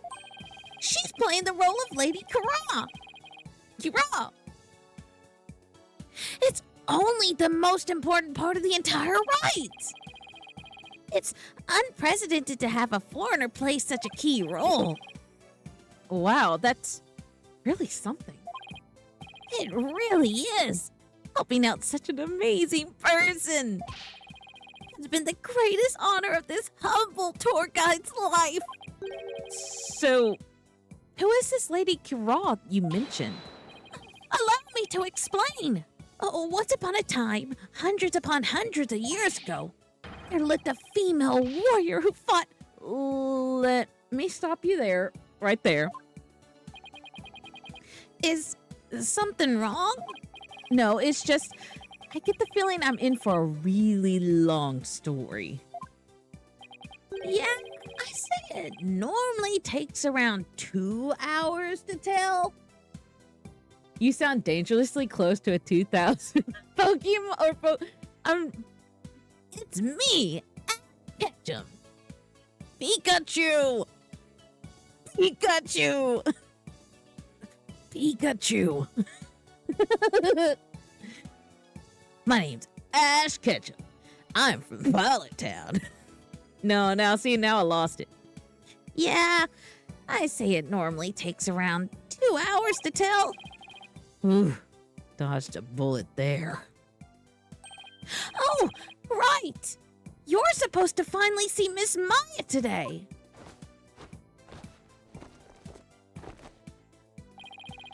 The story can wait then. In the meantime, you can read up on the right with this. An English guidebook? Where did you dig this up from? I found it just locked in the temple library. I figured no one's using it, so I borrowed it. Huh? Hey, this book belongs to Maya. See, there's her name on the back.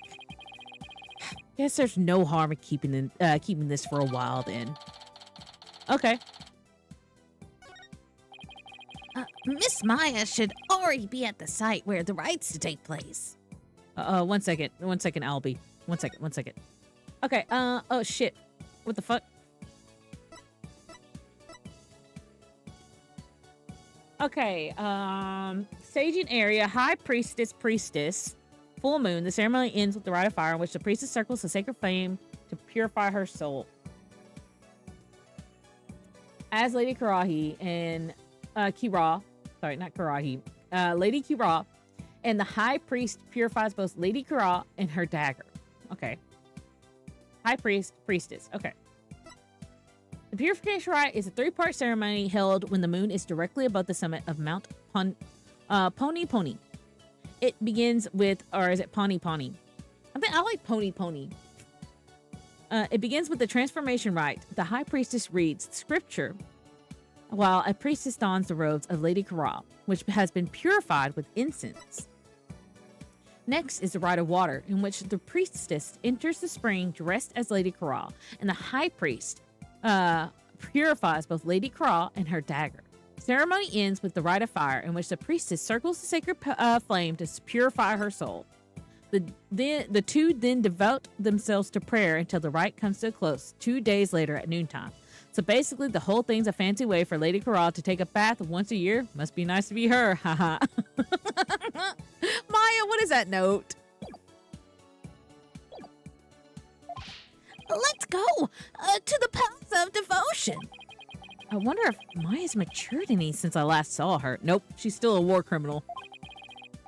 It's on a mountaintop, so it might be a little cold, though. I think I can handle it. Phoenix, nah, Phoenix, no. You already fell in a frozen lake before. I think you might need to bundle up.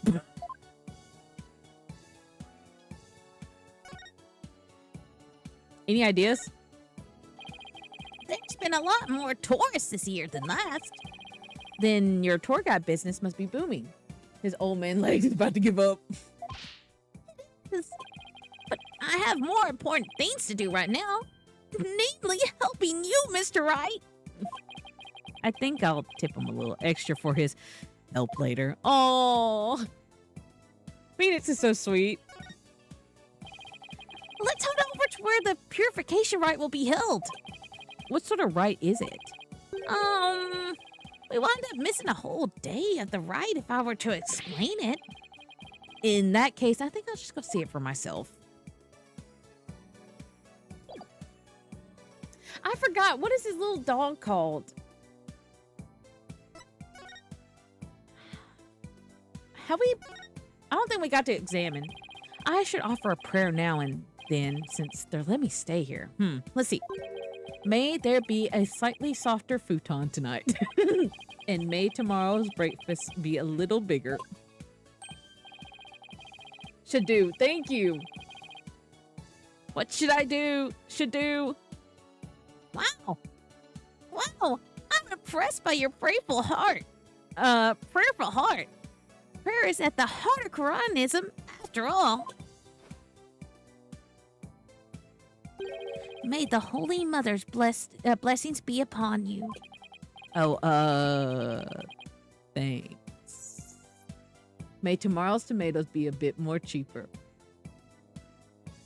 May tomorrow's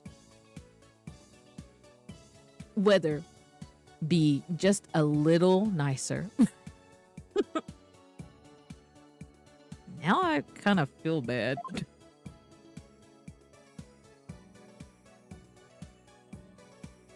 Ooh. This is a really gorgeous spring. You have an excellent eye for beauty, sir. This is the guiding waters, the centerpiece of our temple tour. It's a sacred pathway for the people's matama, so don't ever wade into it. Why? What would happen if I did? I don't think we should be talking about this. Just don't go in it, okay? What's the worst that could happen? But we're okay for now, right? As long as we stay out of the water. Let's see. Ooh. Yeah, we didn't get to examine anything in the first case. What are those buildings over there? Those are training halls. Monks continuously undergo rigorous training there day in and day out. You could try it for a day if you like. They do really interesting stuff like meditating while standing on their heads. That's really okay, Albie. Thanks.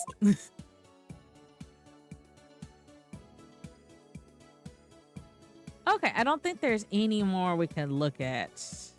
Nah, okay. Thank you, Phoenix. No, I wanted to go back. Let's move. Oh, wait. Present. Wow. Oh, what a beautiful badge. It's the attorney badge we used in my country. But it kind of looks like a sunflower to me. Yep, and I'm pretty sure there's even a reason for it. Please do explain, Mr. Wright. Maybe next time. I should have known he asked me to explain. Phoenix don't know.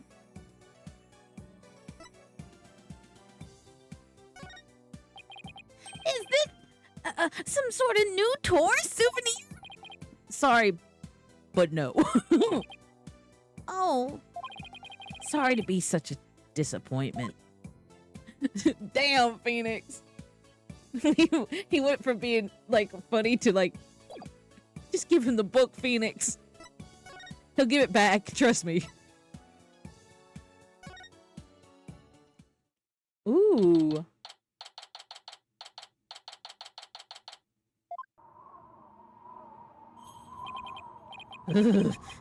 It's so cold. It's like the air itself is made of ice.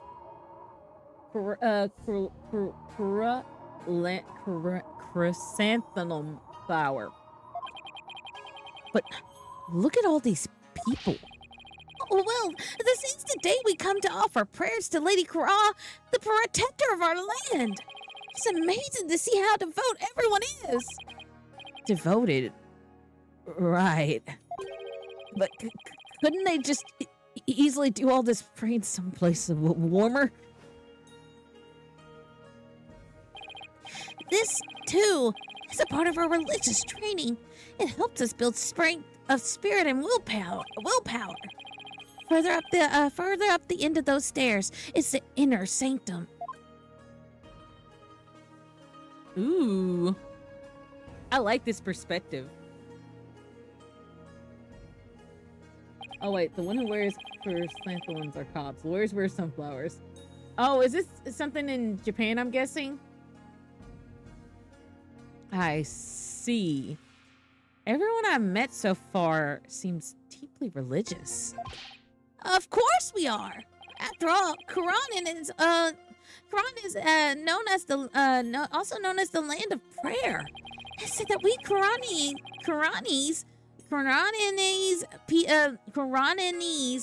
spend an average of 15 hours a day in prayer. What? 15? From the moment we wake to the moment we fall asleep, our hearts are always in prayer. You see all the square flags around here? They're known as prayer flags. They contain the prayers of our people.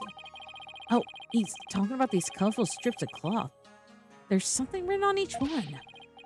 Such piety is the glory of our people, and I'm afraid that story's gonna have to wait for another time, Hobby.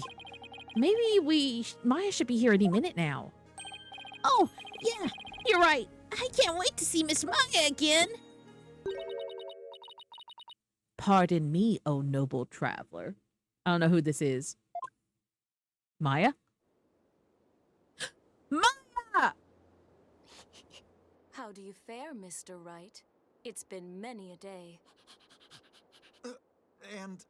Who might you be?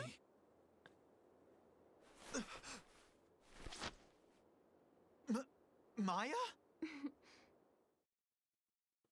Maya! Miss Maya, happy How do you, okay, you put it in chat for me. Happy Rocky. Happy Rocky.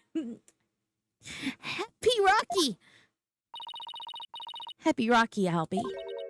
And you, Mr. Wright. May the Holy Mother guide you on your journey. Oh, thanks. Long time no see, Nick. Well, did I surprise you with my act? Yeah, you could say that again. This is Maya Fey. She's a spirit medium from Quran.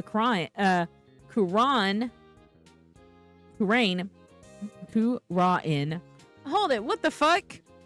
Qura'in village.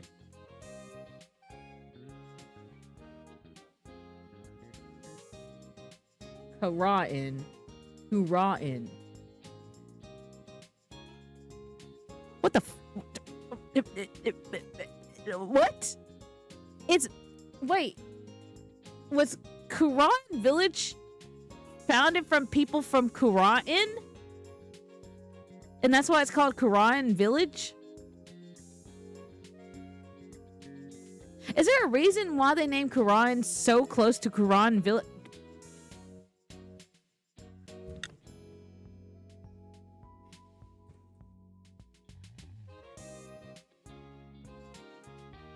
Are you telling me Maya's is Maya?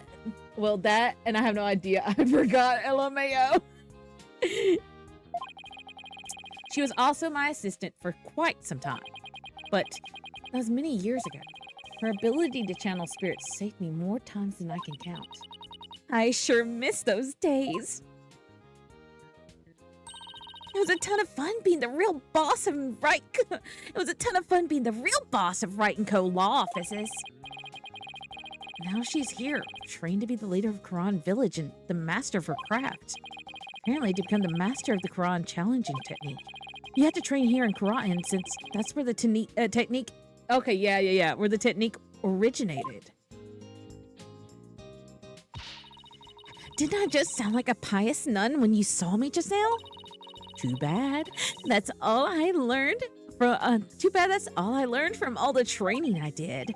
Ha ha ha. You haven't changed a bit, Maya. Huh? And what's that supposed to mean? She looks a little more mature on the outside, but on the inside, she's still the same old Maya. I'm actually kind of glad for that. I'm so glad we get to see Maya again. Maya, before we talked, I need to examine stuff. Wow. No one's moved a muscle. Those people will stay in that position and pray for 2 days straight, Mr. Wright. 2 days straight? Glad I'm not them. And I get to be Lady Kara. Maya, don't be rude. You're not supposed to brag how you flunked your lessons. You just hang in there, Nick. It's only 2 days after all. I don't recall signing up for this part of the tour. You know what they say? When in Rome. You know what they say. When in Rome. Now I understand the saying, there's no place like home. He's already fed up with her. Albie said these are called prayer flags, and the prayers written on them are carried throughout the kingdom by the wind.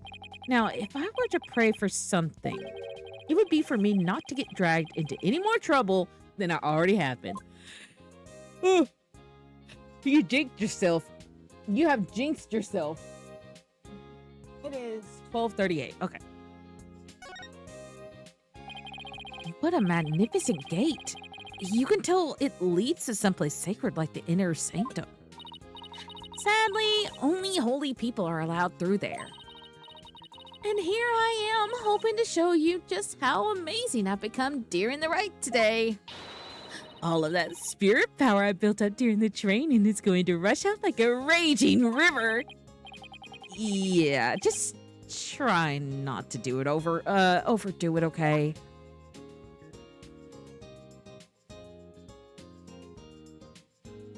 Anything else we can look at? Okay, now let's talk to Maya. I'm so glad. Maya! I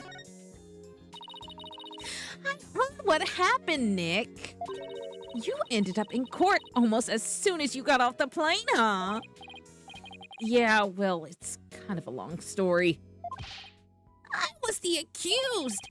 But you should have seen Mr. Wright in action. He was amazing.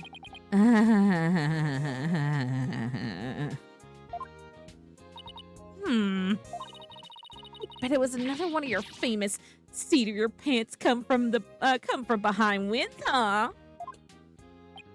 Well, I was almost found guilty any number of times. Okay, so it wasn't my finest hour, so sue me. You haven't changed a bit either, Nick. Ouch, it definitely sings more when it's coming from her. So I guess you finished the bulk of your training, bulk of the training needed to become a master, right? Oh, you mean the special meditation course for increasing spiritual power? Yep, I've completed the full 2 years. I can finally go home.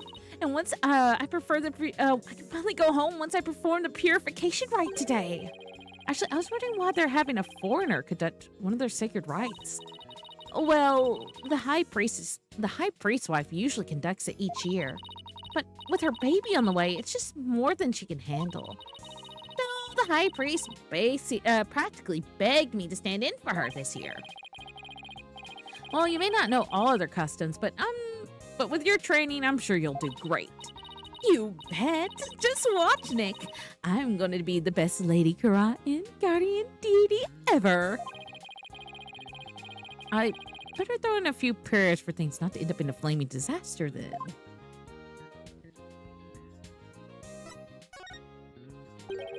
So, about that Guardian Deity you'll be portraying today, what exactly are we talking about here? Well, first of all, Lady Kara isn't a deity in the way we think of them back home. She's a real person who fought to establish the kingdom of Quran a long, long time ago. Well, she actually existed. And now the kingdom's people worship her as a guardian deity. They believe she appears to protect the kingdom whenever it's in danger. cloaked in the sacred robe. She's a champion of justice who defeats the kingdom's enemies. That sounds like something you'd be into. I know, right? Who wouldn't want to be a kick in the butt warrior who takes on evil with a wicked dagger? Right. Whatever floats your boat. Still, Lady Kara must be popular deity for all these people. For these people are here for her. Yep. But there's more to it than just her popularity this year. There's more? I can't remember how to... It's hard to differentiate Trucy and Maya's voice for me. And now Athena's. So, why is this rite attracting such a large crowd this year? Oh yeah, how old is Maya now? Maybe I can make her deeper voice. 9. She's 28? Oh. Yeah, no, Maya, you're getting a deep voice. So why is this rite attracting such a large crowd this year? Because there's actual sightings, you know, the real deal. Allow me to explain.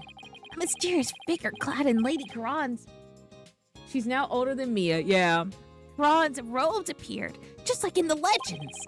And she began capturing the members of the Defiant Dragons left, right, and left. You're kidding, right?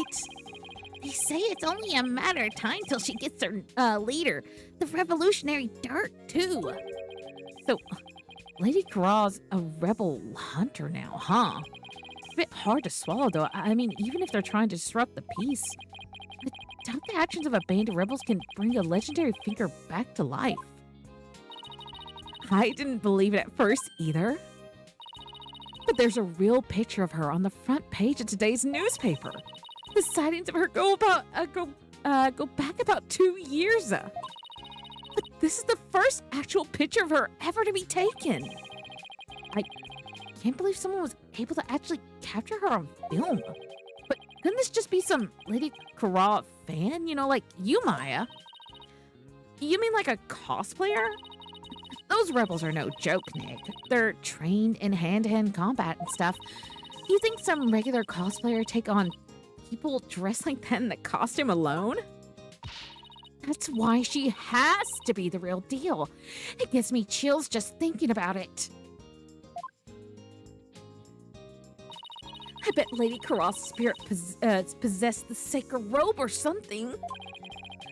A spirit possessing a piece of clothing? Maybe you should cut back on all those action superhero shows, Maya. Yeah. What's that supposed to mean? You're just jealous that I'm still young at heart. I've got a real office to run now, so gotta keep it real, right? Hold it. I've got a real office to run now, so I gotta keep it real, right? I don't know who you're talking about, but that's definitely not me. You've really lost your edge since I last saw you. Those spikes of yours have grown really dull. There's even one that's drooping. Can we leave my hair out of this? Anyways, I swear Lady Kara's people have been spotting the real deal. Besides, it's just so much more fun to believe it's true, you know. I can't believe you really buy all that. Although, I wonder who's under that robe. But, Mr. Wright, she's the talk of the town. She even gave me this great new food idea. It's gonna be like a soul bun, but based on Lady Kara, I'm calling it the Kara bun. Talk about a Kara business strategy. Come on, Maya, just admit it. It's you running around dressed as Lady Kara already.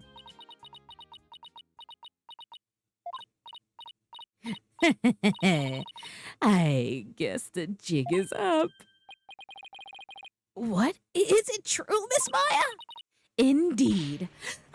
It is I, Lady Kara. After hundreds of years, I have returned in this lovely lady's body. What? only a minion of the Defiant Dragons could see through my disguise. Now feel the rough bow, lawyer. Hi-ya! Ow! Mr. Right! Just kidding. I mean, come on. I may be dressed as Lady Crawl for the right today, but there's no way I could ever beat up one of those rebel types. I don't know, that was a pretty good solid left hook she just threw. Oh, you were just trying to be funny. You had me really going there for a second. No one could be that naive, right? Well, I hope you enjoyed playing superhero at the right today. Oh, when you put it that way, I'm even more hyped about it than I was before. Ooh. Oh, I hear the sound of the High Priest's footsteps. I better get going. His footsteps. During the rite, he wears these really big bells on his ankles. That way I know he's coming. Pretty handy, right? Well, see you later. I doubt they're actually meant to be a stop slacking warning system for you, Maya. Miss Maya's always so bright and cheerful. Yeah, I'm glad to see she hasn't changed. As in, at all. I wonder if this means her training's all been for naught. I hope not. It's Acolyte Zealot. Acolyte Zealot? Look, he's the one praying in the red and saffron robe. Abbot in me. Abbot in me. He's a disciple of the High Priestess Abbot in me.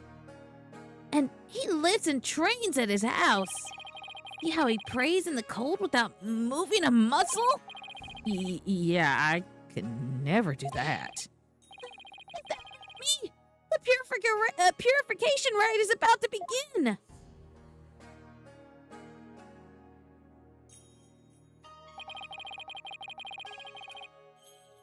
So that's the sacred robe Maya will be wearing during the rite.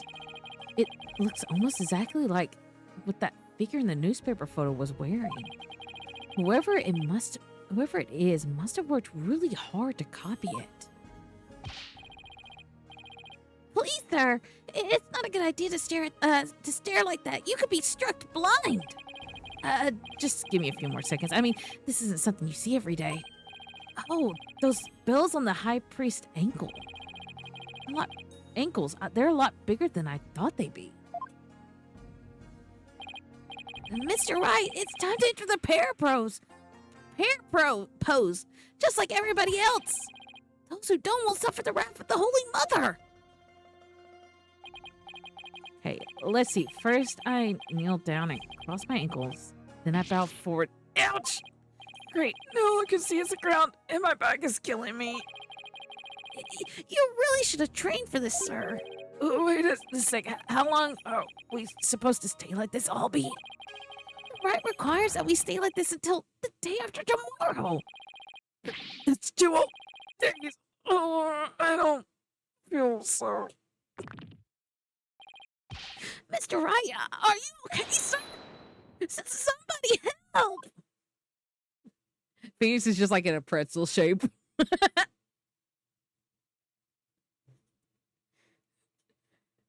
Mr. Wright, you have to get up. Oh, this looks cool. Ouch, my aching. Albie? Where are we?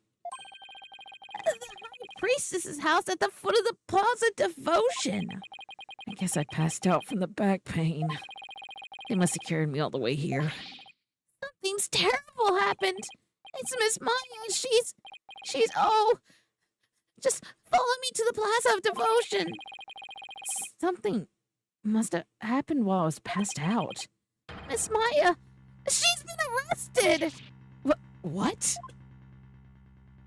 He tapped out for like 30 seconds. She's already in jail. 30 seconds. Maya's already in jail. May 10th, 8 a.m. Plaza Devotion.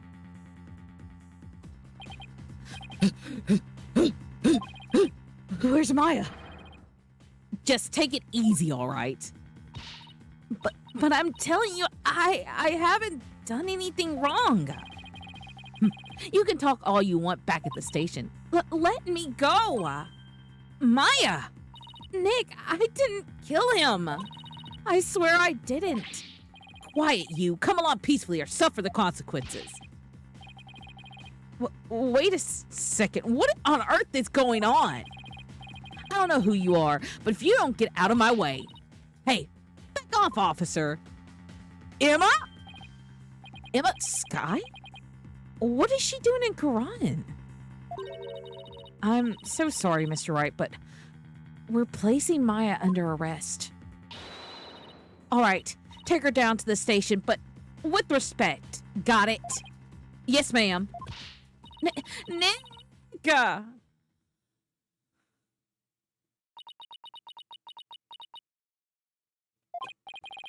So, what are you doing in Quran, Emma? It's a long story. Anyway, what are you doing in Quran, Mr. Wright? Same here, it's a long story, but we can get caught up later. Right now, I need to know what happened. Maya's, well, under arrest for the murder of the high priest. Wait, the high priest was murdered? What happened? What happened, Emma? Please, tell me everything you can.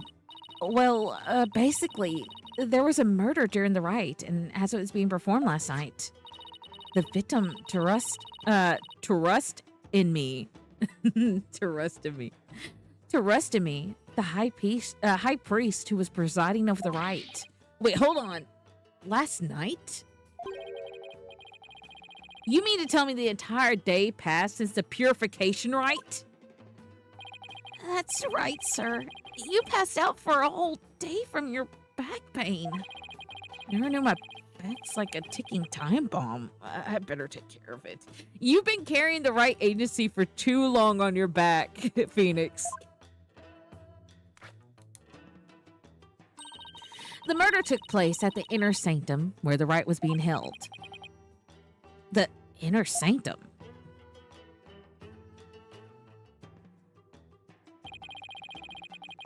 It's the place where the spirit of Lady Kara is enshrined. It's through the gate over there and up the top of the mountain just beyond the stairs. Just, the stairs beyond. Yeah, I think that's what he said. Oh, so that's why everyone's offering their prayers in that direction. Abbott and me and Miss Maya went up to the inner sanctum to begin. Oh, that's Albie. Abbott and me and Miss Maya went up to the inner sanctum to begin the rite. Just after they finished the prayer, you fainted in the middle of. So, who do you think killed the high priest? Unfortunately, Maya is our sole suspect right now. During the rite, the inner sanctum was off limits to the general public. So then, only the high priest and Maya could have been there when the murder occurred. Right. Plus, the inner sanctum's on the side of a very steep mountain. The only way up there is the stairway that starts here at the Plaza of a Devotion. So that's why she's been arrested. Also, the crime scene was only discovered after Maya came down alone. She's the one who told the worshippers in the plaza that the high priest was dead. And she made a police statement to that effect. So she was the first one to discover the body. Well, that definitely doesn't help. It makes it even less likely that someone else was there at the crime scene. Mr. Wright, sir. Are you going to defend Miss Maya? Yes, of course. There's no way she killed anyone. Yeah, I don't believe it either. She's been framed. But this is really something else, huh, Mr. Wright? I mean, what if you have to take on that horrible court again? Aw.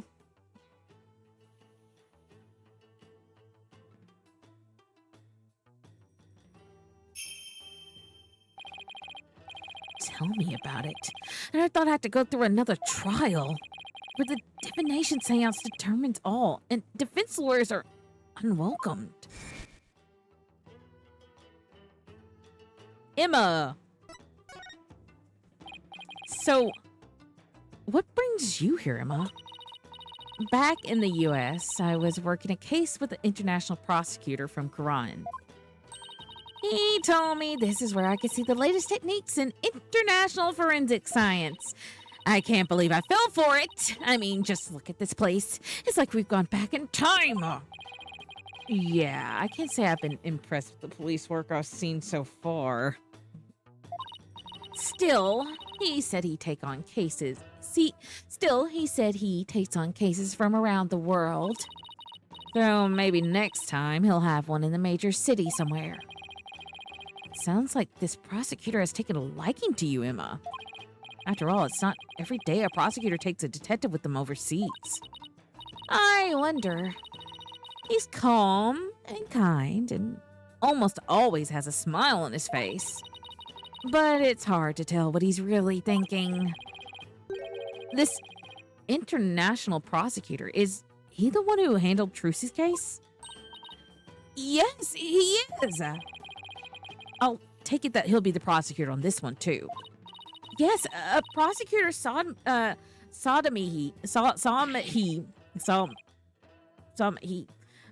Prosecutor Samahid Polkuna. You know him, Albie? Of course. Everyone in Quran does. He's highly revered individual, both as a prosecutor and a monk. If you go against Prosecutor Sanmahi, you'll incur the Holy Mother's wrath. But it's my job as a lawyer. Oh, right. Sorry. Just great. Prosecutor is also a revered monk in a deeply religious country. This trial is shaping up to be even more uniquely Quranese than the last. I'm not sure I should be saying this, but... Oh, shit. I'm not sure I should be saying this, but he is a formidable opponent. Yeah, I heard Apollo had a really tough time, so I better give everything I got. Anyway, I'm glad you're here, Emma. They treat lawyers like criminals here. Come to think of it, Prosecutor Sanmahi mentioned something to that effect. I'm not sure how much I can help, but I'll do what I can. Really? Are you sure? Are you sure you aren't going to get in trouble for helping the enemy? Ugh. He did come down on me pretty hard when I tried to help Trucy in that last trial. Let's just say I'll help where I can. Thanks, but don't go getting yourself in trouble on my account, okay? Prosecutor Samahi sounds pretty strict.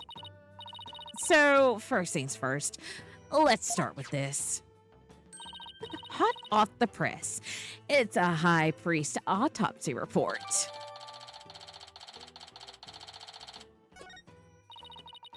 The victim bled to death from a deep stab wound to the abdomen. The murder weapon is believed to be the Lady Quran's Warbad dagger. It's used during rites, however, the dagger is yet to be found. Lady Quran's dagger, huh? I think Maya mentioned something about a dagger. Who wouldn't want to be a kick-butt warrior who takes on evil with a wicked dagger? Right, whatever floats your boat. And isn't that rebel hunter posing as Lady Quran also armed with a dagger? Of course, hers must be a replica, right? Would it be okay for me to go and take a look at the crime scene, Emma? The police have already wrapped up their investigation, but The location itself is off limits due to the general public, so I'm not sure. Emma, please, I'm begging you. Just like the police, I need access. If I'm going to mount a viable defense. All right then, leave it to me. I'll explain the situation to Prosecutor Samahi and the police later. Thanks, Emma. You have quite the climb ahead of you, so be sure to watch your step. Good morning. Hi, young lord. Welcome back. I'm actually probably going to have to end here because it's 1 a.m. for me. You came back right as I was about to end stream for me. All right. I'm going to save here. I think this is a good stopping point. Because I think we're about to move on. Yeah, understandable. But thank you for coming back, though, young lord. I hope you had a good sleep. Do I have anybody to raid? No. I do not have anybody to raid. Sounds good. Thank you for the stream, Lynn. Thank y'all for joining me, Mr. Blob. Wait, you're not coming with me? Oh, no. I'm not climbing up there again. No way. Is it really that bad? I wonder if my back can handle it. Phoenix's back could not handle it. Hold on, I just wanted to see what they would say. That's a better stopping point. But anyway, thank y'all for joining me. I will see y'all Saturday, most likely to finish Chance of Sinar. And then we'll continue on. Thank you for the hydrate in the head pat, Mr. Bob. We will continue. Thanks for the stream. Thank you for popping in a couple of times, young lord, when you could. Tuesday, we're going to continue Hollow Knight. I hope everyone has a wonderful day or night. Same. I hope everybody has a wonderful night. I'm going to send y'all off into the ether of the void of the abyss of night and or morning, the beautiful daylight of morning. And I will see y'all Saturday. Good night, everybody. I hope you have a wonderful, wonderful, wonderful, wonderful Friday / start to your weekend. And I will see y'all later. Good night, everybody, and bye-bye.